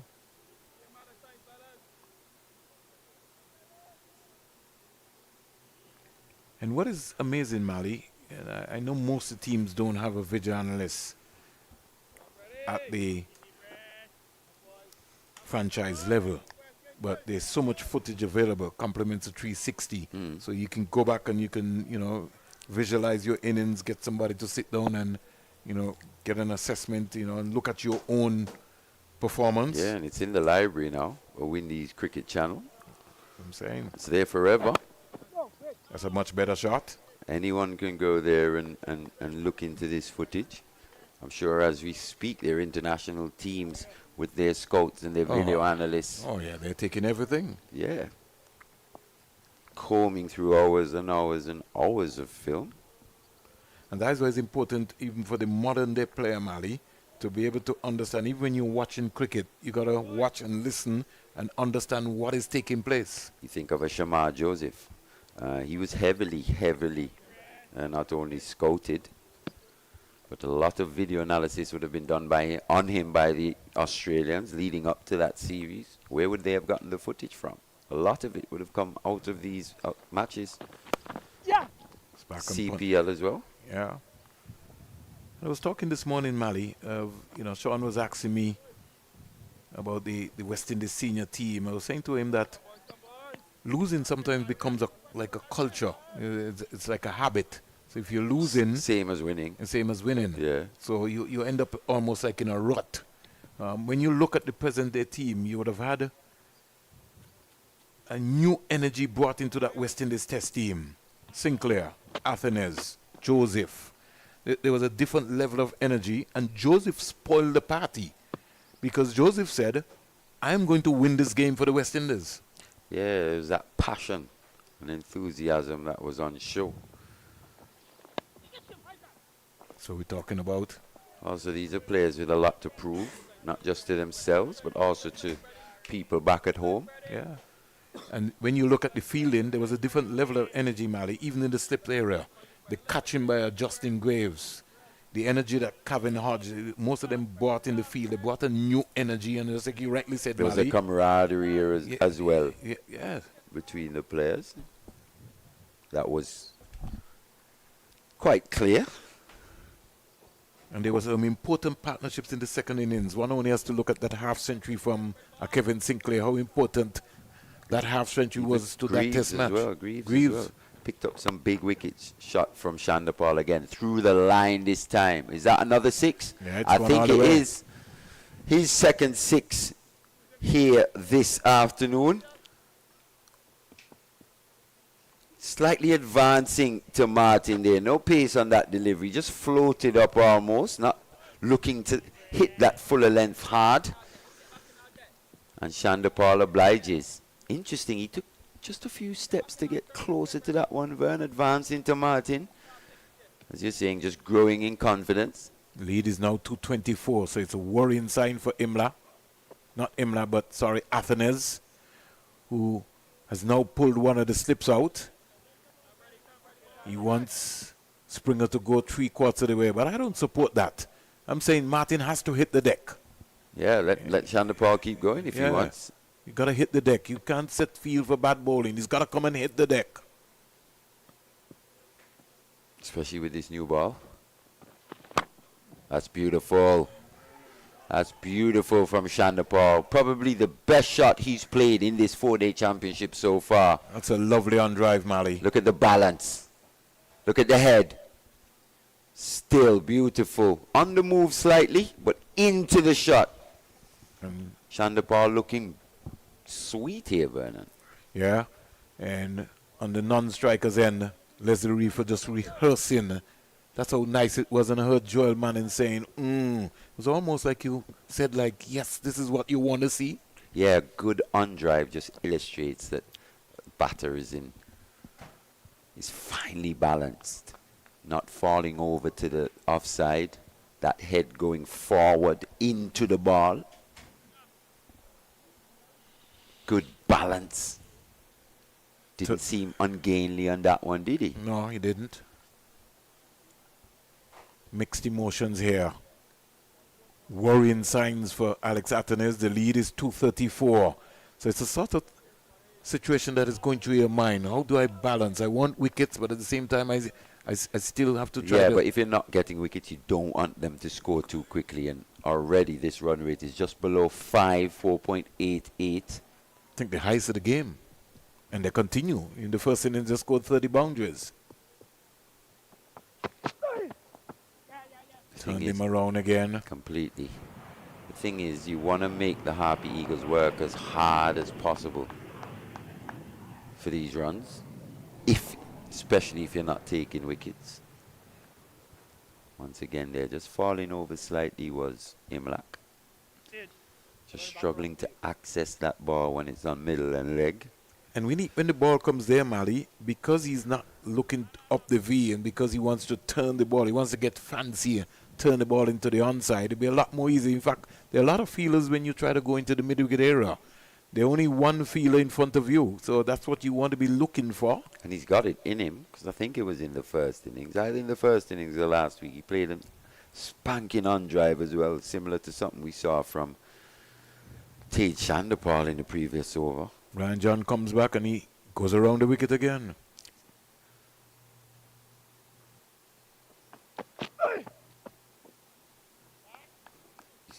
He's looking for a little extra here, is Ryan John. You admire that from the Burley fast bowler, but switching the angle to around the wicket. Just limits his options. He's the vice captain of this Windward Island Volcanoes team. Coming up next will be Joel Manning and Sean Devers, who will go through until tea. They might get more lucky than us and bring home some wickets for somebody or some runs for the Guyana Harpy Eagles. Stands and spanks that. Down to the boundary for 4. Won't get there. Hits the ropes now. That's what confidence can do. All of a sudden, all the shots coming out from Chanderpaul. Look at the head there once again. Still, when making impact with the ball. Beautiful, beautiful cricket shot in an area, through an area which isn't known to be a strength of his. Like I said, Mali, he's the senior batsman in this team. He's got 7 first-class hundreds, over 5,000 runs. So he's played a lot of cricket for Guyana. So you've got to consider him to be somebody. It's only a matter of time before he strikes that form. Maybe just caught slightly on the back foot there, but survives. But he was, at least there was a more assertiveness in his running. He was looking to run, more or less. And also, he was looking to be aggressive there, saw the ball wasn't in his area and defended it, as opposed to looking to be defensive first as the first option. And stabbing it. Yes. And I think that's what he has to find, that balance of attack and defense. He has to be looking to score runs first. And if the ball isn't in his area, that's when he covers up. Oh, that's a good delivery. Just slightly, maybe just caught on that back foot once again was Chanderpaul. That head slightly caught backwards. I think he was looking to be aggressive as well there to Mali, because he's in that sort of frame of mind. Left foot really didn't move there to the depth of the crease. He just sort of just was in between. All the good shots we've seen him play today, he hasn't looked to overhit. He stroked the ball, caressed the ball to the boundary. Partnership is 45, and every now and again, like we saw in the first innings, they always find a way, Mali, to be able to come back, get wickets. It looks as if the Guyana Harpy people might be running away with the game, and then they come back and they snatch too. But this is why batting's such a mental game. Hit a few fours, think you're back in the best of form. No, you still got to be looking to do the right things. So at the end of 9 Mali, 45 for 1, we make way for compatriots Sean Devers and Joel Manning.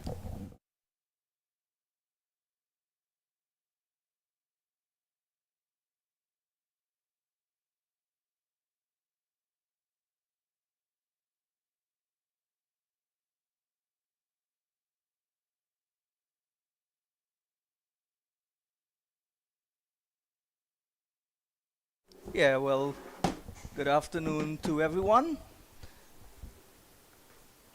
We greet you at the news once again. If you've just joined us, that Guyana were bowled out yesterday afternoon for 308, and the Windwards eventually bowled out today for 113, despite a 64-run partnership down the order by from Walcott, who made 41, and Cyrus, who made 23. Isaiah Thorne bowled with real fire, 4 for 11. As Ali Muhammad supported with 3 for 30, and Moti had 2 for 12. Martin down the leg side, and no run. So Guyana in their second innings, leading by 195 runs. Nandu was leg before, a ball that really kept low, and he fell without scoring. It was none for 1. And Imlach, the captain, has joined Chanderpaul. Well, I understand from the Guyana camp that they would have told Chanderpaul to don't be afraid of getting out. Go out and be positive, play your shots. Don't be afraid of getting out. And this is the result. He's looked very good so far. Needs now to build on this good start. He's hit a couple of sixes. You don't often see Chanderpaul hitting sixes. So he's enjoying his innings now. Have fun. Play shots. Don't be afraid of getting out. Chanderpaul. A slip and a gully. A slip and a fourth slip. This is Chanderpaul getting inside the line. And once the bat starts to hit the ball a couple of times, your confidence level increases, and that would bring a flow of runs many times. He's been intentional since coming to the crease, of course, helped by that lead of 195 runs that the Guyana Harpy Eagles have. And it's just given him that, I guess, bit of reassurance behind him.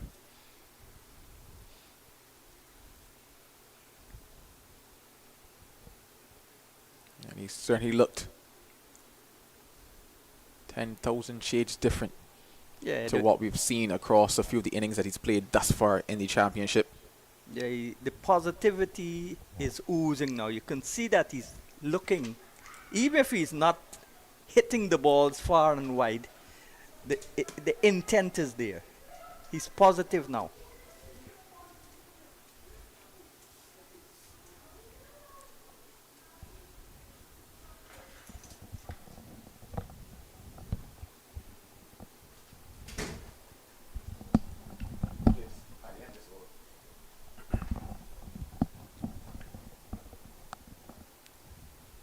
Springer, and that's outside the off stump. Imlach plays no shot, and it goes by to be taken by the keeper. So Springer, the wicket taker, 1 for none. This is his first over. 9 to Imlach. No, something is wrong there. So 46 for 1. Harpy Eagles lead now by 241.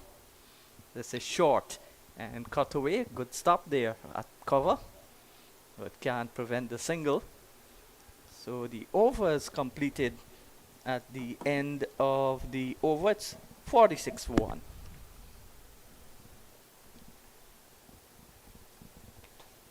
Well, it's time for your West Indies Championship question of the day. And that question is, what approach will Guyana take? For those of you watching currently on the stream, go ahead and have your say in the comments. What do you think the approach will be? We've seen Tajan Chanderpaul come out quite confidently. Will that continue for the remainder of this Guyana Harpy Eagles innings? What approach will Guyana take? Go ahead and have your say in the comments now.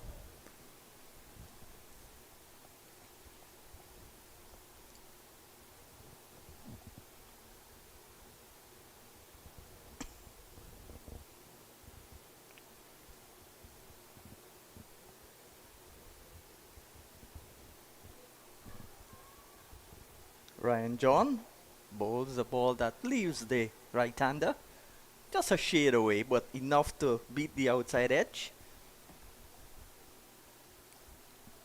Good afternoon to Basil Butcher, Lyndon Fraser, Derek Kalicharan, Clayton Lambert, all in the US of A.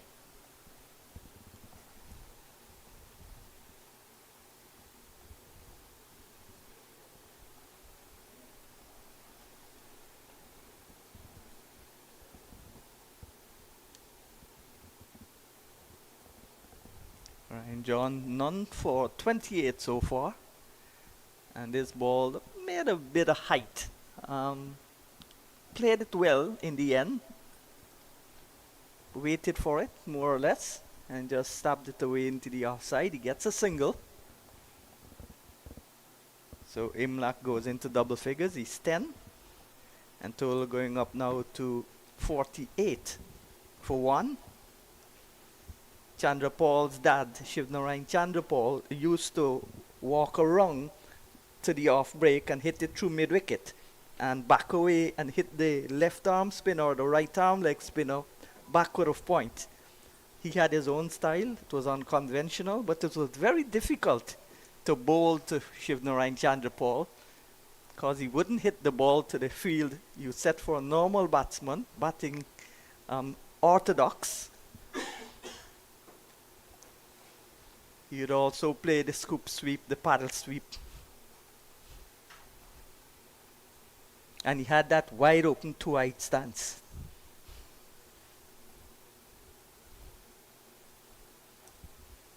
Young Chanderpaul is on 37 now, a ball a run. And when last we would have said that?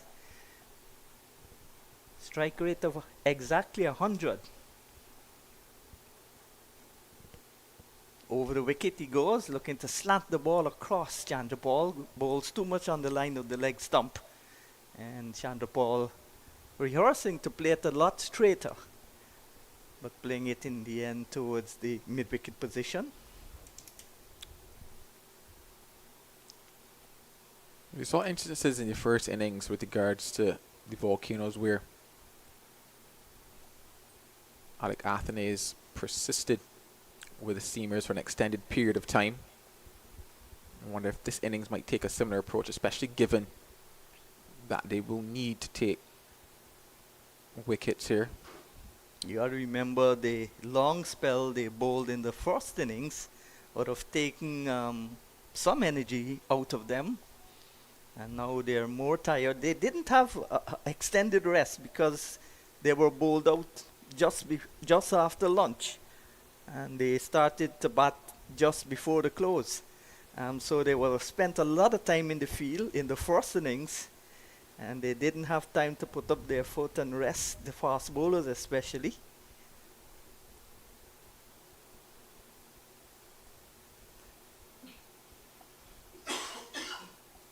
Short delivery and played out towards the mid-wicket position. 11 overs completed, 48 for 1.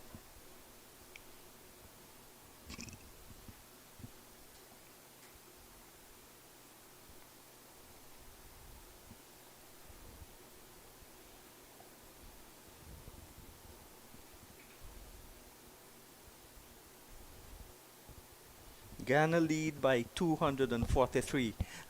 They would have wanted a bigger lead.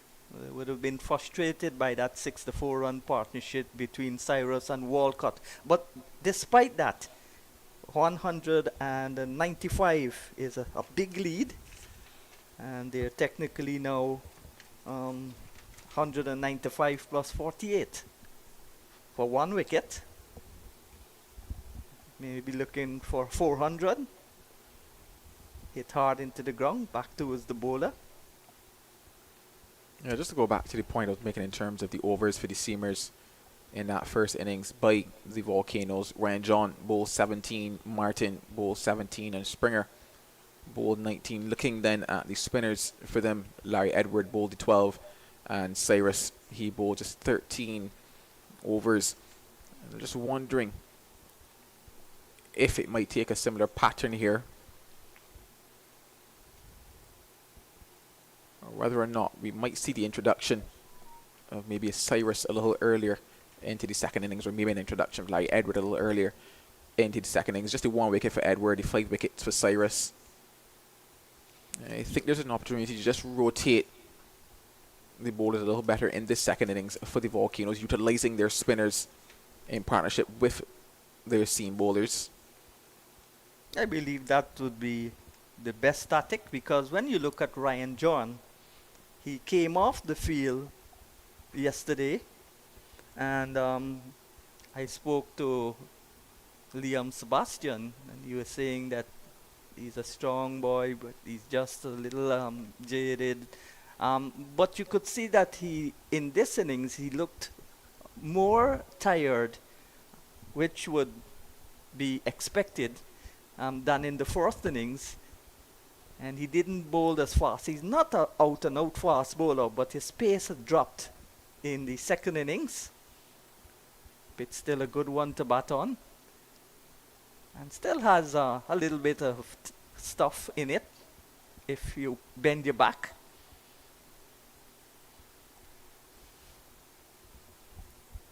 But of course, Isaiah Thorne is far quicker than any of the bowlers in this match. So he extracted more pace and bunks from this pitch than any of the other bowlers, which is usually expected.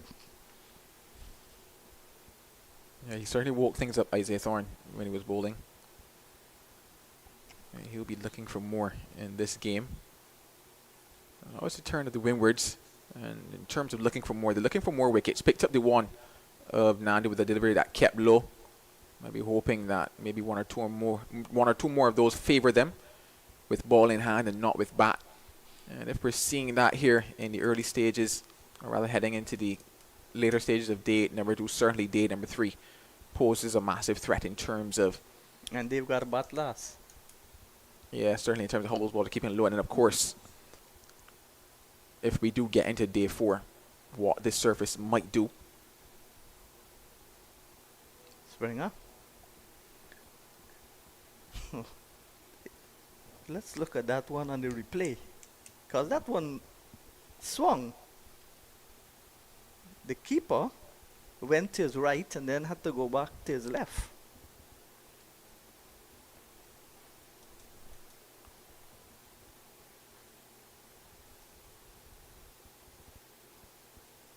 Oh, that swung after it passed the batter down the leg side.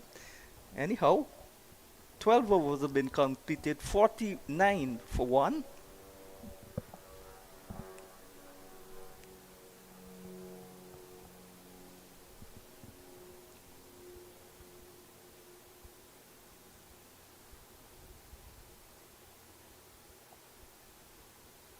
So as we saw there, the ball is still swinging. Yeah, you would expect that with a ball just 12 overs old. We've also seen that in the innings when the Harpy Eagles had it with ball in hand. We saw that on day 1 as well. And despite the couple of balls keeping low, this pitch is not as bad as one would have expected. I think it's after still the end good of this for match, batting. you might want to ask the batters that.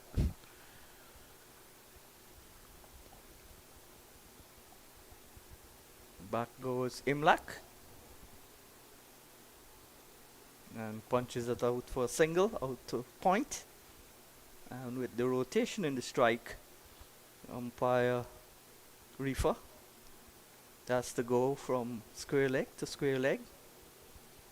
So it's not only the bowlers having extra work when batters, especially left hand and right hand combinations, get 1s and 3s and rotate the strike.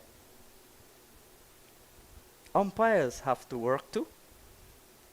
Not as hot as yesterday, but still bright sunshine.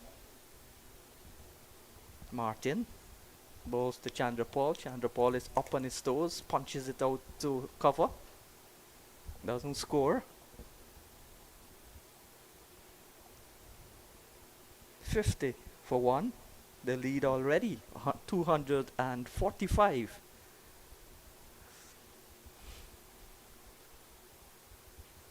So Guyana would want to come out and play aggressively and maybe bat up to about 20 minutes before the close or half hour and give the Windward Islands a few overs to bat,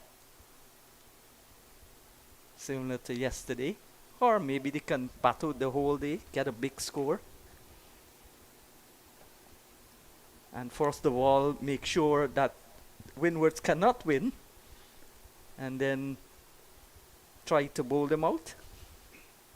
Lots of scenarios. Yeah, if I see the Windward Islands Volcanoes batting before the close of play today, I'd be very surprised, especially given how much time is left in the match. It would have to be a scenario of Guyana Harpy Eagles have been bowled out, to my mind, that is, in terms of seeing the Windwards batting again here this evening. Good delivery there, again coming from over the wicket and slanting the ball across the left-handed Chanderpaul. Just pushed at it. Usually Chanderpaul would have left that alone, but he's in that frame of mind. where he wants to score.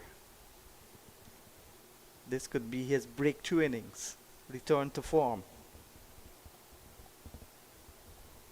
But 245 is already a useful score on a pitch like this. If they extend it more, close to 400. And that's saying that the bowlers don't bowl well, the batters bat well.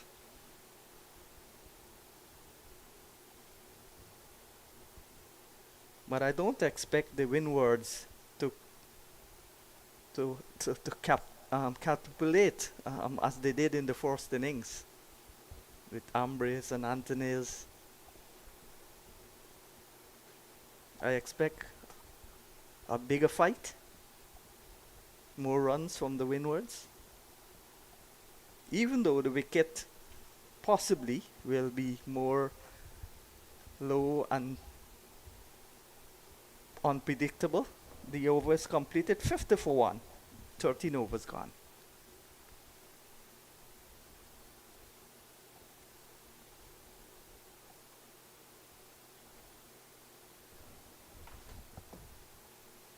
Just about 5 minutes or so until we get to tea here on day number 2. Might have been a lovely opportunity to just slide in the leg spin of Darryl Cyrus here. Maybe squeeze out 2 overs from him before we head to tea. See whether or not there might be something for him there.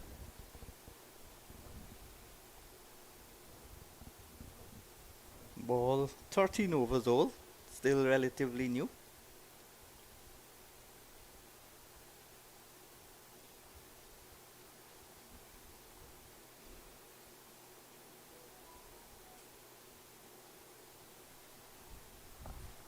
Samuel Badri used to love bowling with the new ball. Of course, it was a white ball most of the time. In fact, all of the time.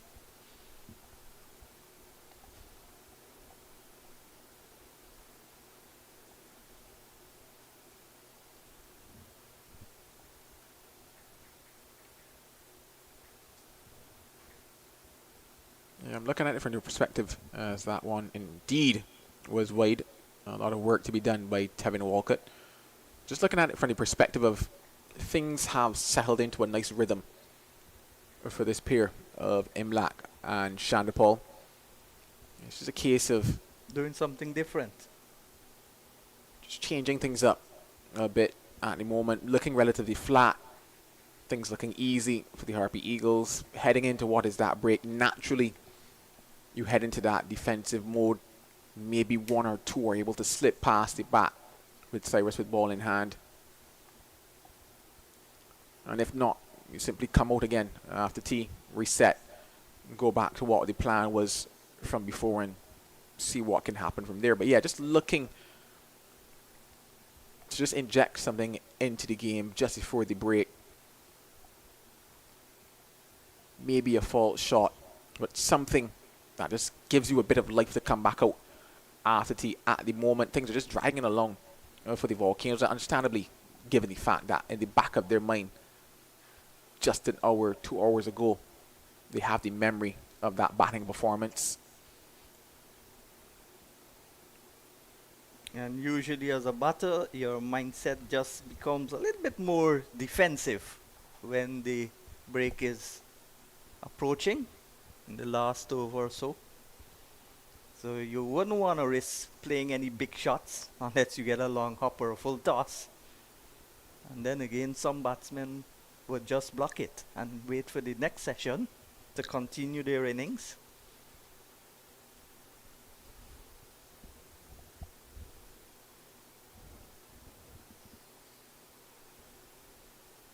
Again wide, but not wide enough this time to be called a wide. Brian Lara once told me that the first ball, if you get a bad ball, you stroke it for 4. And the last ball of the day, if you get a bad ball, you stroke it for 4. Because the next day, you could end up on 96 not out.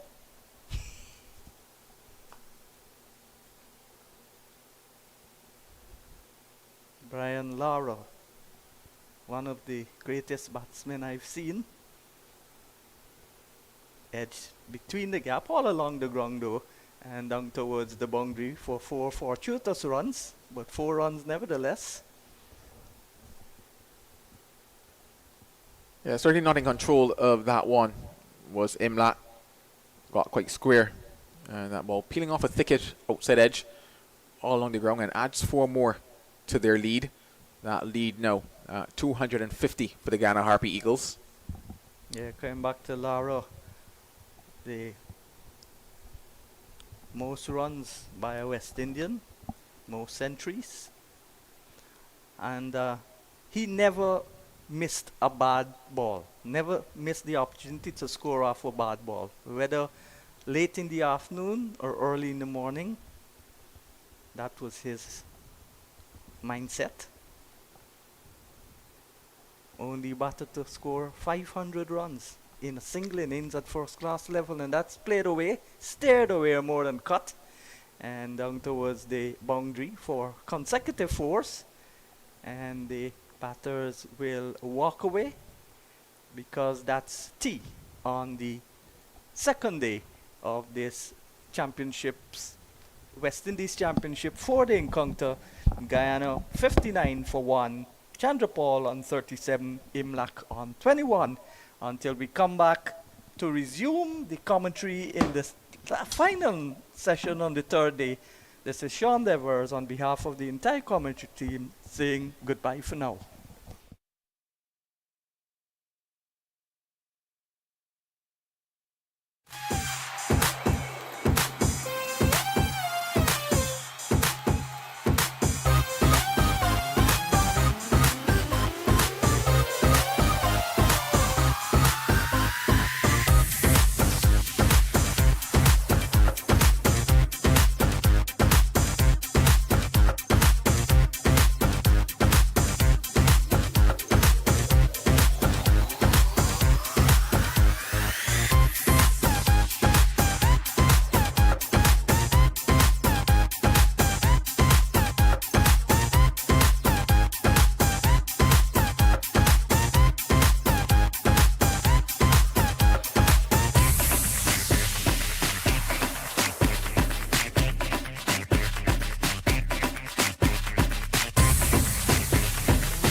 Welcome back to the tea interval, and we have turning up right here in terms of what is going to be happening. 59 for 1, 14 overs bowled. Tevin Imlach 21 and Chanderpaul 37, a lead of 254.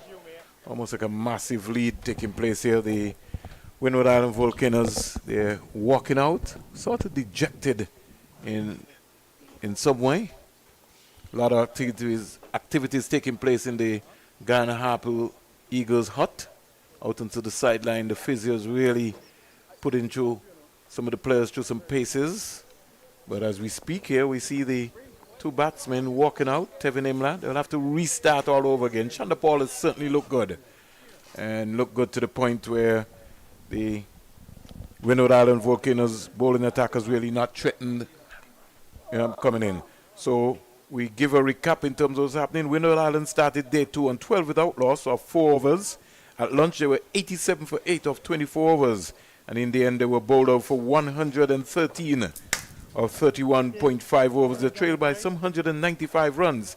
At tea, the Guyana Harper Eagles, they were 59 for 1 of 14 overs, a lead of 254. It now means that it's game on here. And Alex Atenes and his team will certainly have to come up with some magical plans to try and get some wickets. There's a sort of out-and-out situation where they're going to have to feel. They're going to have to take all of their catches and at the same time take away a lot of the boundary balls. In the first innings, there were 30 boundaries and 8 sixes. Guyana Harper Eagles scoring some 308 all out of 80.5 overs.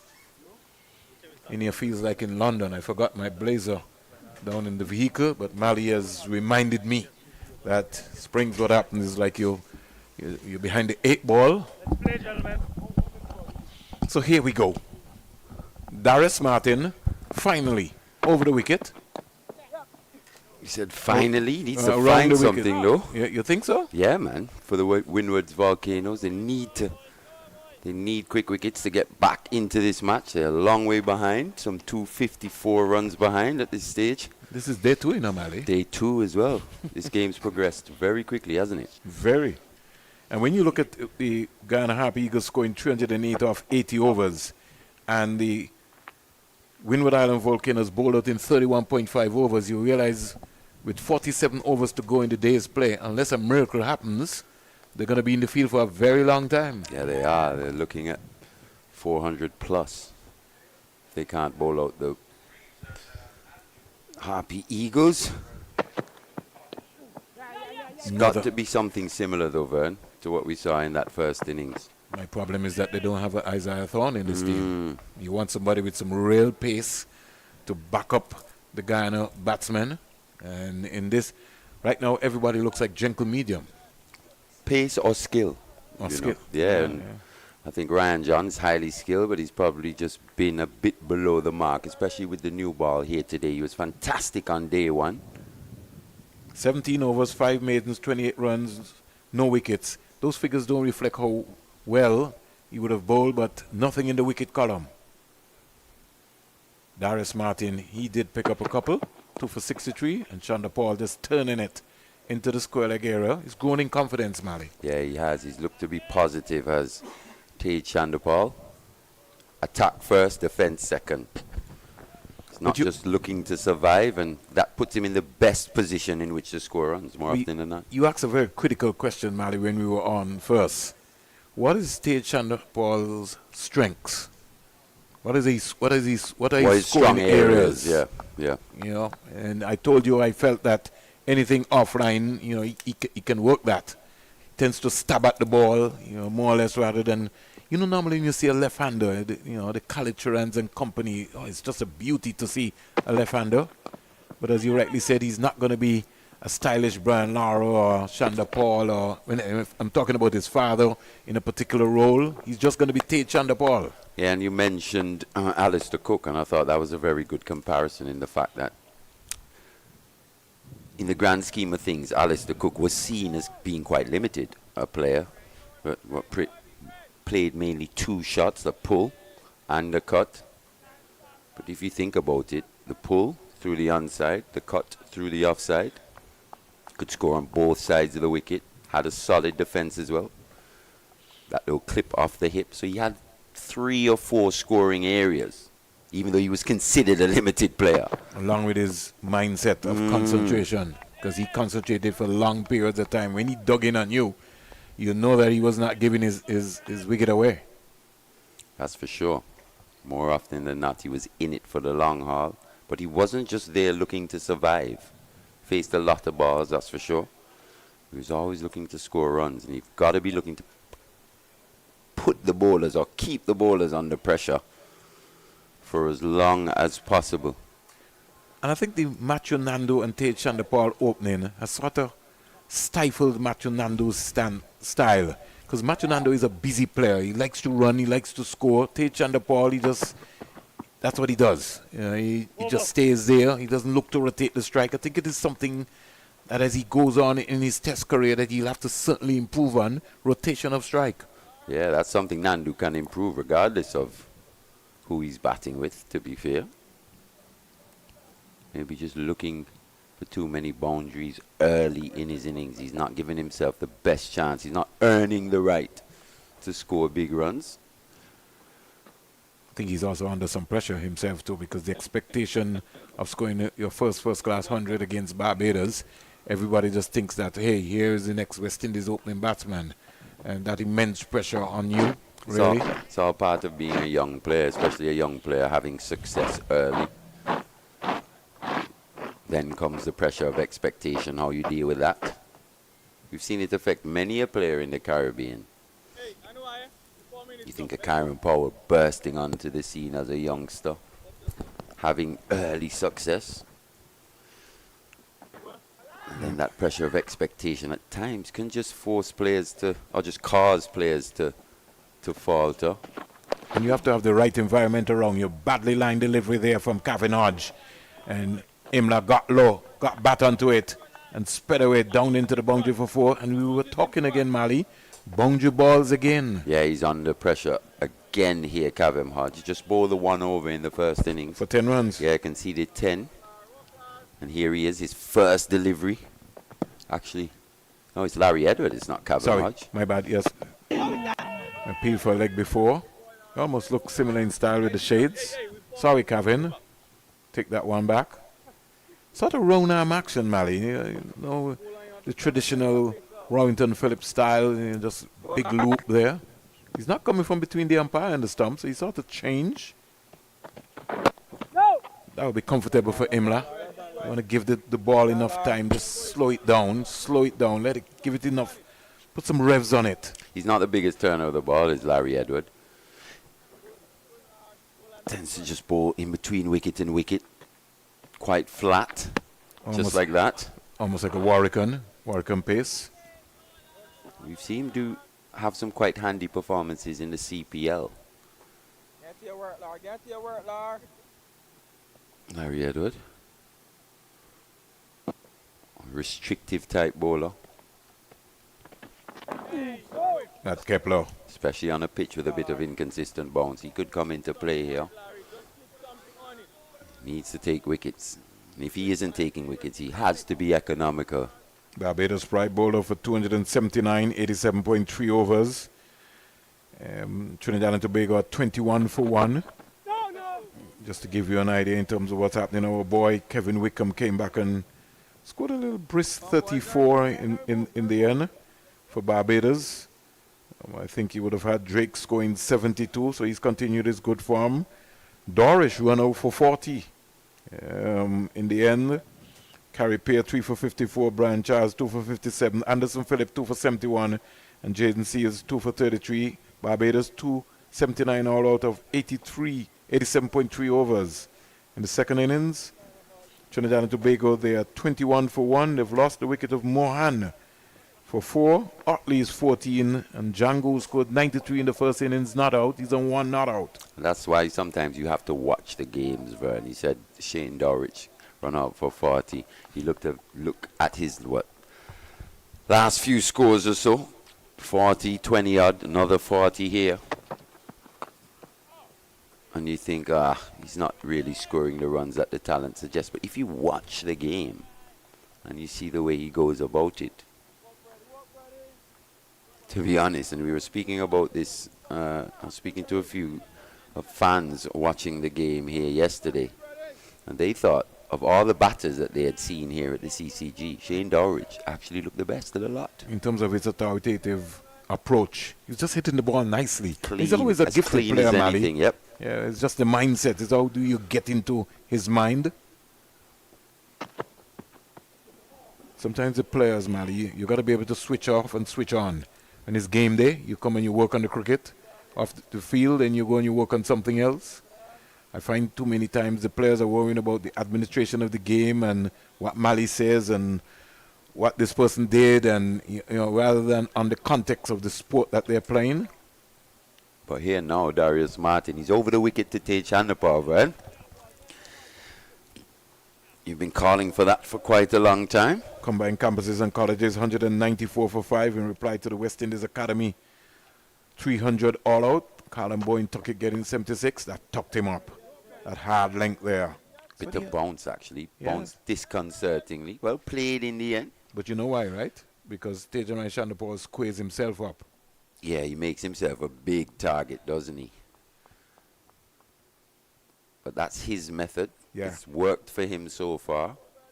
He's had a rough period or so in the last 12 months. But here in this innings, though, he's just finding some fluency. 39 from 55. He needs to convert this. Sometimes you have to get a scratchy 100, as you always tell me, Mali, as your dad said. Got to score some ugly runs.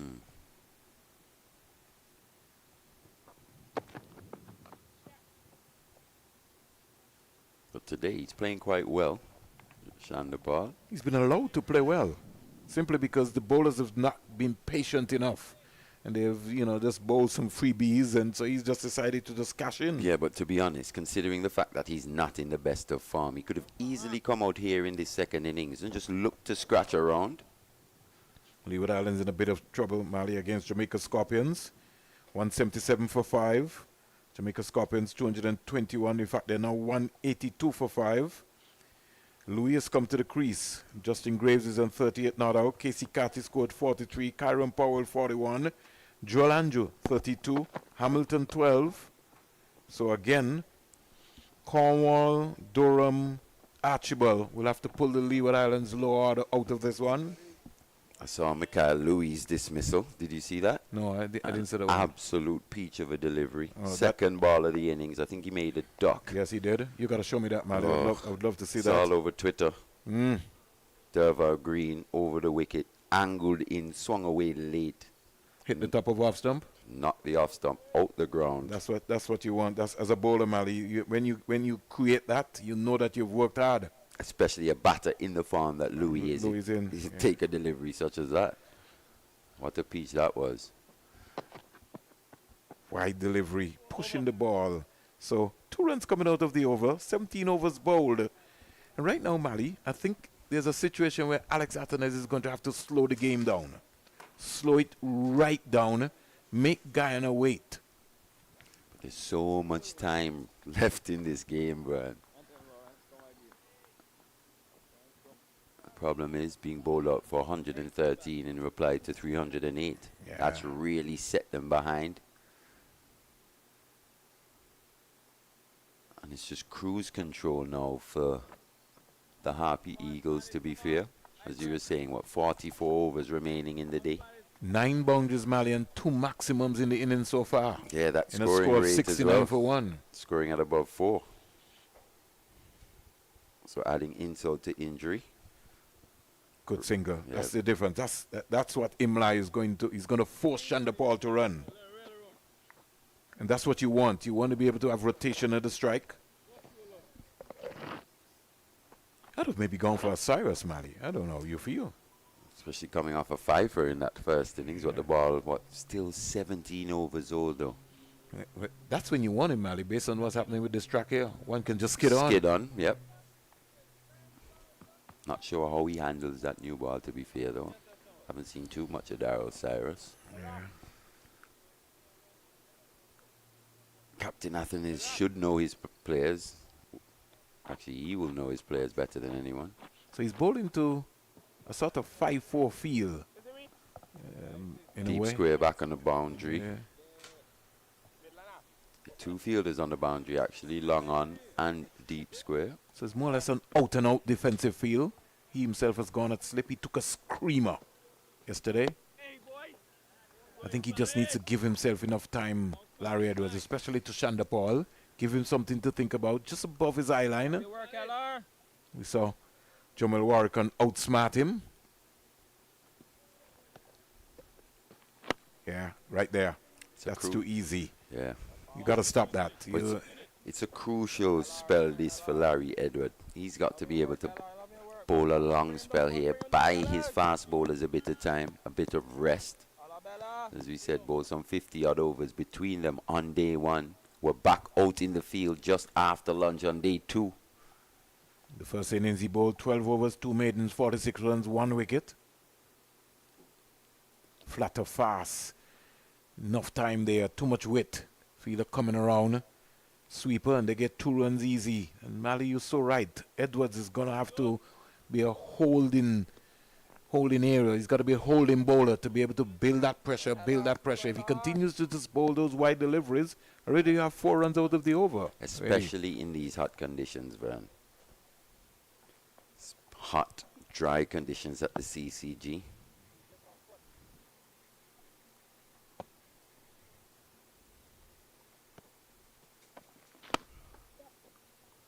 And it's also underestimated the effect of being bowled out cheaply can have on the fast bowlers, especially having put in all that hard work on day one.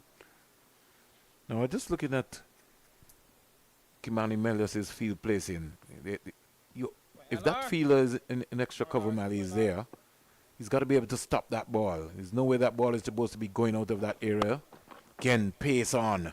4 runs. Can't bowl that line. Short. Chanderpaul in positive mood, looking to score in the best position in which to do so. Just going back, as he said, didn't use the full depth of the crease, but went back enough. Time sweetly through the offside, so yet another boundary to Chanderpaul. He moves on to 45 now. The game is getting away from the Windward Island Volcanoes simply because almost like every over they get a boundary. I think it got away when they were bowled out for 113. It's all about pulling it back at this stage. 273 is the lead. Yeah. They're staring down the barrel here, to be fair. Yeah, maybe might have to chase 450 on this track here. And if you think back to that 9th wicket partnership of 64 between Walcott and Cyrus as well, without that, be even further behind. Really tired delivery that from Martin, wasn't it? Yeah. Very floaty.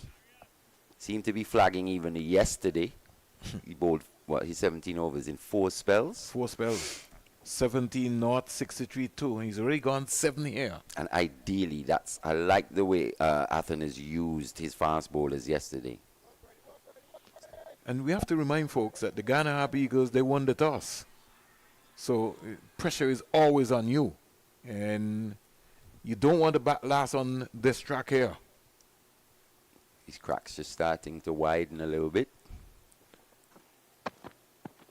This one just keeping a little bit low as well, as you were saying. Windward Islands Volcanoes batting 4th. On what is a deteriorating pitch. A pitch that we did anticipate on day one would break up a bit quicker than the pitch we played on last week between the Barbados Pride and the Harpy Eagles. Not quite the same amount of grass, Kadeem Phillip was telling us. I hope he has enough grass this weekend against Empire Nation. And I don't know, I don't see any grass on the Pigots track. Easy like Sunday morning, nothing worrying Imlach here. He can afford to style off and get across in line. Just play the ball right up in front of him. Martin looks like a man who wants to get off the field. Still running in though. Don't think he has a choice. When you get bowled out, as you rightly said, Mali, for 113 in 31.5 overs after you would have bowled 80 overs against Guyana. And you can tell the morale is just a bit low in the Windward Islands Volcano dressing room. Half volley, stroked away, can't score. Came into this round still leading the West Indies 4-day championship, just by a few points though. Yeah, 2 points. 2 point something points. It's a close competition. Certainly is. And the thing about it is that a lot of smarts going to have to take place in this competition, because the top 6, Mali, anybody can beat anybody. And that's the danger about it. So you could be on a run, then you have a rut, and then you can catch back up. We saw what happened. Barbados, you know, they're on a mission right now to demolish Trinidad and Tobago. Too much weight. Boundary ball again. No gully, no third man. Vacant area, another 4. So easy stuff here for the Harpy Eagles. Imlach in particular taking a liking to anything wide. Served up by Martin. I think right now Alex Atenez is having a headache. He had a headache when they were batting. In fact, when they bowled first, when they batted, and he has even a further headache now that they're bowling again. Well, they've been out in the field for the majority of this game, to be fair. The Windward's Volcanoes. No third man.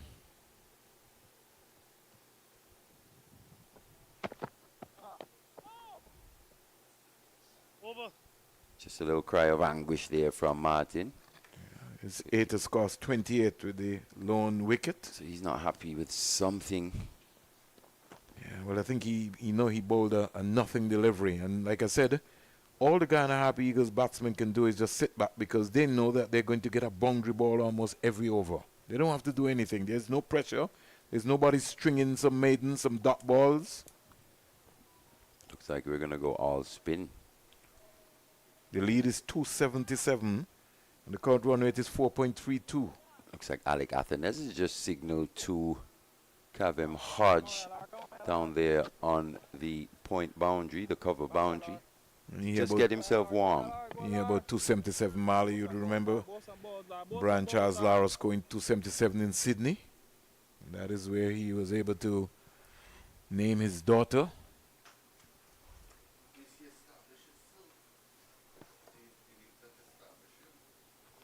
Yeah, that innings really announced him to the world, the wider cricketing public. We knew about him here in the West Indies, didn't we? But he's got to be a phenomenal player, Mali. You break Sir Garfield Sober's record, and then somebody comes and breaks it, and then you come back and say, well, I want it back. Yeah, and I was there twice. Luckily, to see it up close and personal. Good positive drive. Antigua Recreation Ground is just magnificent. And then to complement that, he just didn't rest there. He went to England and said, well, if you're the home of cricket, I want your record as well too. 501, not out. I don't think that will ever be beaten, will it? 500 in one inning. Still boggles the mind. I think it was in a day and a half. That's what I'm saying. You could imagine. Jeez. For somebody to get a double 100, Mali, or to make 300, right? But to make 500, you just try writing 501. I'd love to see the figures, actually. One of these days we'll go into the bowling figures. I think it was against Durham, Warwickshire versus Durham. Yes. Oh, my gosh. You're right. I would love to At see those Edgbaston. I'd love to see those bowling figures. What a beating. You could remember all you're doing is just chasing leather. Yeah, special player indeed.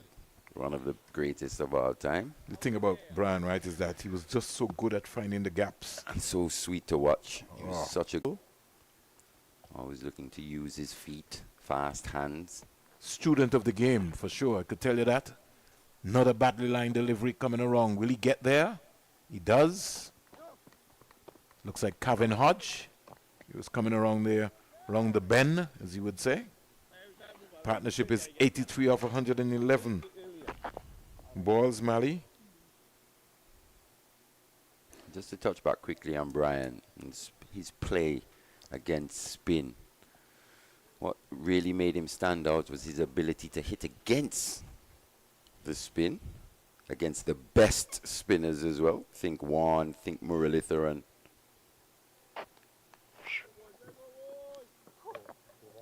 Utterly dominant against the best spin bowlers as well. Wasn't just looking to survive. And he developed a method, Mali, because he went and he decided, listen, I have to learn how to sweep, and I'm going to sweep. I'm just going to keep sweeping all the time until when it happens. Yeah, he was truly great. You know, I think I remember one time hearing Shane Warne speak about Brian's ability to hit the leg spinner through the offside without getting to the pitch of the ball.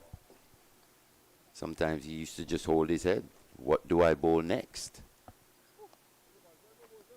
Really sharp footwork as well. Use the depth of the crease. As we said, he advanced really well, but he would also go back to anything slightly short. So the bowlers were constantly under pressure. And you know where Brian was spotted, right, Mali? The Sir Garfield Sobers competition, schools tournament in Barbados. And the great man, Sir Gary, says he's going to be special. So Gary, you were right. I think it's Hodge now brought into the attack. Yeah. He starts down the onside. You need to find somebody to contain this partnership. Yeah, he's got to get through a few overs here alongside Larry Edward. They're behind the 8 ball now, more or less. I've got to at least go for the next 10 to 15 overs at 2 to 3 and over maximum if they're not picking wickets up. Can't afford to let this lead swell too quickly. Make them work as hard as possible for these runs. Things have just got so easy here for them. Imlach. The longer he stays in the crease, the more easy he looks on the eyes. No real force pressure, more or less. And that just illustrates, we said it on day one, but even here on day two, it's highlighted even more. This is a fantastic cricketing wicket. I think runs can be scored on this pitch as well. You've got to bat well. There's something in it for the fast bowlers and a little in it for the spinners as well. So just a balanced wicket all round. On drive.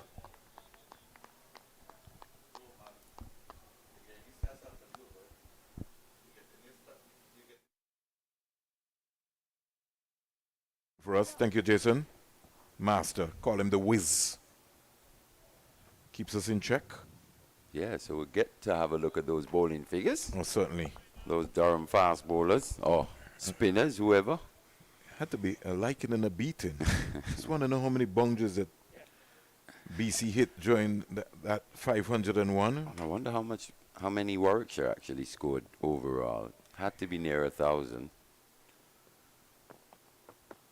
Lara being the 10th of 11 children. Played junior football and table tennis as well. So he was just a gifted player. Now he's an avid golfer and a broadcaster. You know, sometimes when you're in the midst of A greatness, coach. A coach as well. Sunrisers High, the bad IPL coach last season. That didn't give him the tools and then said, go to the door. Yeah, it's a different game, this, coaching as opposed to batting. So at the end of over number 21, 89 for 1. Let's look at the stats, Mali. Let's have a look. Thanks, Jace. Anderson Cummings. You know that name? Of course. 28 overs. Just the one made in 158. Those actually look like some of the better figures, to be fair. Simon Brown, 27 overs, one made in 164. Look at the runs. Phil Bainbridge. 4 bowlers went for over 150. Over 150. And Brian hit 62 boundaries and 10 sixes. 427 deliveries and 474 balls. Made 501, not out of 100 and out of 810. For 4 declared. For 4 declared. Jeez. I'm glad I was not on that field. It's a lot of runs, a lot of shots there. That's greatness. If you were there to witness that, you'd have Anybody? been thoroughly entertained. If you're listening us and you were there, Just message us. Yeah, send us a message. Just to send us a message. West Indies YouTube channel, Windies Cricket. And tell us you were there on that day. And what did you see? Guyana lead by 284 runs. Nothing happening here at all, Mally. Edwards not for 17 from his 4, so 3.2 overs so far. Well, nothing happening for the Volcanoes. It's all happening for the Harpy Eagles, just piling on this lead. Let's be careful, right? We don't want the volcano to erupt. Because if it erupts, could be trouble. I think it's a bit too late for that. 90 for 1. Chanderpaul is 48. Not baller, not baller, not baller. So just starting to... Actually, wicketkeeper Walcott just trying to drum up a bit of support, enthusiasm there amongst his players. Doesn't seem like it's worked though, Vern. No. I like that delivery, Mally, because it now forced Chanderpaul. It was just above his eye line. He was looking to advance. Because where he's comfortable is his pace on. Once the ball comes on, he's going to look to score. But Martin's very close there. Yeah, he is. That's good timing. That's going to go to the boundary as well. 50 for Tej Chanderpaul, his first of the season. What a lovely knock from him. Returning to form, it takes him up to 52. And the score in the meantime goes up to 94 for 1. Just look at this. The balance stayed low to the ball. It was a full toss. Didn't try to overhit it. And let's look at the stats here to support his 50. 71 balls, 7 fours, and 2 sixes. Strong wrists on that occasion from Tej Chanderpaul. He's exhibited those strong wrists throughout his career. Actually, quite a wristy player at times. He'll be thinking now about a big one, Mally. Wearing the number 5. He has to start all over again. He's got to start. Flighted. I like this pace from Larry Edwards. He's slowing it down. He's giving himself some chance. Not for 21. His over comes to an end. 22 overs bowled. 94 for 1. And the Windward Island Volcanoes, it will take a miracle for them to come back into this game. The lead is 289. Yeah, Imlach just 9 away from a half century as well. This partnership. Solid partnership here.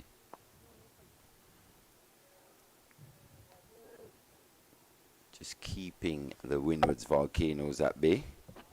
Brian would have played for Mumbai Indians, Southern Rocks, Northern Transvaal, Trinidad and Tobago, Warwickshire. Mumbai Indians? MCC. Mumbai Champs, sorry. In the, was that the Legends League? In the Legends League. Northern Transvaal. So he's been around the world, the ICC World 11. He's really thrilled fans. He's looking at the masterclass, Mally.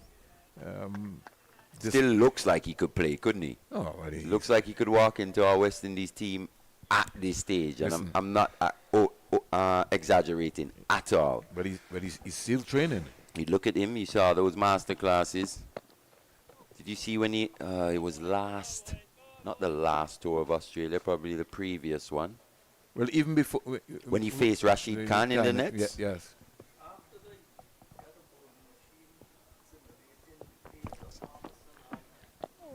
Quietly forward. Still looking as fit as a fiddle. Brian Charles.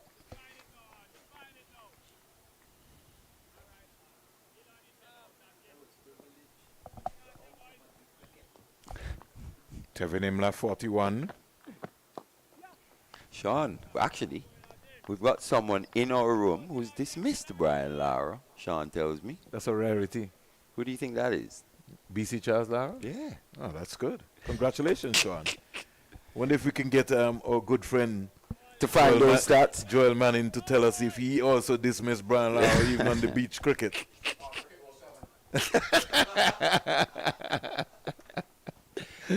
95 for 1. Chanderpaul just turning this and getting an easy single. The Windward Island Volcanoes, they're out of it. And also just to illustrate the impact that the Brian Lara would have made on the game of cricket. Do you remember Brian Lara cricket for PlayStation? Yes. One of the best-selling games yes. in the history of PlayStation. Yes, yes. Sony PlayStation 1. Probably the best cricket game ever made. Ever made. Brian Lara cricket. And you know, every year during the Trinidad and Tobago Carnival, Brian Lara has one of the biggest fetes in Trinidad and Tobago. Over completed, 23 overs bowled, 96 for 1. The lead growing and climbing 292. Yeah, 292 and climbing. Yeah. Think we'll have one more and then We'll Sean. do one more, yeah. Yeah, Sean and get Joel Manning a little chance to get a little tea, get themselves organized. I think right now, the Windward Island Volcanoes, they need a tea break as well. Well, they've had it. Cyrus comes into the attack. Well, you got your wish, Vern. Darius Cyrus, 12.5 overs, no maiden, 67 runs, 5 wickets. Early o'clock, you got to give him some protection. For sure. He was a little expensive, but those wickets. Made there the was difference. always a threat of wickets when he was bowling. Darryl Cyrus. You can remember the Ripper? Who you got with the Ripper? Now Smith. Especially, it was a partnership that was just threatening to take things away from the Windward's Volcanoes, and he produced an absolute ripper. Turning from middle and leg. Bit of turn for him there and bounce. Yeah. He sort of looks like a Stuart McGill, Mally. Sort of bulky like, and just the same hop and skip area. As much as he'd love to see that, it's still ominous signs for the Windward's Volcanoes, considering the Harpy Eagles have 3. Oh, gosh. What? Where did that come from, Mally? Jason, show me that again. That looked like a googly. It did. Woo. It wasn't picked by Imlach. Didn't know anything about that, Mally. Probably just didn't come back enough. But it was close. Let's see. Actually, no, it was just a regulation leg spin. Yeah, but it did bounce. Yeah, it just bounced a bit. He looks a different bowler from this end, Mally, and the ball is about 24 overs old as compared to when he came on in the first innings. Well, as you know, downhill, CIU road end, maybe just a bit more pace on those deliveries. He just needs to give it a little time. Give it a little time in there, a little slower. Oh, jeez. Dropped. Oh. Sharp chance at first slip. Alec Athenes, we saw him take an absolute stunner yesterday. Couldn't pouch this one, though. On the back foot was Imlach. Went to him quickly. Should have taken that. But he would look like he was moving to his right. He was same thing yesterday as well. Yeah, and then had to react back. He tends to anticipate the movement, Alec Athenes. I think that's what makes him so good there. Even at times in at short leg. We've seen him take some stunners for the West Indies. So Imlach dropped on 43. That is they dropped a catch in the first innings as well. Shamar Springer, I think, would have dropped a ball and caught. And now this one going down by Athenes. Partnership is 97 from 135 balls. Oh, they would have loved to have broken that one. Yeah, insult to injury there, that drop catch. They're looking for 2. They're sharp. And they get it comfortably in the end. Very, very good running between this pair. The end of that Cyrus over. Quite eventful in the end. But 99 for 1. So Sean and Joel will... Joel, you want some time still? No, Joel says he's good.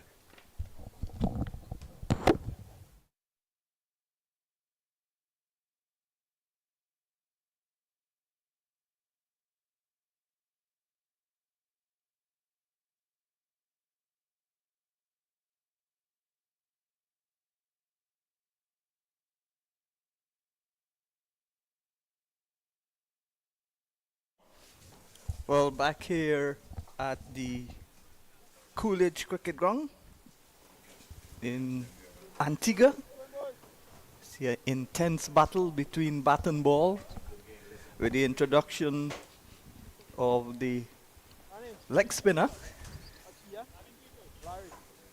Cyrus the Virus, they call him on the chat list.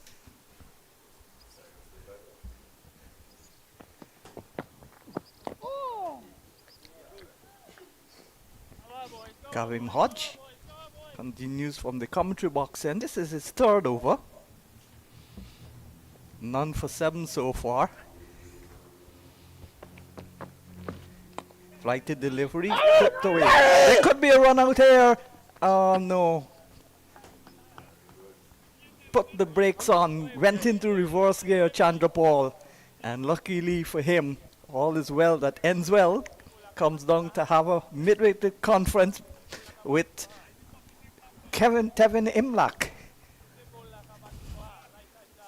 Chanderpaul just clipped that ball into the onside, was looking for a single. And all sorts of mix-up between the two. Solitary slip still there. This is a ball that's on the line of the leg stump and turned into the onside by Chanderpaul. So Guyana 59 for 1 at lunch, at tea. Chanderpaul on 37, Imlach on 21. The lead at that time was 254. They've increased that lead now to 294, 99 for 1. Remember, they started with an initial lead of 195 runs. Chanderpaul 50, 71 balls, 7 fours, 2 sixes. Move in, Bojo. Yeah, yeah. Go, go. Yeah, yeah. The Guyana camp is suggesting to Chanderpaul, don't be afraid of being out. Score, enjoy your batting, play shots, be positive. He's took the advice and he's on 53 from 78 balls.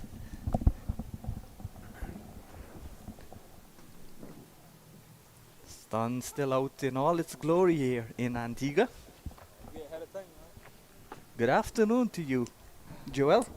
Hey, good afternoon, Sean. Had a long tea. I wouldn't say a long tea, just an enjoyable one.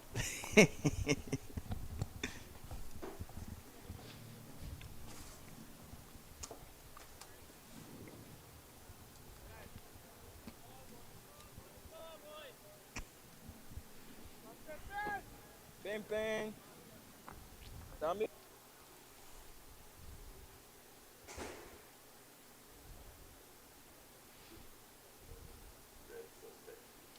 Easy single again. Cyrus tosses it up. Bowled well so far for the Windward Islands.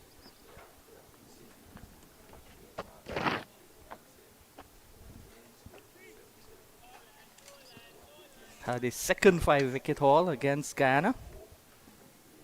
5 for 67.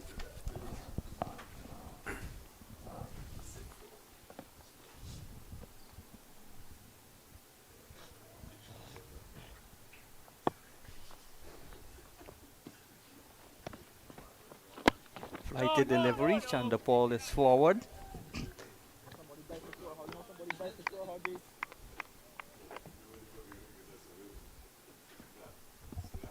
Leg spin is so important to complement the attack.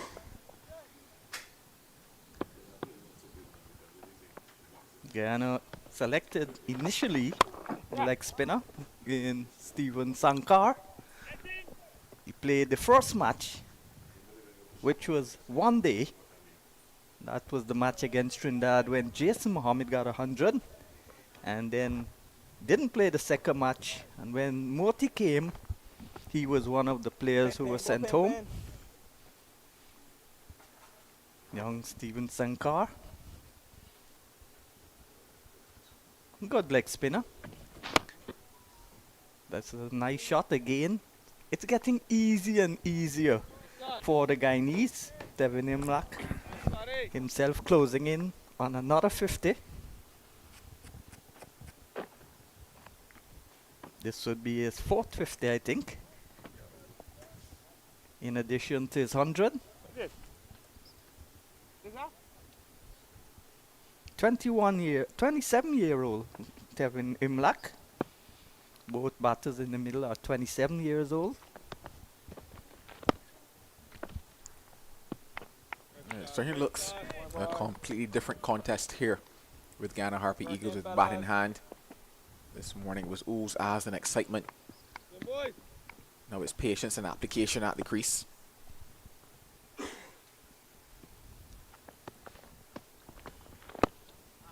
I feel if I'm doing commentary in the winter of Canada, it's very cold here. I'm shivering. My suggestion would be a long pants next time, Sean. Long pants. And a tracksuit top. 26 overs bowled is 102 for 1.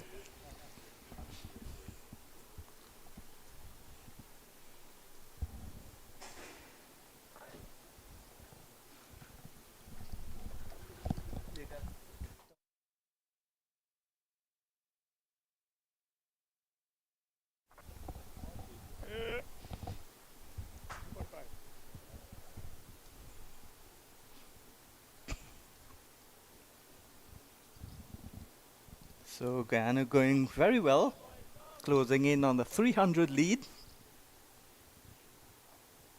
They would probably want to bat, of course, allow Chanderpaul to get 100 if he gets there, and Imlach, the captain, to get his second 100 at this level.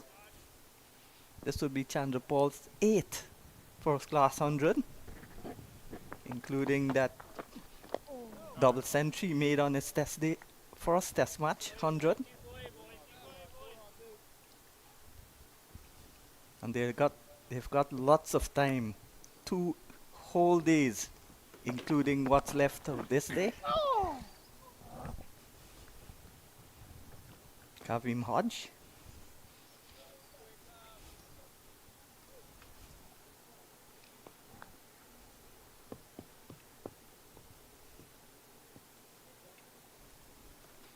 So all spin attack now. Hodge and Cyrus. That ball kept low. And there was Imlach backing away, looking to cut. And hit the on the edge. Yeah, the interesting thing about that is that Hodge actually apologized when delivery came out of his hand. But little did he know, it nearly produced what they were looking for, that big wicket.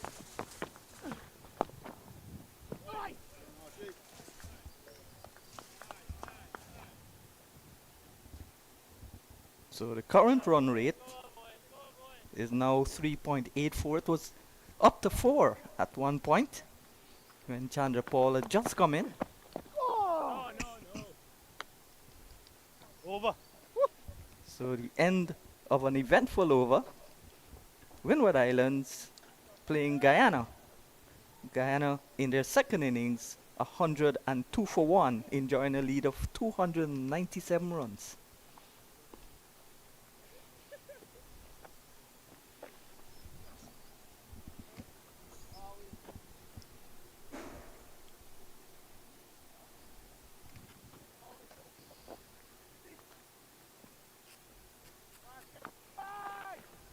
Cyrus. Cyrus. Going Scotty.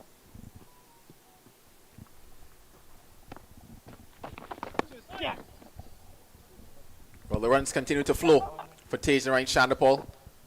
Good work, though, being done by Hodge.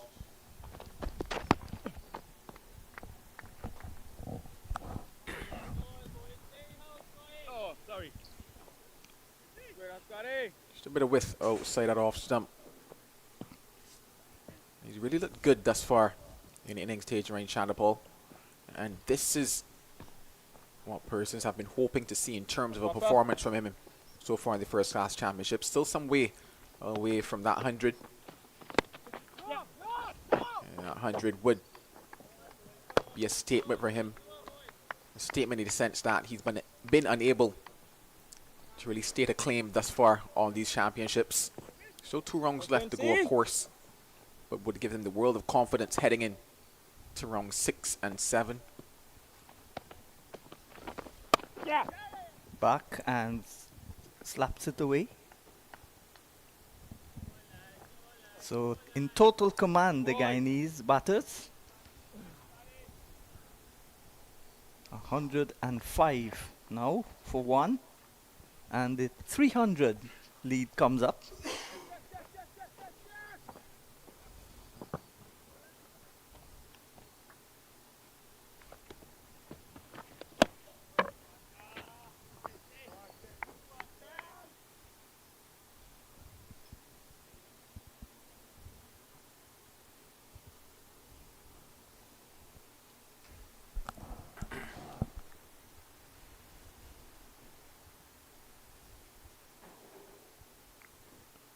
Quicker delivery.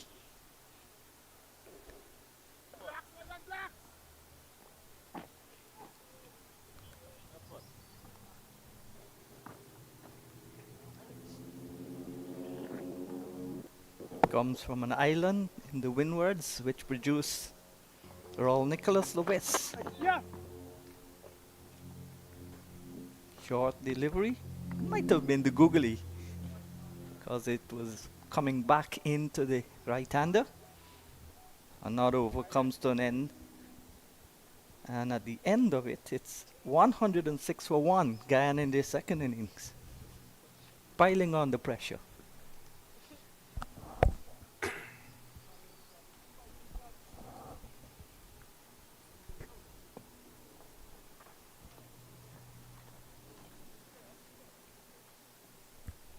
After that drop chance off the bat of Imlach, they have to be wondering, where next will they find an opportunity? Where next will they get a chance for a breakthrough? The Windward Islands.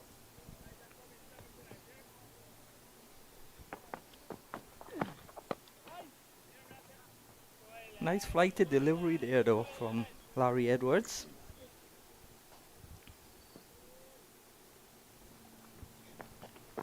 In fact, it's Captain Hodge. Yeah, Captain Hodge, yeah.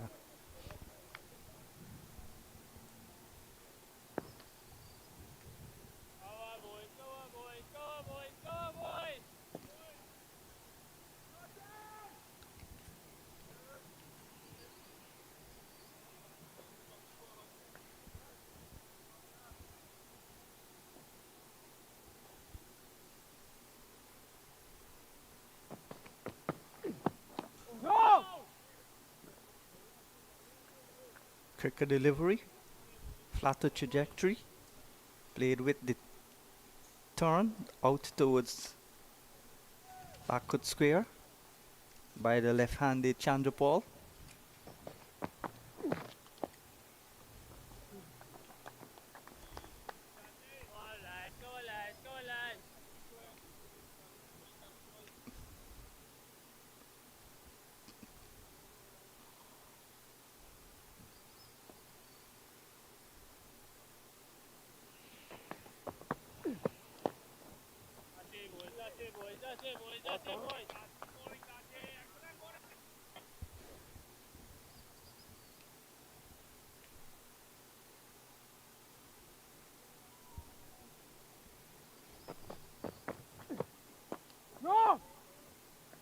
Over.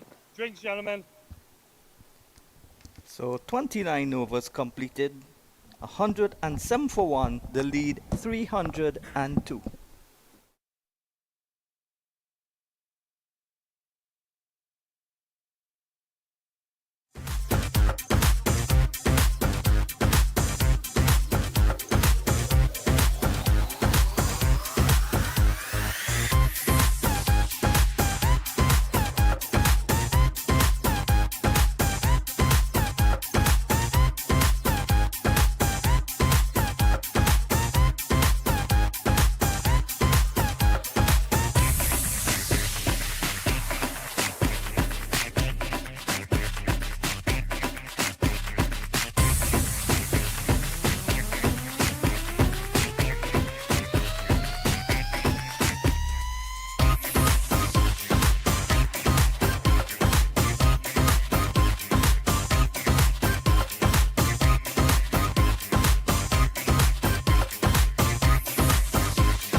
Well, welcome back to the Coolidge Cricket Ground here in Antigua, where we're about to see Cyrus continue from the airport end after the water break. It's very hot here. It's been exceedingly hot for the last 2 days. Most of the time, the Windwards were in the field, and they're feeling the heat. Cyrus, the standout bowler in the first innings with his 5-wicket haul. Looking for further success, hoping to break this partnership. The Guyana captain, he's on 49.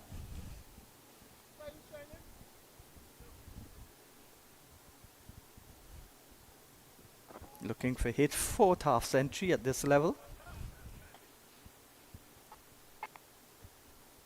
Both of these players have recently come back from Australia, and that's his 5th day with a paddle swept boundary, straying down the leg side, and it nicely swept away. Now he's got his 4th 50, as easy as you like. Yeah, just help that one around the corner. Imlach goes to his second 50 of this first class season. 53 balls, 4 fours.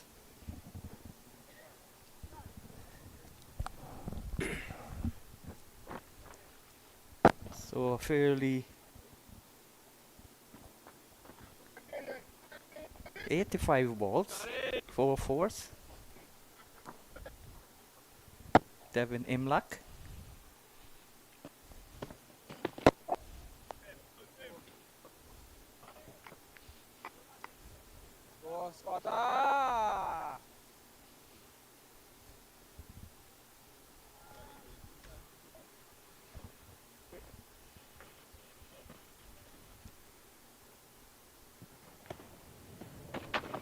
Yep. Moving quite early there. Alec Athens anticipating that sweep shot again. Had to make the adjustment though. Did Tevin Imlach.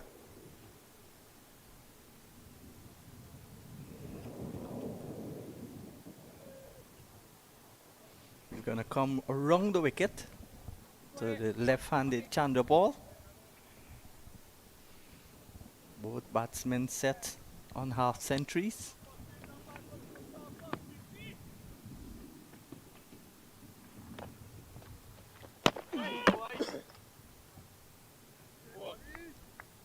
That's the end of the over. 30 overs gone, 112 for 1.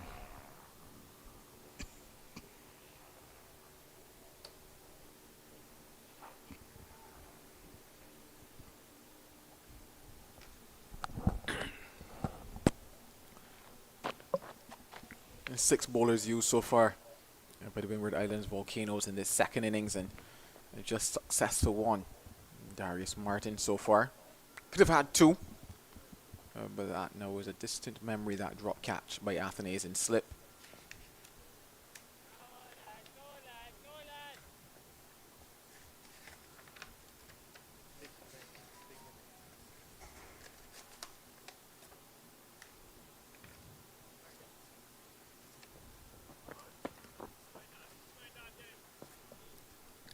Windwards coming into this round as leaders. 3.2 points ahead of the second place Leeward Islands. Jamaica was 4th. Jamaica was 3rd, Barbados 4th, Trinidad 5th. And Guyana, despite their 2 back-to-back wins, remain on this in the 6th position with 2 wins, a loss and a draw. Guyana, the defending champions. They've won 12 titles so far, and 6 in the last 8 seasons under the captaincy of Leon Johnson.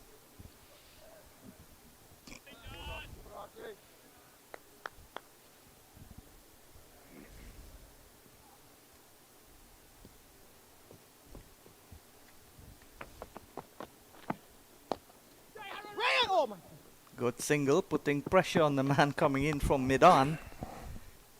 And in the end, all he can do is collect the ball, doesn't even try to throw it back. And now tosses it back towards Hodge. Good running there. So good rotation in the strike. Left-hander Chanderpaul is back in strike, 113 for 1. Johnson with 6 titles, 5 in a row, the most successful West Indies first-class captain. Of course, Tamar Lambert also has 6 titles. One is first one in 2005, and then from 2008, that's a full toss, and Chanderpaul puts it away out towards the extra cover boundary, and that's 4. So it's getting easier and easier as the time passes by.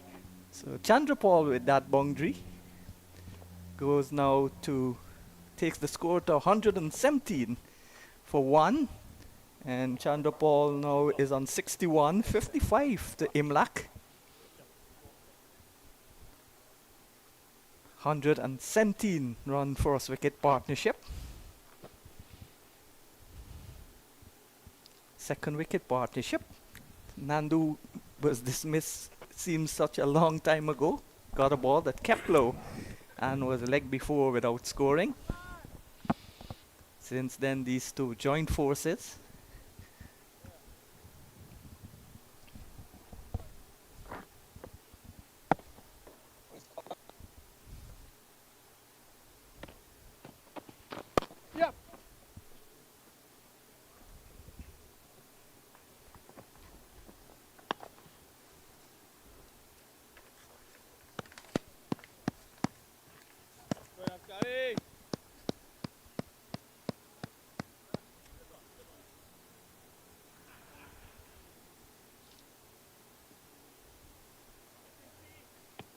Quincy. Going Puff. Escada.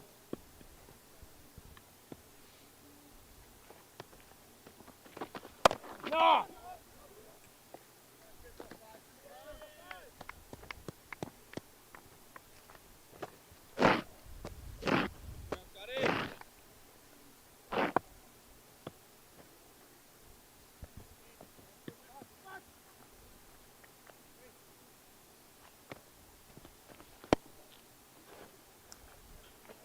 Puffy boy.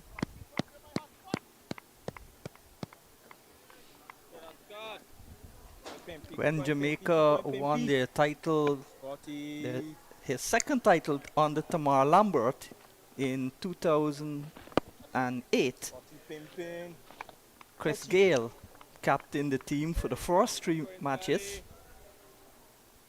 No, Chris Gale captained the team for the last 3 matches, and Lambert captained for the first 3.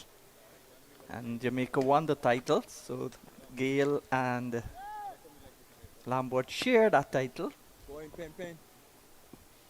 So technically, Leon Johnson is the most successful captain. The only other team to have won 5 consecutive matches is Barbados. And 3 of those titles were won by Halford. Flighted delivery again, turned into the onside. Springer in the way. So another over completed. 118 for the loss of 1, the lead building. And so is the frustration of the Windward Islands players. Yeah, certainly have to be slightly frustrated. Also tired as well. That's compounding their issues. Slightly flat at the moment, and it's understandable. However, they need to find something out there because the game is getting quite a distance away from them. Sitting, yes, at the top of the table, but a loss here, and this type of loss, given how other games are shaping up, probably will not be on the top of the table should they lose this one. And then you have the conversation with regards to another season where they've done well. Yes, there's still 2 rounds to go. There's still a chance to change their fortunes, but you just don't want it to be another season for them where they've done well but gotten close. Again, they've shown on the back of last season that they're a fantastic side and a side to be reckoned with. And the conversation very early on was shaping up with regards to could this be the Windward's first title? In 1980-81, they shared the title with the Combined Islands under the captaincy of Sir Vivian Richards.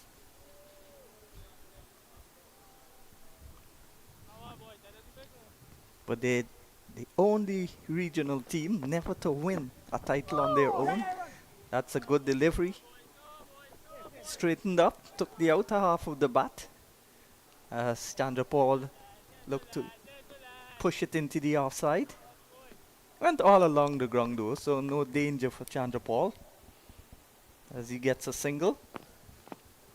Takes him to 62, brings the right-handed Imlach, who is still not fully healed his index finger on his right hand.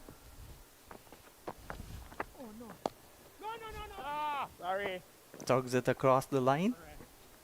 And sorry, says Chanderpaul from the non-striker's end.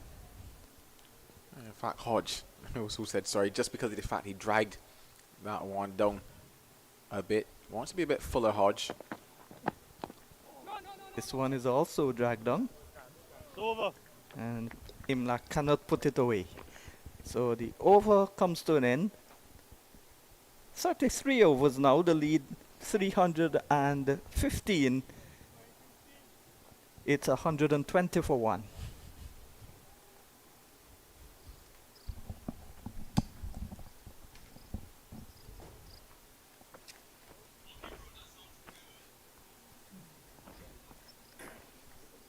If both of these batters go on to get hundreds, it will mean that two batters in the same innings gotten hundreds for Guyana. It's been a while since that has happened.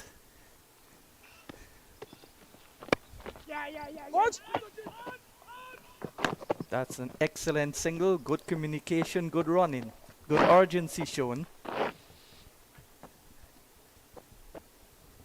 So Guyana continue to press on. 121 for 1. In fact, the most centuries that were scored in a single innings is 3. The first time that happened was in that game when Roy Fredericks scored centuries in both innings. Of course, in this season, Michael Louis accomplished that feat.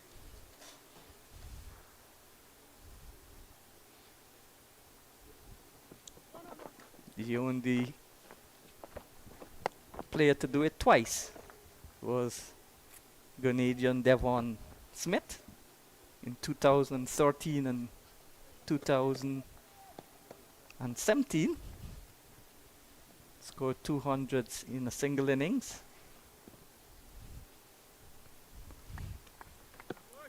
10 batsmen have done that. 11 centuries were scored.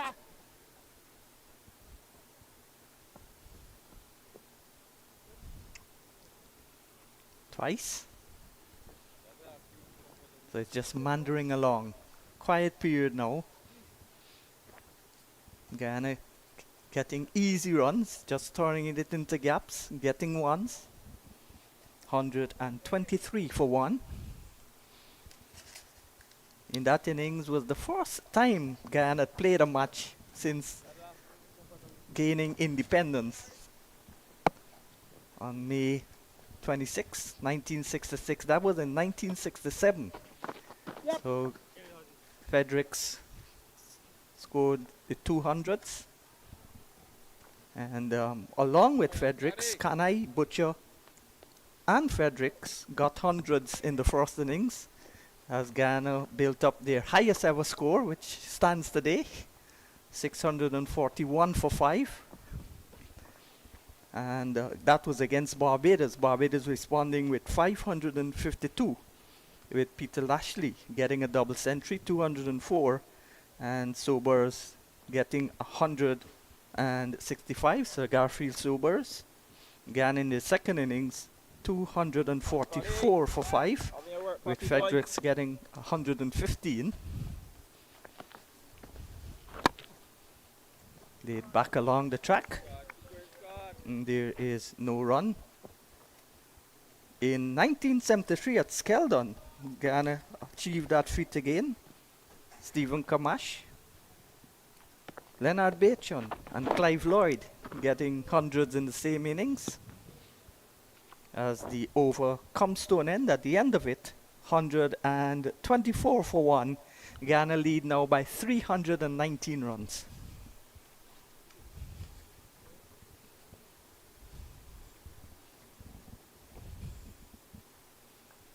I think it's gotten to the stage where the Windward Islands Volcanoes have to consider maybe making a few changes a little quicker than they have. They've settled into what have been nice rhythms, so to speak, in terms of the bowlers and giving them longer runs.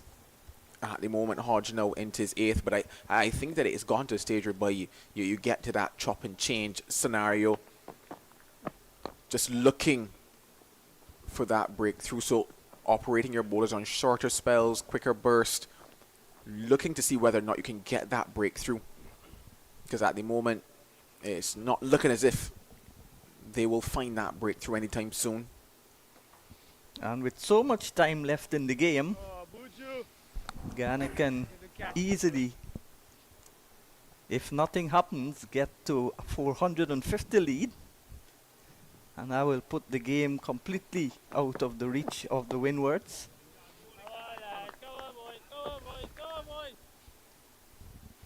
The last time that 3 batsmen scored hundreds for Guyana was at Enmore against Trinidad and Tobago, when Clayton Lambert, Shivnarine Chanderpaul, that's stage 9, father, that's cotton bowl, or is it not? Well, they're claiming the catch, and now the umpires will come together and have a discussion. But against, you would say, the tide of things at the moment, I question where could they get the wicket from. And this just might be it for them. Just pushing at it there was Tage Ryan Chanderpaul. And the question is, did Captain Hodge get those fingers under it? Our camera angle is behind, so of course we're not in the best position. But it's going to be up to umpire Leslie Reefer to make that confirmation on whether or not he believes that ball carried, because he would have been in a by far better position than umpire Basarath. So a very interesting conversation at the moment. If you were the Windward Islands, you would want to see that finger go up. Yeah, Kevin Hodge certainly feels that he took the catch. And there's that disappointment now Not on their out. faces. Not out, says umpire Zaid Bassarat. Yeah, they simply cannot believe it. As I mentioned, it was against the tide. You didn't see it happening. Just pushing at it a little too hard on that occasion was Tage Ryan Chanderpaul. Hodge thought he had his man, but he's got to go back and bowl to him again. Chanderpaul has slowed down a little bit since he was on 37 from 37 balls. Yeah, you can't tell from this angle. I'm just trying to get that shadow. It looked good, but we can't determine if it was caught and bowled, because our camera is behind the bowler. So I was saying the last time Guyana made 3 batsmen made centuries in the same innings. It was 1998. Lambert, Chanderpaul and Hooper. So if these two can make hundreds now, go on to get hundreds, it will be 2 in the innings.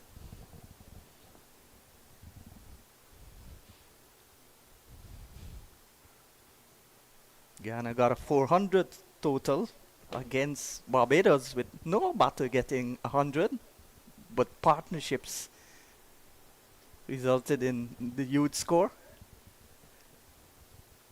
Several useful partnerships. Here is Hodge bowls to Chanderpaul. Chanderpaul is working it into the onside, and there's no run.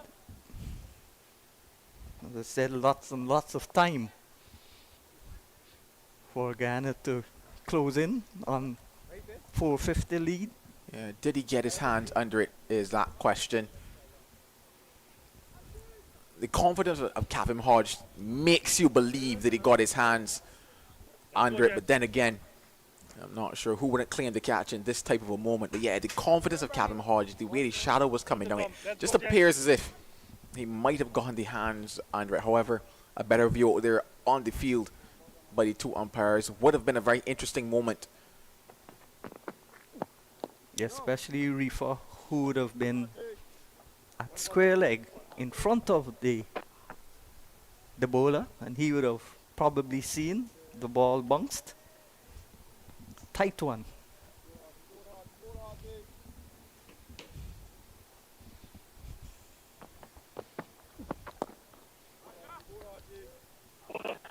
So Chanderpaul survives, and at the end of 35 over, the lead is now 320. It's 125 for 1.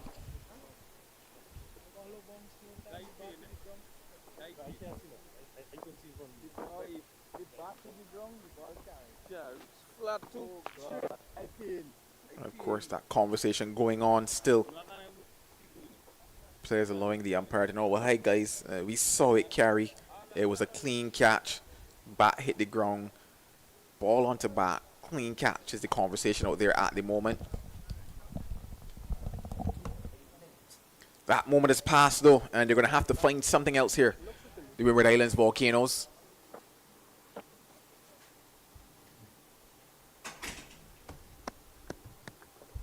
Come, Scotty, Scotty, hala, Scotty. Hala, Scotty, hala.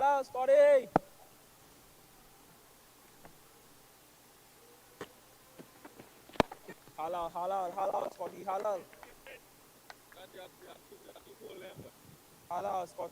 Scotty, Scotty.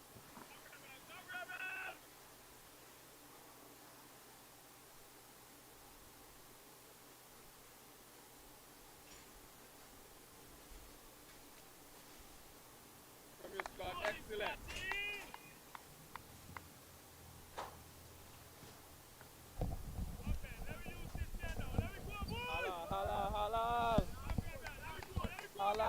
Just a bit more conversation by the Volcanoes, slightly inspired by that previous over.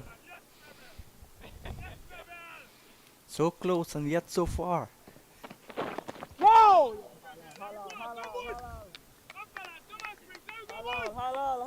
Cyrus continues to bowl well. None for 90, and he's in his 7th over in the second innings. Picked up 5 in the first innings. And Guyana made 308. More enthusiasm than anything else. Might be putting pressure on the umpire.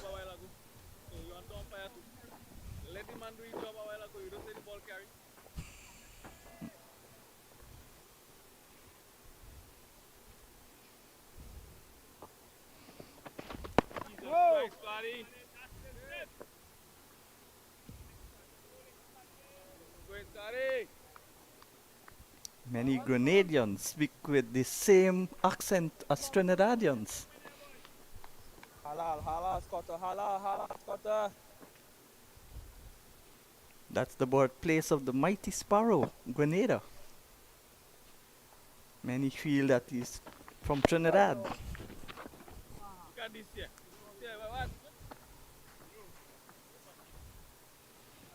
So another over comes to an end. So none for 19 is Cyrus. The wicket taker Martin, 8 overs, 1 for 28. with 35 dot balls. And that's the only wicket taken. That wicket seemed to have been taken so long ago. Nandu was leg before with a ball that kept low. He made duck. And the Guyana second innings were not yet off the mark. 125 now, the partnership for the second wicket. Keep going, Branny. Scavin Hodge will try again.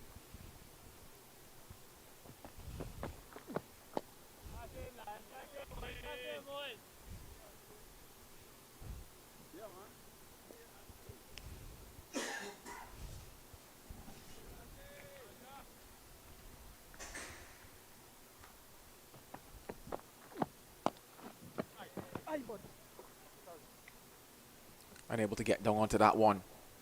Hodge.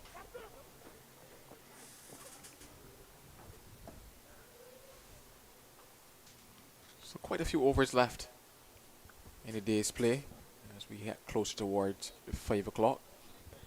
Certainly will go past that. Down towards, I guess, when the sun sets here, given the amount of overs that remain in the day's play.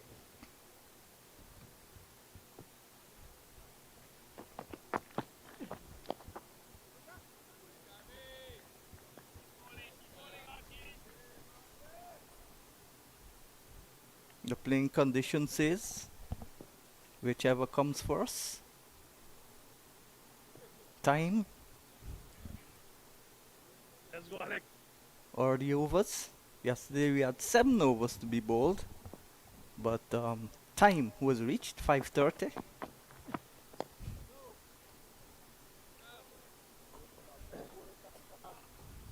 So no time was lost. That's why we started at 10 today. Forward comes Imlach. Nothing really happening now. Batsmen just looking for singles, pushing the ball into the gaps. The bowlers trying their best to break the partnership. So another over is completed. 37 overs gone. It's 126 for the loss of 1 wicket. Both batters contributing to this partnership. Chanderpaul 65, Imlach 60.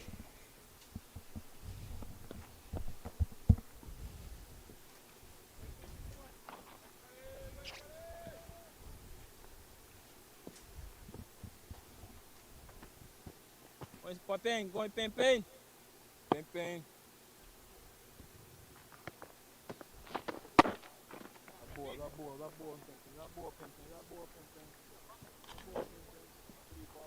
Good afternoon to Dominic Feddy and the Feddies in St. Lucia. Pen. His sister actually worked This is the with one, the Guyana Pen. Cricket This is the Board one, Pen. This is the when one, she was in Scott. Guyana. This is the one.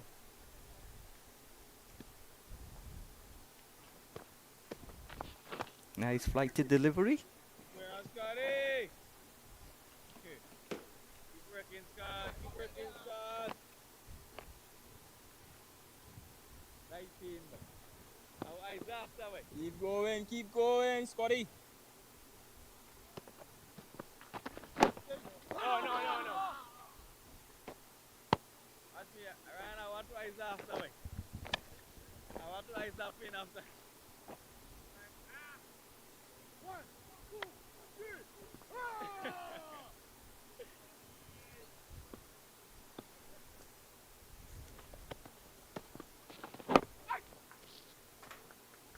3. Lots of chatter. Where's Scotty?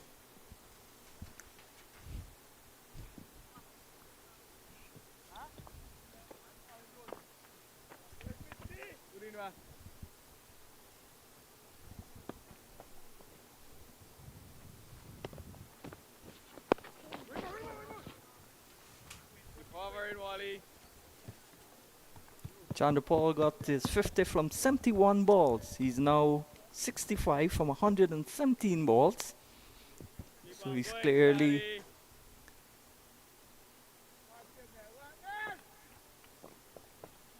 decelerated.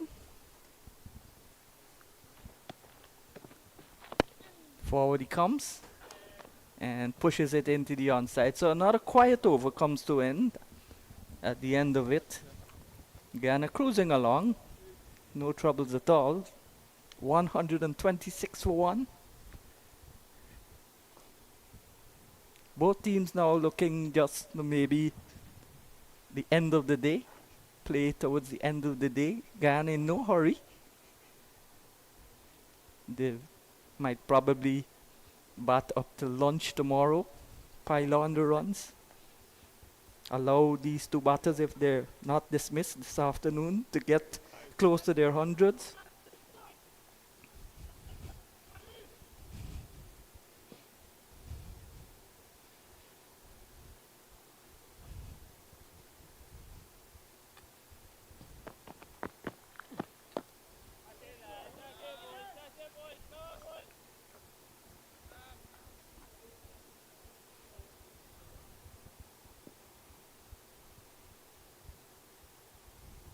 Hodge in his 10th over.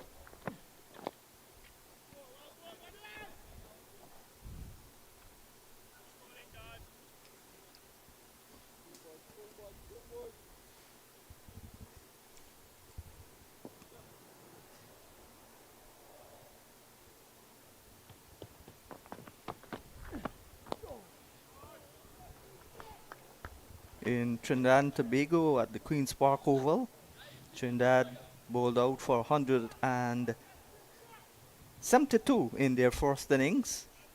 Barbados responding with 279 all out.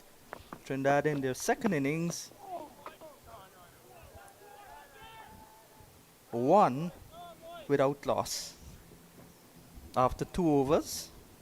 And at the UWE campus in St. Augustine, West Indies Academy, after making 300 in their first innings, combined campuses are 164 for 4.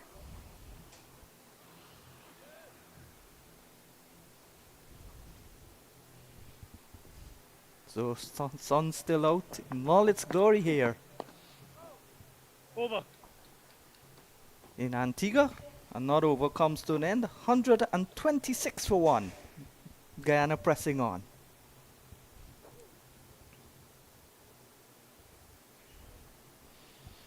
So in Jamaica, the Leeward Islands, they're 224 for 8 in reply to Jamaica Scorpions 221. So a battle going on there. Jamaica hold a slim lead. They've got 2 wickets left.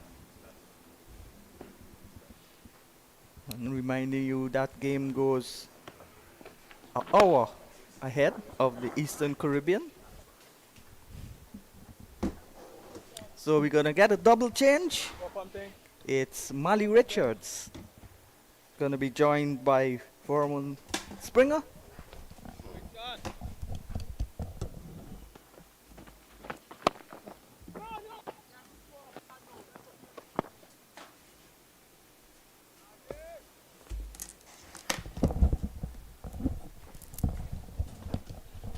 Thank you very much, Sean and Joel. So the partnership 126 and growing.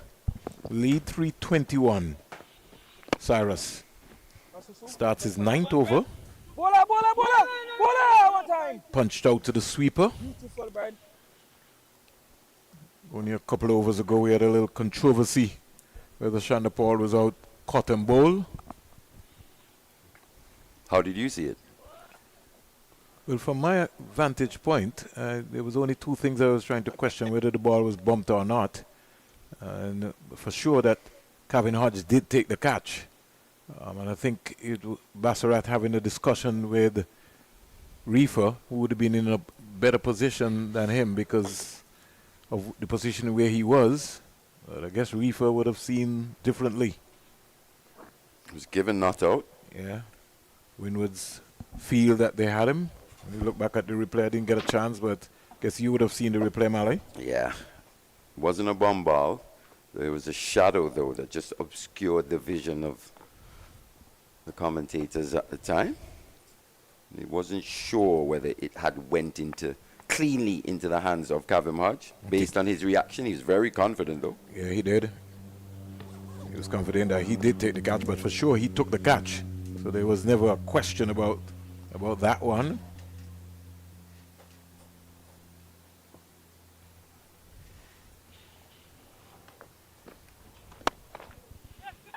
Driven again up to cover. Chanderpaul, earlier clock, he was signaling that it was like a bump ball. In the respect. Partnership Mali is 128 of 232 deliveries. 40 overs bowled, and they bowled 18 the first innings. So already 120 overs that they bowled inside 2 days. Well, Chanderpaul has just slowed up slightly now. But to begin with, he was the main aggressor in this partnership. Imlach just quietly took a bit of time to get acclimatized again. But since that wicket, this partnership has just confined the Windwards deeper and deeper into that hole. He was dropped.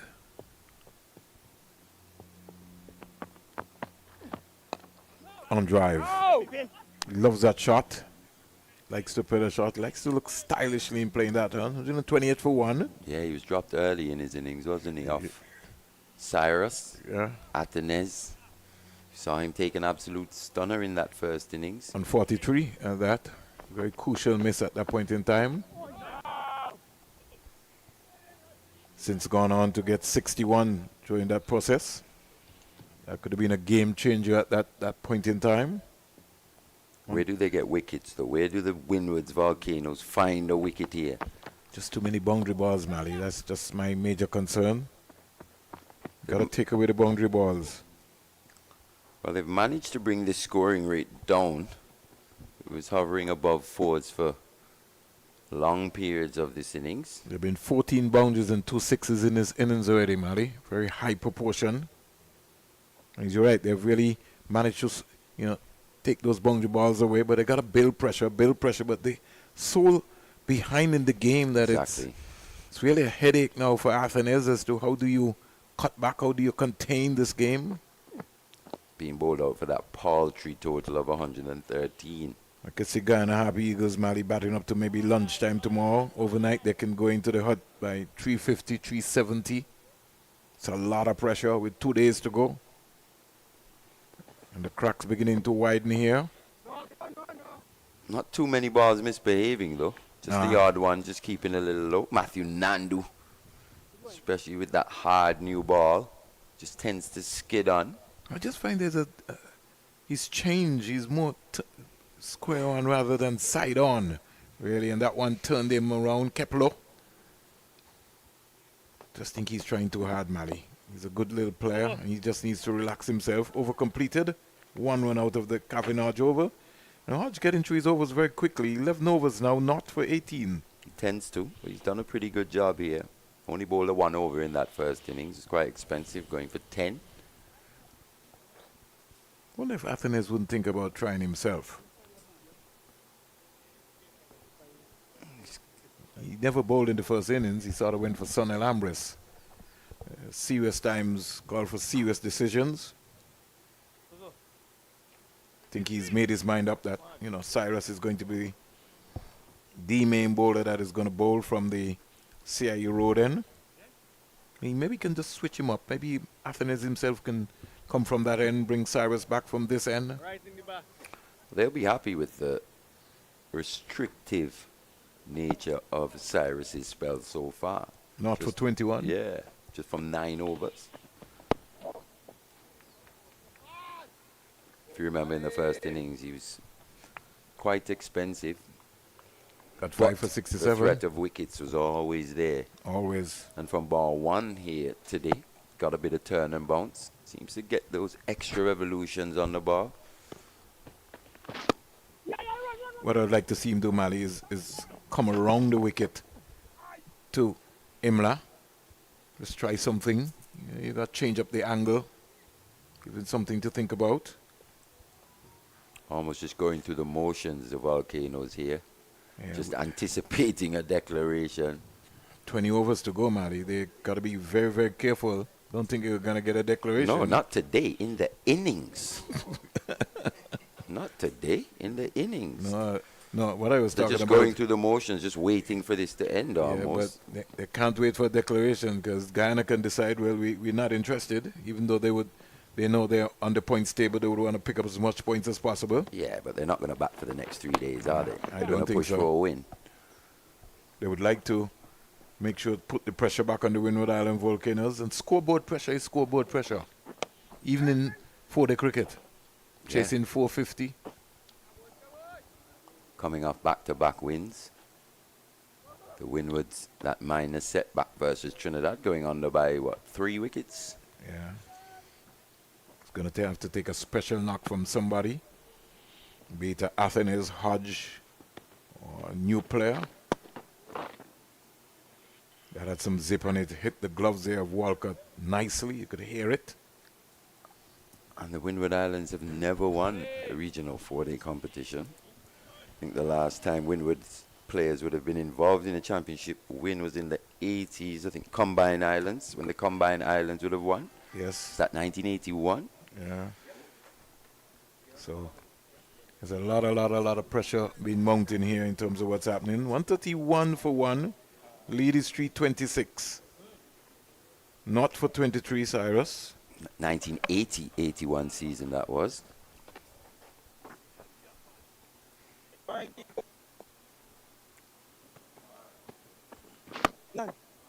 So as good an opportunity as any, really, for the Windward Islands Volcanoes after coming into this 5th round, still at the top of the table. But they've been disappointing in this match so far. So at the end of the over, 42 overs bowled, 132 for 1. The partnership is 132 from 244 deliveries. 67 to Chanderpaul and Tevin Imlach. 64.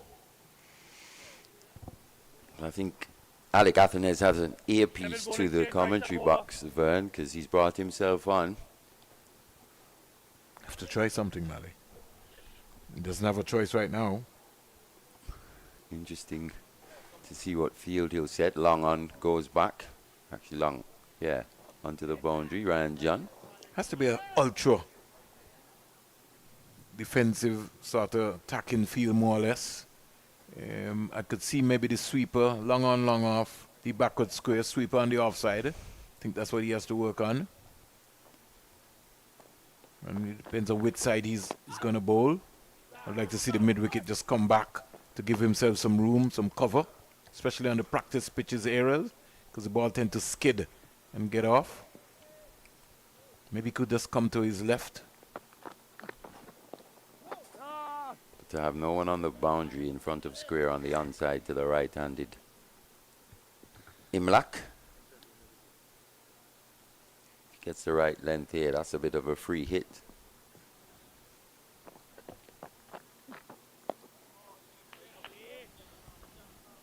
Imlach would be eyeing 100 here. Knows that this is a perfect opportunity with all the pressure on him. I take the ball and I don't see something. Beat it now. A lot of byplay going on between both captains. He's saying to Imlach, I take the ball, beat it. You said that you're going to beat my bowling. Would have been teammates in Australia a couple of months ago. He's on the money, Mary. So far. Think Imlach would be eyeing the same spot that you've been talking about, Mali. Before lunch, after lunch, before break, after break. Come now.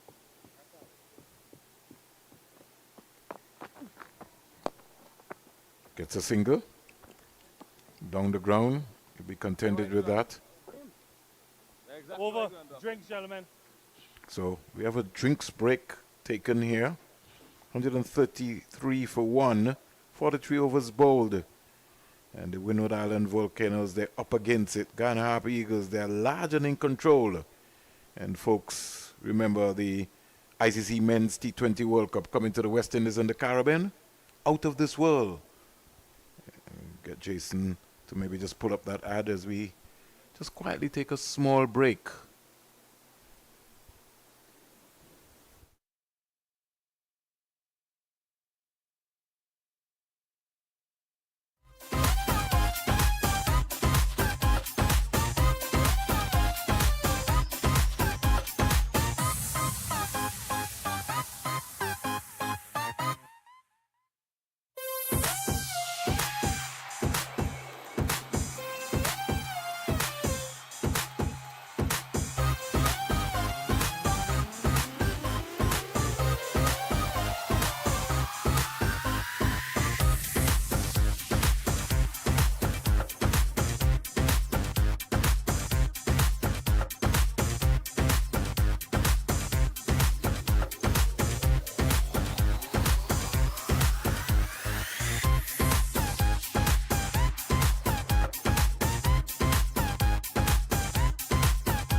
So welcome back for the final session of the day's play here at the Coolidge Cricket Ground. Is day 2.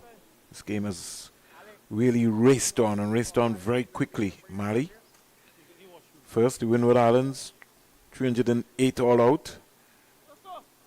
Sorry, we would have had the Guyana Harper Eagles scoring 308 all out. I wish it was the Windward Islands. Windward Islands Volcanoes 113 all out.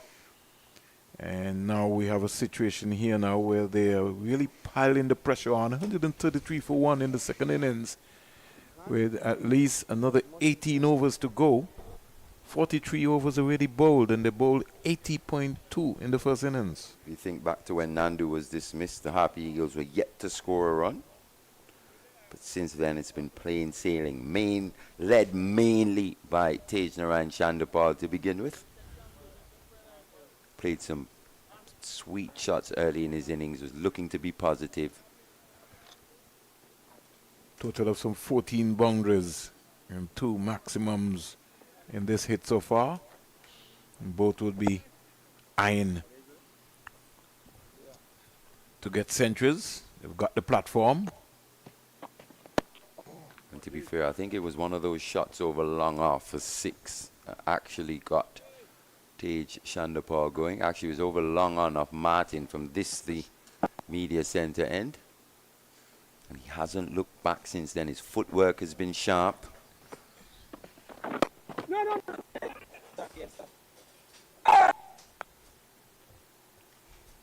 And I think Tage Chanderpaul is at his best when he's looking to score first, defense second. Barbados Pride, bowler for 279. Young Drake's getting a half century there in that game. Trinidad and Tobago in the second innings, 96 for 3. Amir Django is on 27 not out. And the captain Joshua De Silva, who failed in the first innings, is on 16 not out. We're back here at the Coolidge Cricket Ground. The lead is 329 and counting. Hodge replaces Cyrus from the CIU road end. It'll be interesting to see if Cyrus actually comes from this end. Yeah, and replaces Athenes. Whether Athenes was just bowling a change up over, just to switch. He maybe can, based on what I've seen so far, he maybe can bowl at least 3, 4, 5 and give Cyrus a chance to catch his breath and come back. He's trying to play a few mind games as well with Tevin Imlach. Yeah, so try and see if he can outfox him.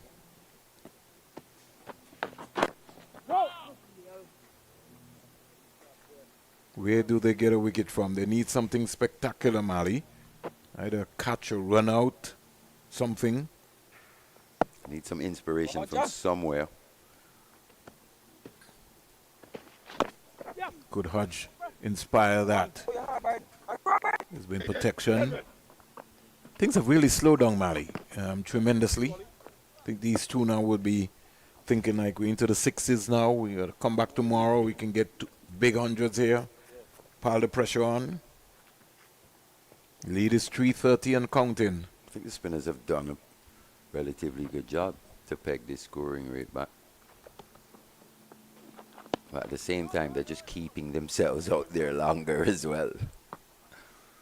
The longer it takes for the Harpy Eagles to get a lead of 400 plus, the more it will take out of the Windward's Volcanoes. The end of that Kavem Hodge over, the 136 for 1.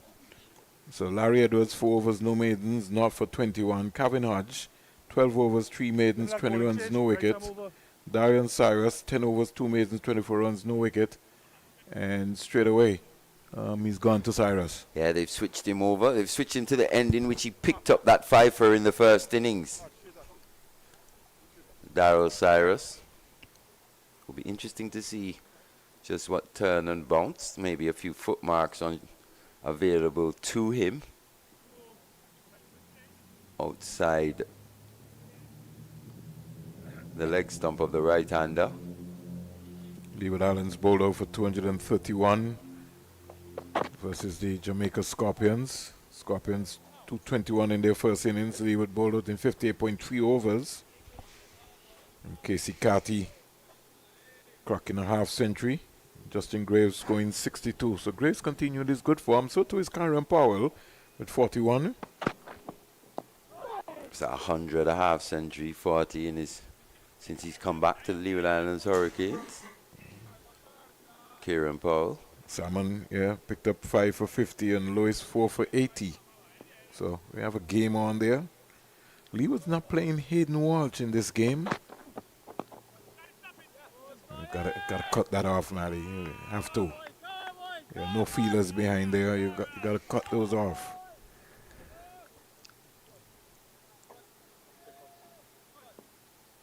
Leeward's would love to pick up a couple of wickets before closer play in that game.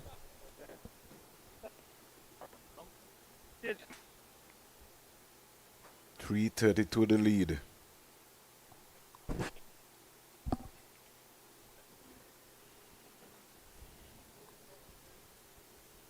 Chanderpaul, 68. Both batsmen are now on 68, so it's a race for the 100.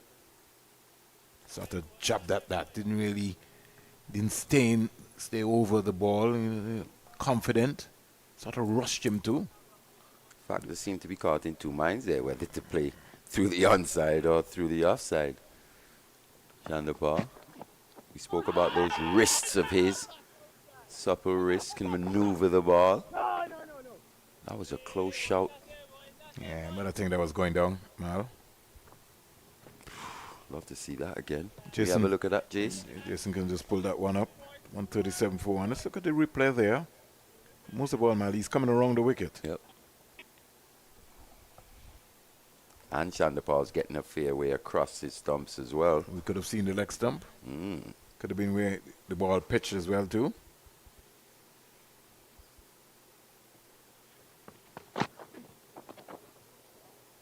Almost yorked himself there, Imlach.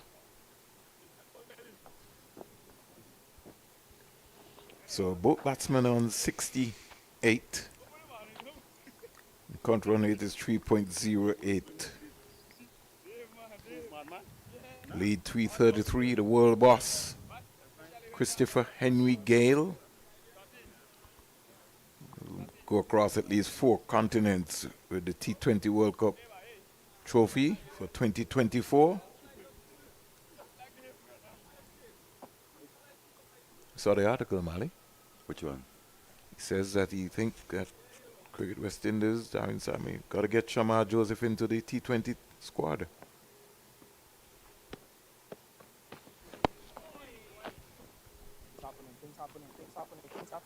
What did you make of it? I think when Darren Sammy originally said that he had his eye on him and wanted to take him to Pakistan, we know that that was going to be on the card, Mali. And he was going to be around there. How they're going to manage him is going to be critical. But he certainly, Mali, is going to put some pressure now, because if he has a good IPL, O'Shane Thomas could be in trouble. And that's what you want. Competition for places. May the best man win. Sport should be a true meritocracy. Thomas was very expensive in this game for the Leeward Islands. 8 overs, not for 46. Not a happy outing for him. He'll have to come in the second innings and produce some real hostile spell. Get some early wickets against the Jamaica Scorpions. Playing against his hometown franchise as well. He'd want to put in a performance. Yeah. Have to maybe adjust his lengths though, especially on that Sabina Park track. It might kind of look like you can bang in the ball, but you know, you have to maybe take that out of your repertoire. Here's a flatter, faster delivery from Kevin Hodge. That could have been trouble there, but fielder at point doesn't gather. Is it Ryan? Not Ryan John. Who does it look like? Is it Jeremiah? Yep. The emergency fielder. I think he's on for someone. Is Sonny Lambrous off the field? Partnership. Can't stop it. Yet another boundary. So a lot of sloppiness just creeping into the Windward Islands Volcanoes game here. Good shot from Tevin Imlach. Darius Martin down there not doing the fielding on that occasion. Valiant effort.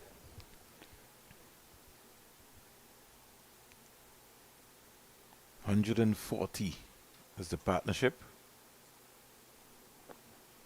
And at no stage have these Harpy Eagles batters been put under any sustained pressure.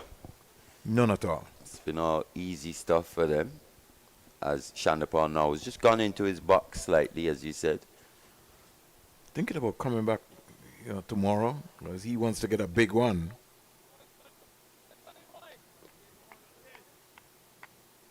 A big one can land him his ticket to England. At one point was scoring at 70 plus. Yeah. But he's looked a lot more in control in this innings, hasn't he, Vern? Looking at the head position. Back and slapping that out to the sweeper on the offside. He scored on both sides of the wicket as well. Yeah. Not just waiting for balls straight to clip. It wasn't really tested, Mali. And then that was just the pace attack didn't, it was not Thorne who was running into your face, hitting the deck hard. So that's why he was allowed to settle. It's good that he's finding his form, finding his rhythm. I think it can't be discounted just how quick of a turnaround it's been for these Windward Islands Volcanoes fast bowlers. I think that has a lot to do with it, to be fair, Vern. And the batters certainly didn't turn up today at all. It was almost like they looked as if they were in a hurry playing a T20 game. Sort of shot selection.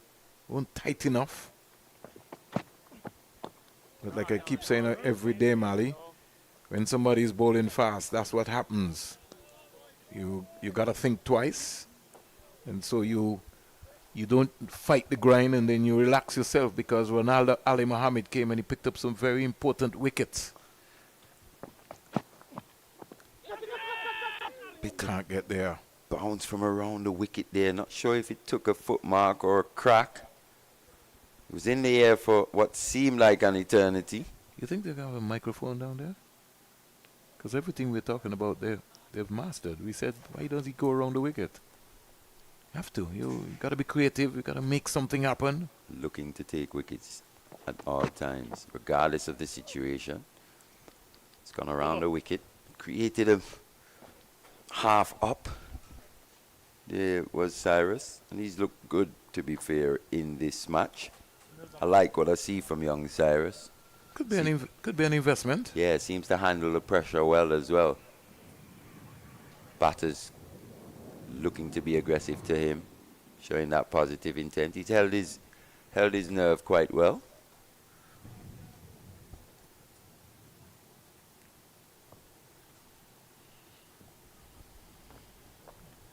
And 44 for 1. That was Cyrus, 12 overs, not for 26. The lead is 339. Larry Edwards comes back into the conversation. They need a match winner outside of Cyrus. Who that match winner will be?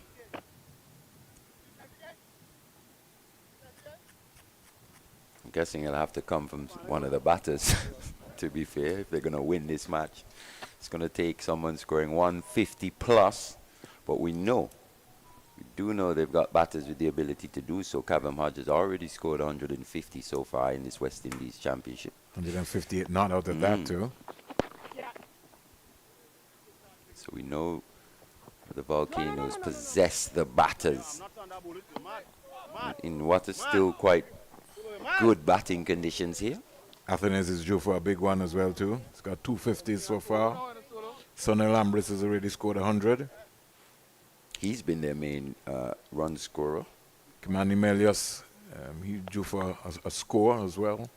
Just a 1/2 century in 3 matches for Kamani Melius. So somebody's got to put their hand up, because they're going to be chasing anywhere close to 400, 425. Bola, bola, bola, bola.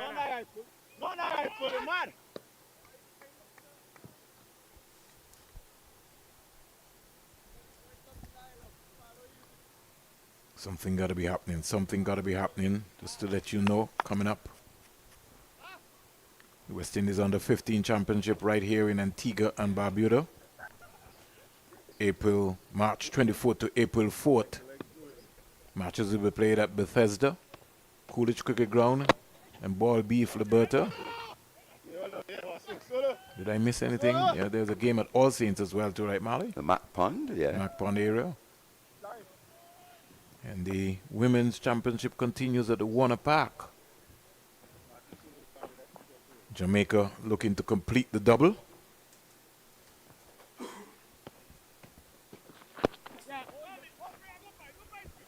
Lot of cricket, Mali, in the Caribbean. Lot of cricket coming up. Then you have, quickly after that, you have the Cricket West Indies under 19, June 30th to July 31st in St. Vincent and the Grenadines. And the under 17 from August 11th to September 3rd. And then the girls under 19, June 30th to July 14th in Trinidad and Tobago.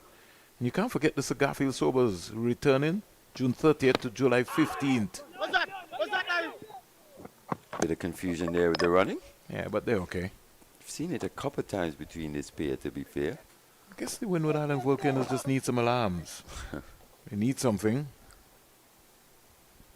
Chanderpaul and Nandu that have the known issue with their running. But so far, Imlach and Chanderpaul, it's been no frills. Chanderpaul is a very, very busy player. Somebody who wants to get going, wants to get onto his bike. Get going quickly. The partnership is 147 from 279 deliveries. The Windward Island Volcanoes, they look jaded. They look tired. They bowled some 48 overs. So in all, they've bowled 128 overs, Mali, in 2 days. Yeah, and they've been on their feet, especially the fast bowlers. As you look at Ryan John there at mid-on. He's been out in the field for the majority of these 2 days. Bar when the Windward's Volcanoes were batting, and we know how short an innings that was. He was called into action quite soon after.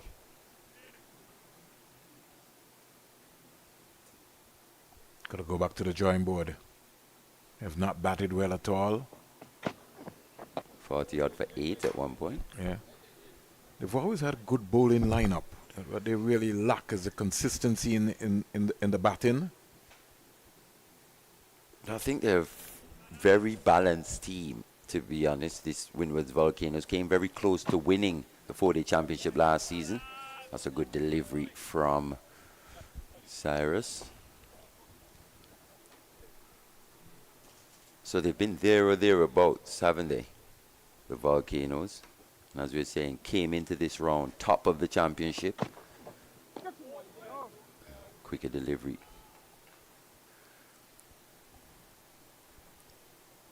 Don't like where he's playing that ball from, Mali. More or less behind his pad. Want to get the bat in front of the pad. Very, very, very important, especially to the wrist spinner. That's a lot better.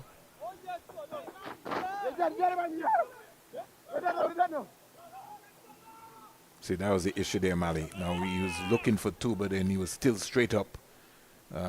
Not asserting himself. There was a misfield. And he need already just program himself and said just 1. I think he was looking for 2. That's for sure. He ran that first one very quickly, did Chanderpaul. Imlach seemed to be very conservative.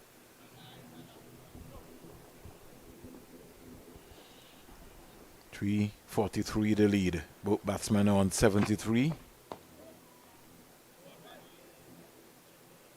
Darryl Cyrus into his 13th over, not for 27. There's a lot to work with based on what we're seeing from young Darryl Cyrus here. Round the wicket. Aiming for those foot marks. He's showing good accuracy, good end to that over. Just the 1 run coming from it. This lead now. So it's swelled to 148 for 1 are the Harpy Eagles.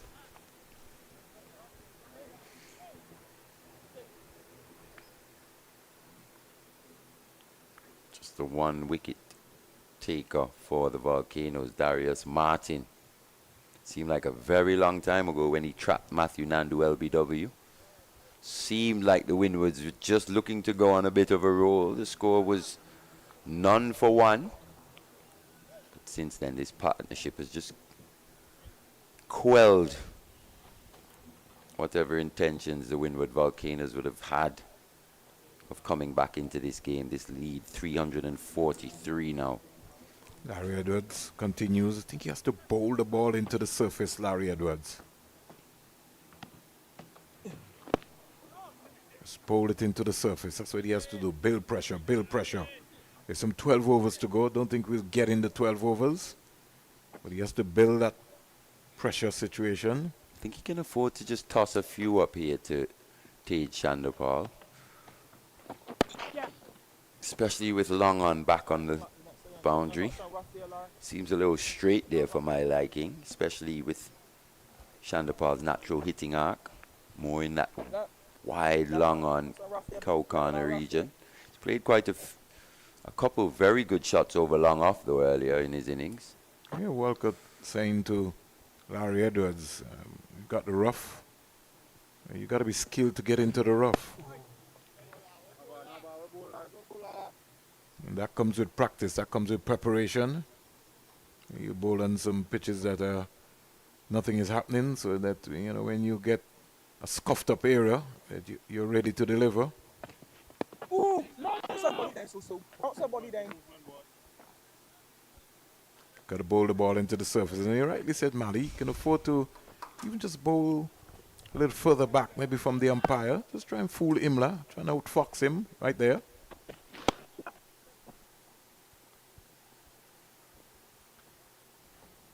More than that, he's also got to be still looking to spin the ball. Yeah. Larry Edward. I think he's just more around arm. Yeah, a few times. Well, a lot of times around the Caribbean, you see a lot of the spinners not giving the ball as big a rip as you possibly think they can. 150 up. Maybe just worried about their figures and their economy rate. 291 deliveries. That's a lot better. He's got to get more body into it. Yeah, he's just contented to just come and just, roly-poly. Got to be much more than that. And that's why, Mali, that you've got a lot of spinners who are getting a lot of wickets in the regional competitions, be it the under-19, under-15, under-17, but no real threat to say, well, okay, I'm going to pick Mali Richards or Sean Devers, because they're doing some things, Everybody almost just doing the same thing. Well, I was listening to a conversation outside between a few West Indian cricket fans, and they were speaking about the last time the West Indies would have had a match-winning spinner in their attack. And I think the only time we've had a match-winning spinner in our attack, to be fair, that I can, in recent memory, would be Sunil Narayan. Can't think of another one. Genuine match winner. Genuine. We've had a few come along, Mali, but we've just maybe not stayed with them long enough. Yeah, Bishu's won a few matches for the West Indies. Cornwall. One. But in Afghanistan. Test match, I can think of. Yeah. Moti's just come onto the scene, so he's won one as well. I remember that one in Sri Lanka. So we got to give him some time. It's just at different conditions in terms of the spinners being given that opportunity. I think West Indians have become so spoiled, Mali, that if Mali Richards gets 200 today, we think that he's supposed to get 200 all the time. But I think we got to start looking outside of the box, Mali. We got to start looking for a wrist spinner, somebody that we can be able to, especially on the Caribbean tracks as well too. Bit of turn there, taking the inside edge. Wasn't too sure about that one with Chanderpaul. Squirts away down to the fine leg region. I'm trying to remember. There's a young man from Jamaica, Mali. Help me remember his name there. Abhijay Mansingh? No, just before him. He just played, oh gosh, left arm. In fact, he played in the Cool and Smooth T20 tournament as well too. Nikita Miller? No. Oh gosh, he's right. Not Nikita Miller. He just played the other day, Mali. Wrist spinner there. Put on a little bit of weight himself there. It's going to come to mind. Don't worry, Mali. You flick it up. 152 for 1. Was he not bowling seam, left arm seam? No. He was spin. He's pretty unorthodox. Played in the Super 50. Dennis Bulai. Dennis Bulai. I always thought, Mali, that Bulai is somebody that we could have really spent some time with and really invested in. He was different. Yeah, Dave Mohammed, last of the Chinaman. Nah, that's pitched outside. Yeah, and he's around the wicket too, man. Not going to get that. That's almost like a cardinal sin asking Zayed Basurat to give that out. And they all know that. Was actually pretty happy to get away with that one. Sharp ball by Cyrus. He hasn't given too many boundaries away. He's done a pretty good job in the circumstances. Just one delivery remaining. Good finish from him. Yeah. So at the end of 51, both batsmen are on 75. The lead is 347. And Cyrus completes his 14th over. Nothing in the wicket column as yet, not for 29.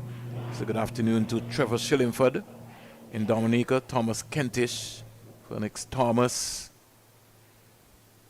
all the guys in the Windwards, folks in St. Lucia, St. Vincent and the Grenadines, Dominica, St. Lucia, everybody, Stacia, Anguilla, wherever you're viewing us in the Caribbean, Bermuda, Jamaica, everybody, the analysts, they're all around, everybody looking to see what's going to be happening. It's day 2. People are predicting, some people are betting. I for sure, if I was a betting man, I wouldn't be betting here on this game. Depends on who you're betting on. Wouldn't be betting at all. Yeah, you wouldn't be betting on the Volcanoes to win. You never know. Yeah. Somebody would say, Mr. Springer, you got to be crazy. You got to bet on the Volcanoes? Yeah, because Kevin Hodge will score double 100. Wow. It's gonna be a huge task, Mali. They're staring down the barrel. That would make you one of the world's greatest gamblers. Yeah, I'm telling you, might be considered to be match fixing. Somebody might say I paid the Guyana Happy Eagles some funds. Umpire Reefer just warning Larry Edward. They're just getting into the danger area. And he has to be careful, Larry Edwards. Normally, umpires don't, at the international level, your earlier clock, they tell you, and then that's about it, really. He's got to be on the money. He's got to get off there. He's got to break away. He's done that now.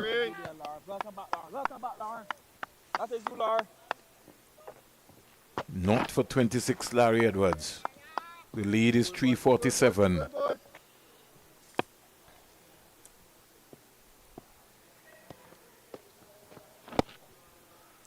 Clipped away. Down the ground. Easy single. It's almost like a stroll in the park now.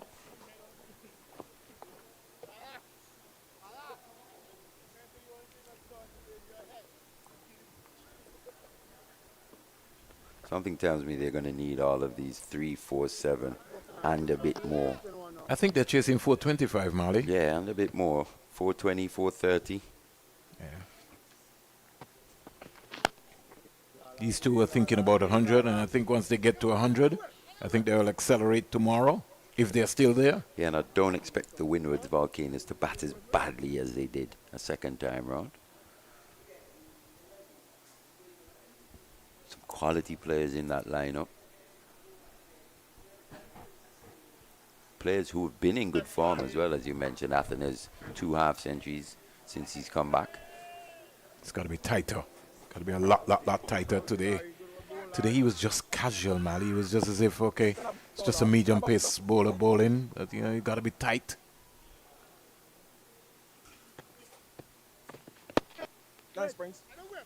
I think what's interesting though is sometimes just how our batters seem all at sea as soon as the ball starts moving around. Regardless of if it's in England, here in the Caribbean, as soon as the ball just starts moving around a little bit, we seem to not have the technique and the patience in which to counter. Yeah. Well, Mali, we'll give way to Joel and Sean, who will wrap it up for the day's play, and we'll see the folks tomorrow. But these guys, they will take it through. The lead is 153, not 153. The score is 153 for 1 and counting.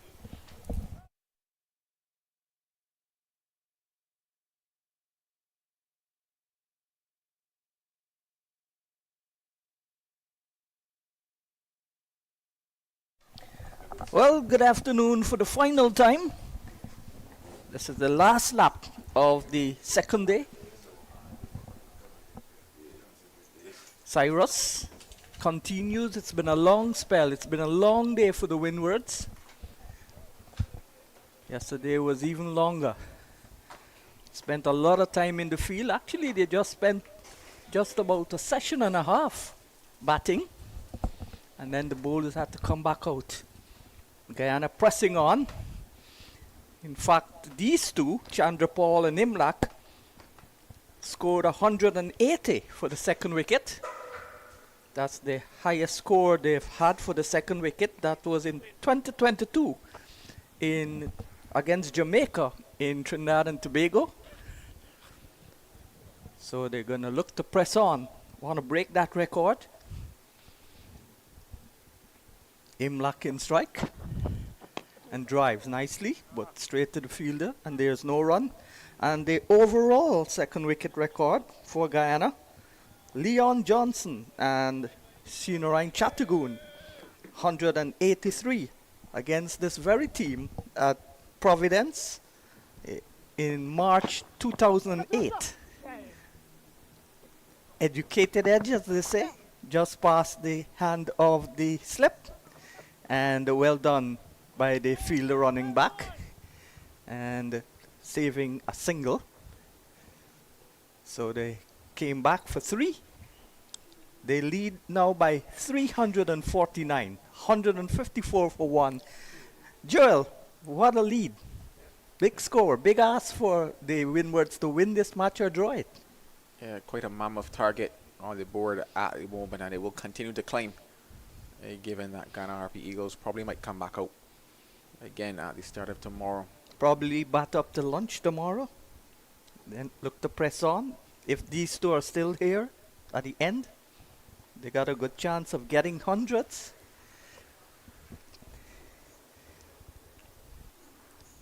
Probably want to say up to lunch, but probably might come about the first hour or so tomorrow, but with a bit of positive intent as well.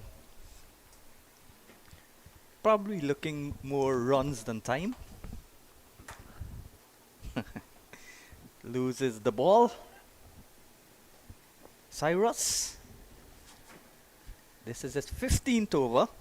Both pretty tight. None for 33 so far.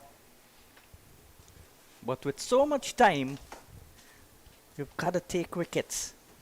You can't restrict the scoring with 2 days left. Dead ball, dead ball.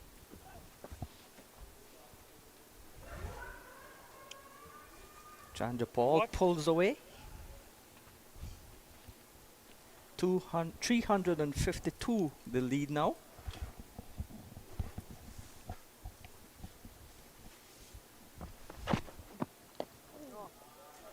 Forward. And that's the end of another over. So 15 overs for Cyrus, none for 33. And after 53 overs, it's 157 for 1 Guyana in their second innings.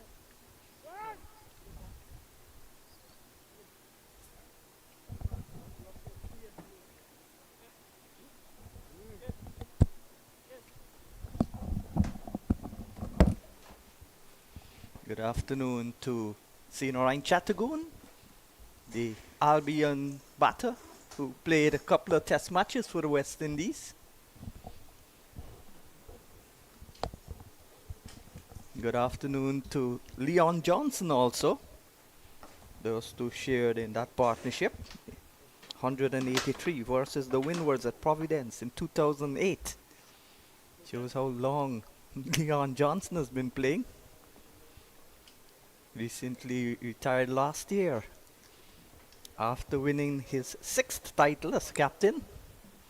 This is the 4th season Guyana's not played with Leon as captain since 2015 when the franchise started.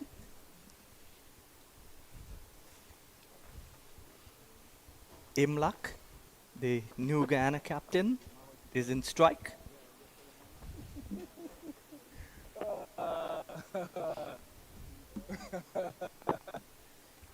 Still the slip.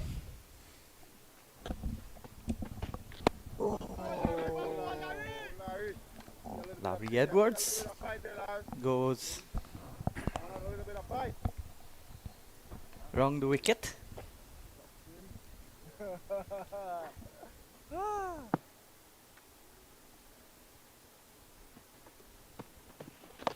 And swept away. And 4 runs. Dismissive sweep shot. Just swatted it like a bat swatting a fly. And it went race into the boundary. So Imlach presses on.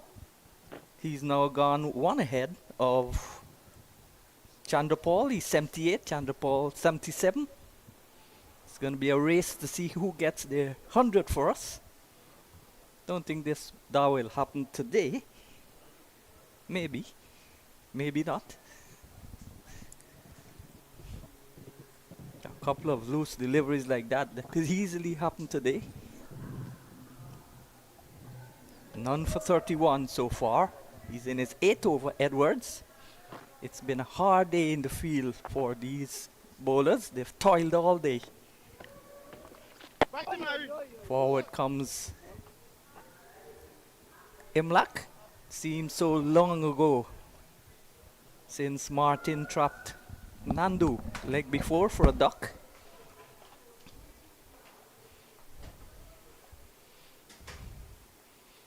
It was none for one. And these two have come together. They've put on a partnership of 161.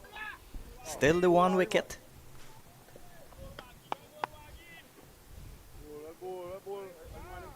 Spent most of this match chasing leather.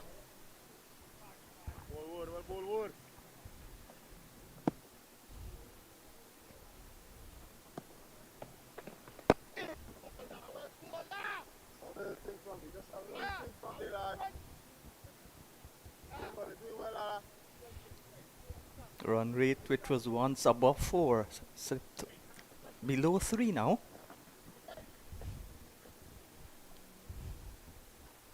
.99. Forward he comes as the shadows begin to lengthen across the field. Still the bright sunshine though. 161 for 1. Yeah, it's getting to that stage of the day. You can probably tell yourselves that the Windward Islands are starting to consider the probabilities in terms of what's left for them to do in this match.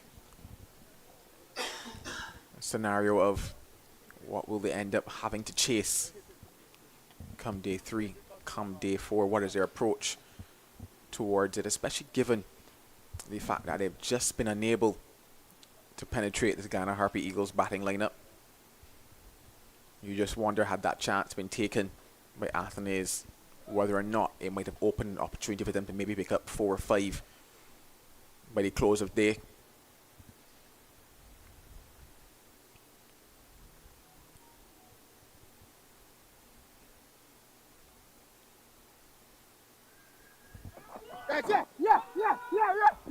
Yeah, so.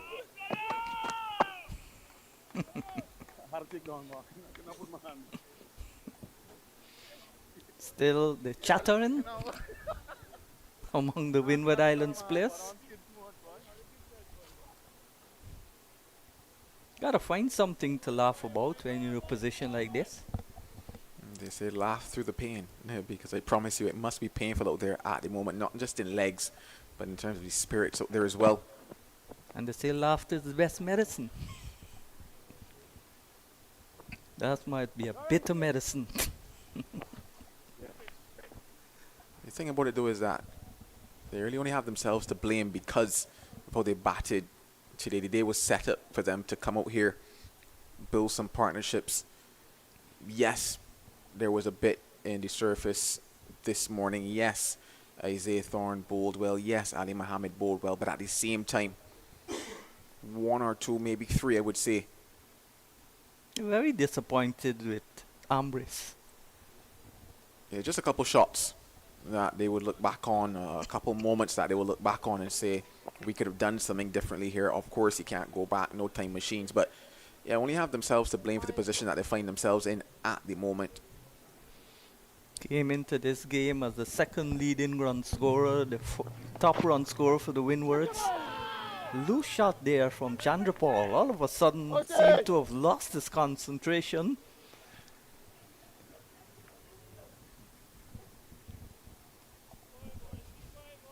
And this is the period when batters become complacent, nothing is happening, you lose your concentration. Ordinary ball could out you. You gotta keep focus. Cyrus would love to get a wicket now.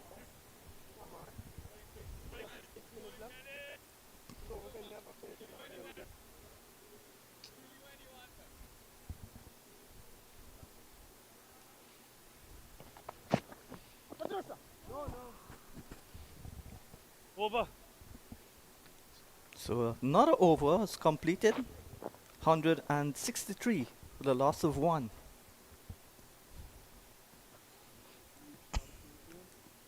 A lot of reflection to do for the Windward Islands, and you wondered whether or not it would be a case of bouncing back from that Trinidad match, and that was the conversation, and that were the points, or rather those were the points that were mentioned by the skipper Alec Athanaze in terms of, okay, it's good occasionally to get that one loss under your belt. It kind of puts a bit of fire under you. It causes you to come back and play the level of cricket and the standard of cricket that you were playing before, but we've not seen that here.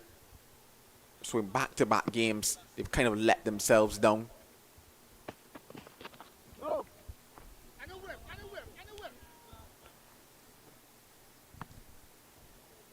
And now you wonder, not saying that this is what will happen, but you wonder if it creates a slide for them going into round 6, going into round 7. Because even though, yes, it is, as they say, occasionally nice to get that one loss under your belt, at the end of the day, you're simply not looking to have that loss at all. At St. Augustine, West Indies Academy 44 for 1 in their second innings, after making 300 in their first and bowling out CCC for 231. And Trinidad and Tobago making 172, and they're 100 for 3 in their second innings. Barbados Pride made 279. Come back tomorrow. So both of those games closing in on close of play. The Jamaica match will have an hour more, because Jamaica are an hour behind the Eastern Caribbean time.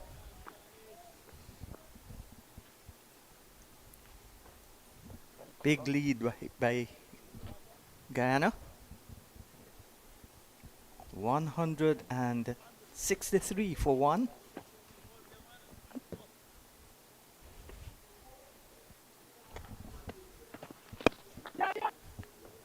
Another easy single. Yeah. Imlach on 83. She say jogging on him, boy. She said he going back. Man walked on him. So 164 for 1 Guyana, as we whittle down to the end of play on the second day. Guyana in total command of this game.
Swept away off the top edge, but there's no one there to catch it. And they come back for 2. So Imlach going closer and closer to his 100. 166 for 1. Imlach goes to 86. 14 away from what would be his second 100 at this level. This is his 19th first class match. He's already gotten 4 half centuries. Can he convert this fourth one into 100? Chanderpaul has gotten 19 half centuries. He's looking to get this half century into a triple figure score, which will be his 8th century in first class cricket. So still lots to play for tomorrow. Personal records, personal landmarks. Enough time without jeopardizing the result of the game.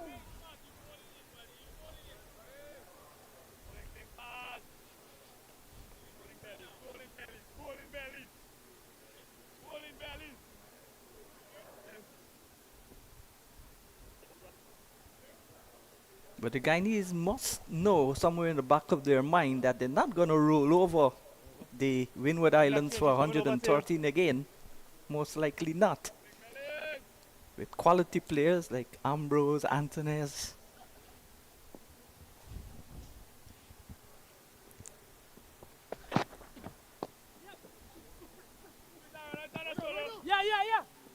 Good attacking cricket, putting pressure on the fielder running in the closing stages of the second day. There must be tired legs. The over is completed, and that's the end of play for today.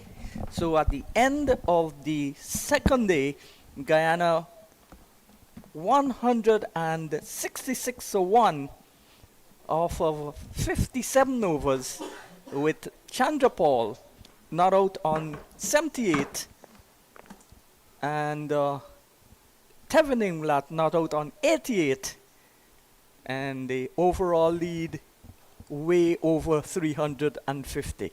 Now that's all we've got for you here today. Until tomorrow, we say goodbye.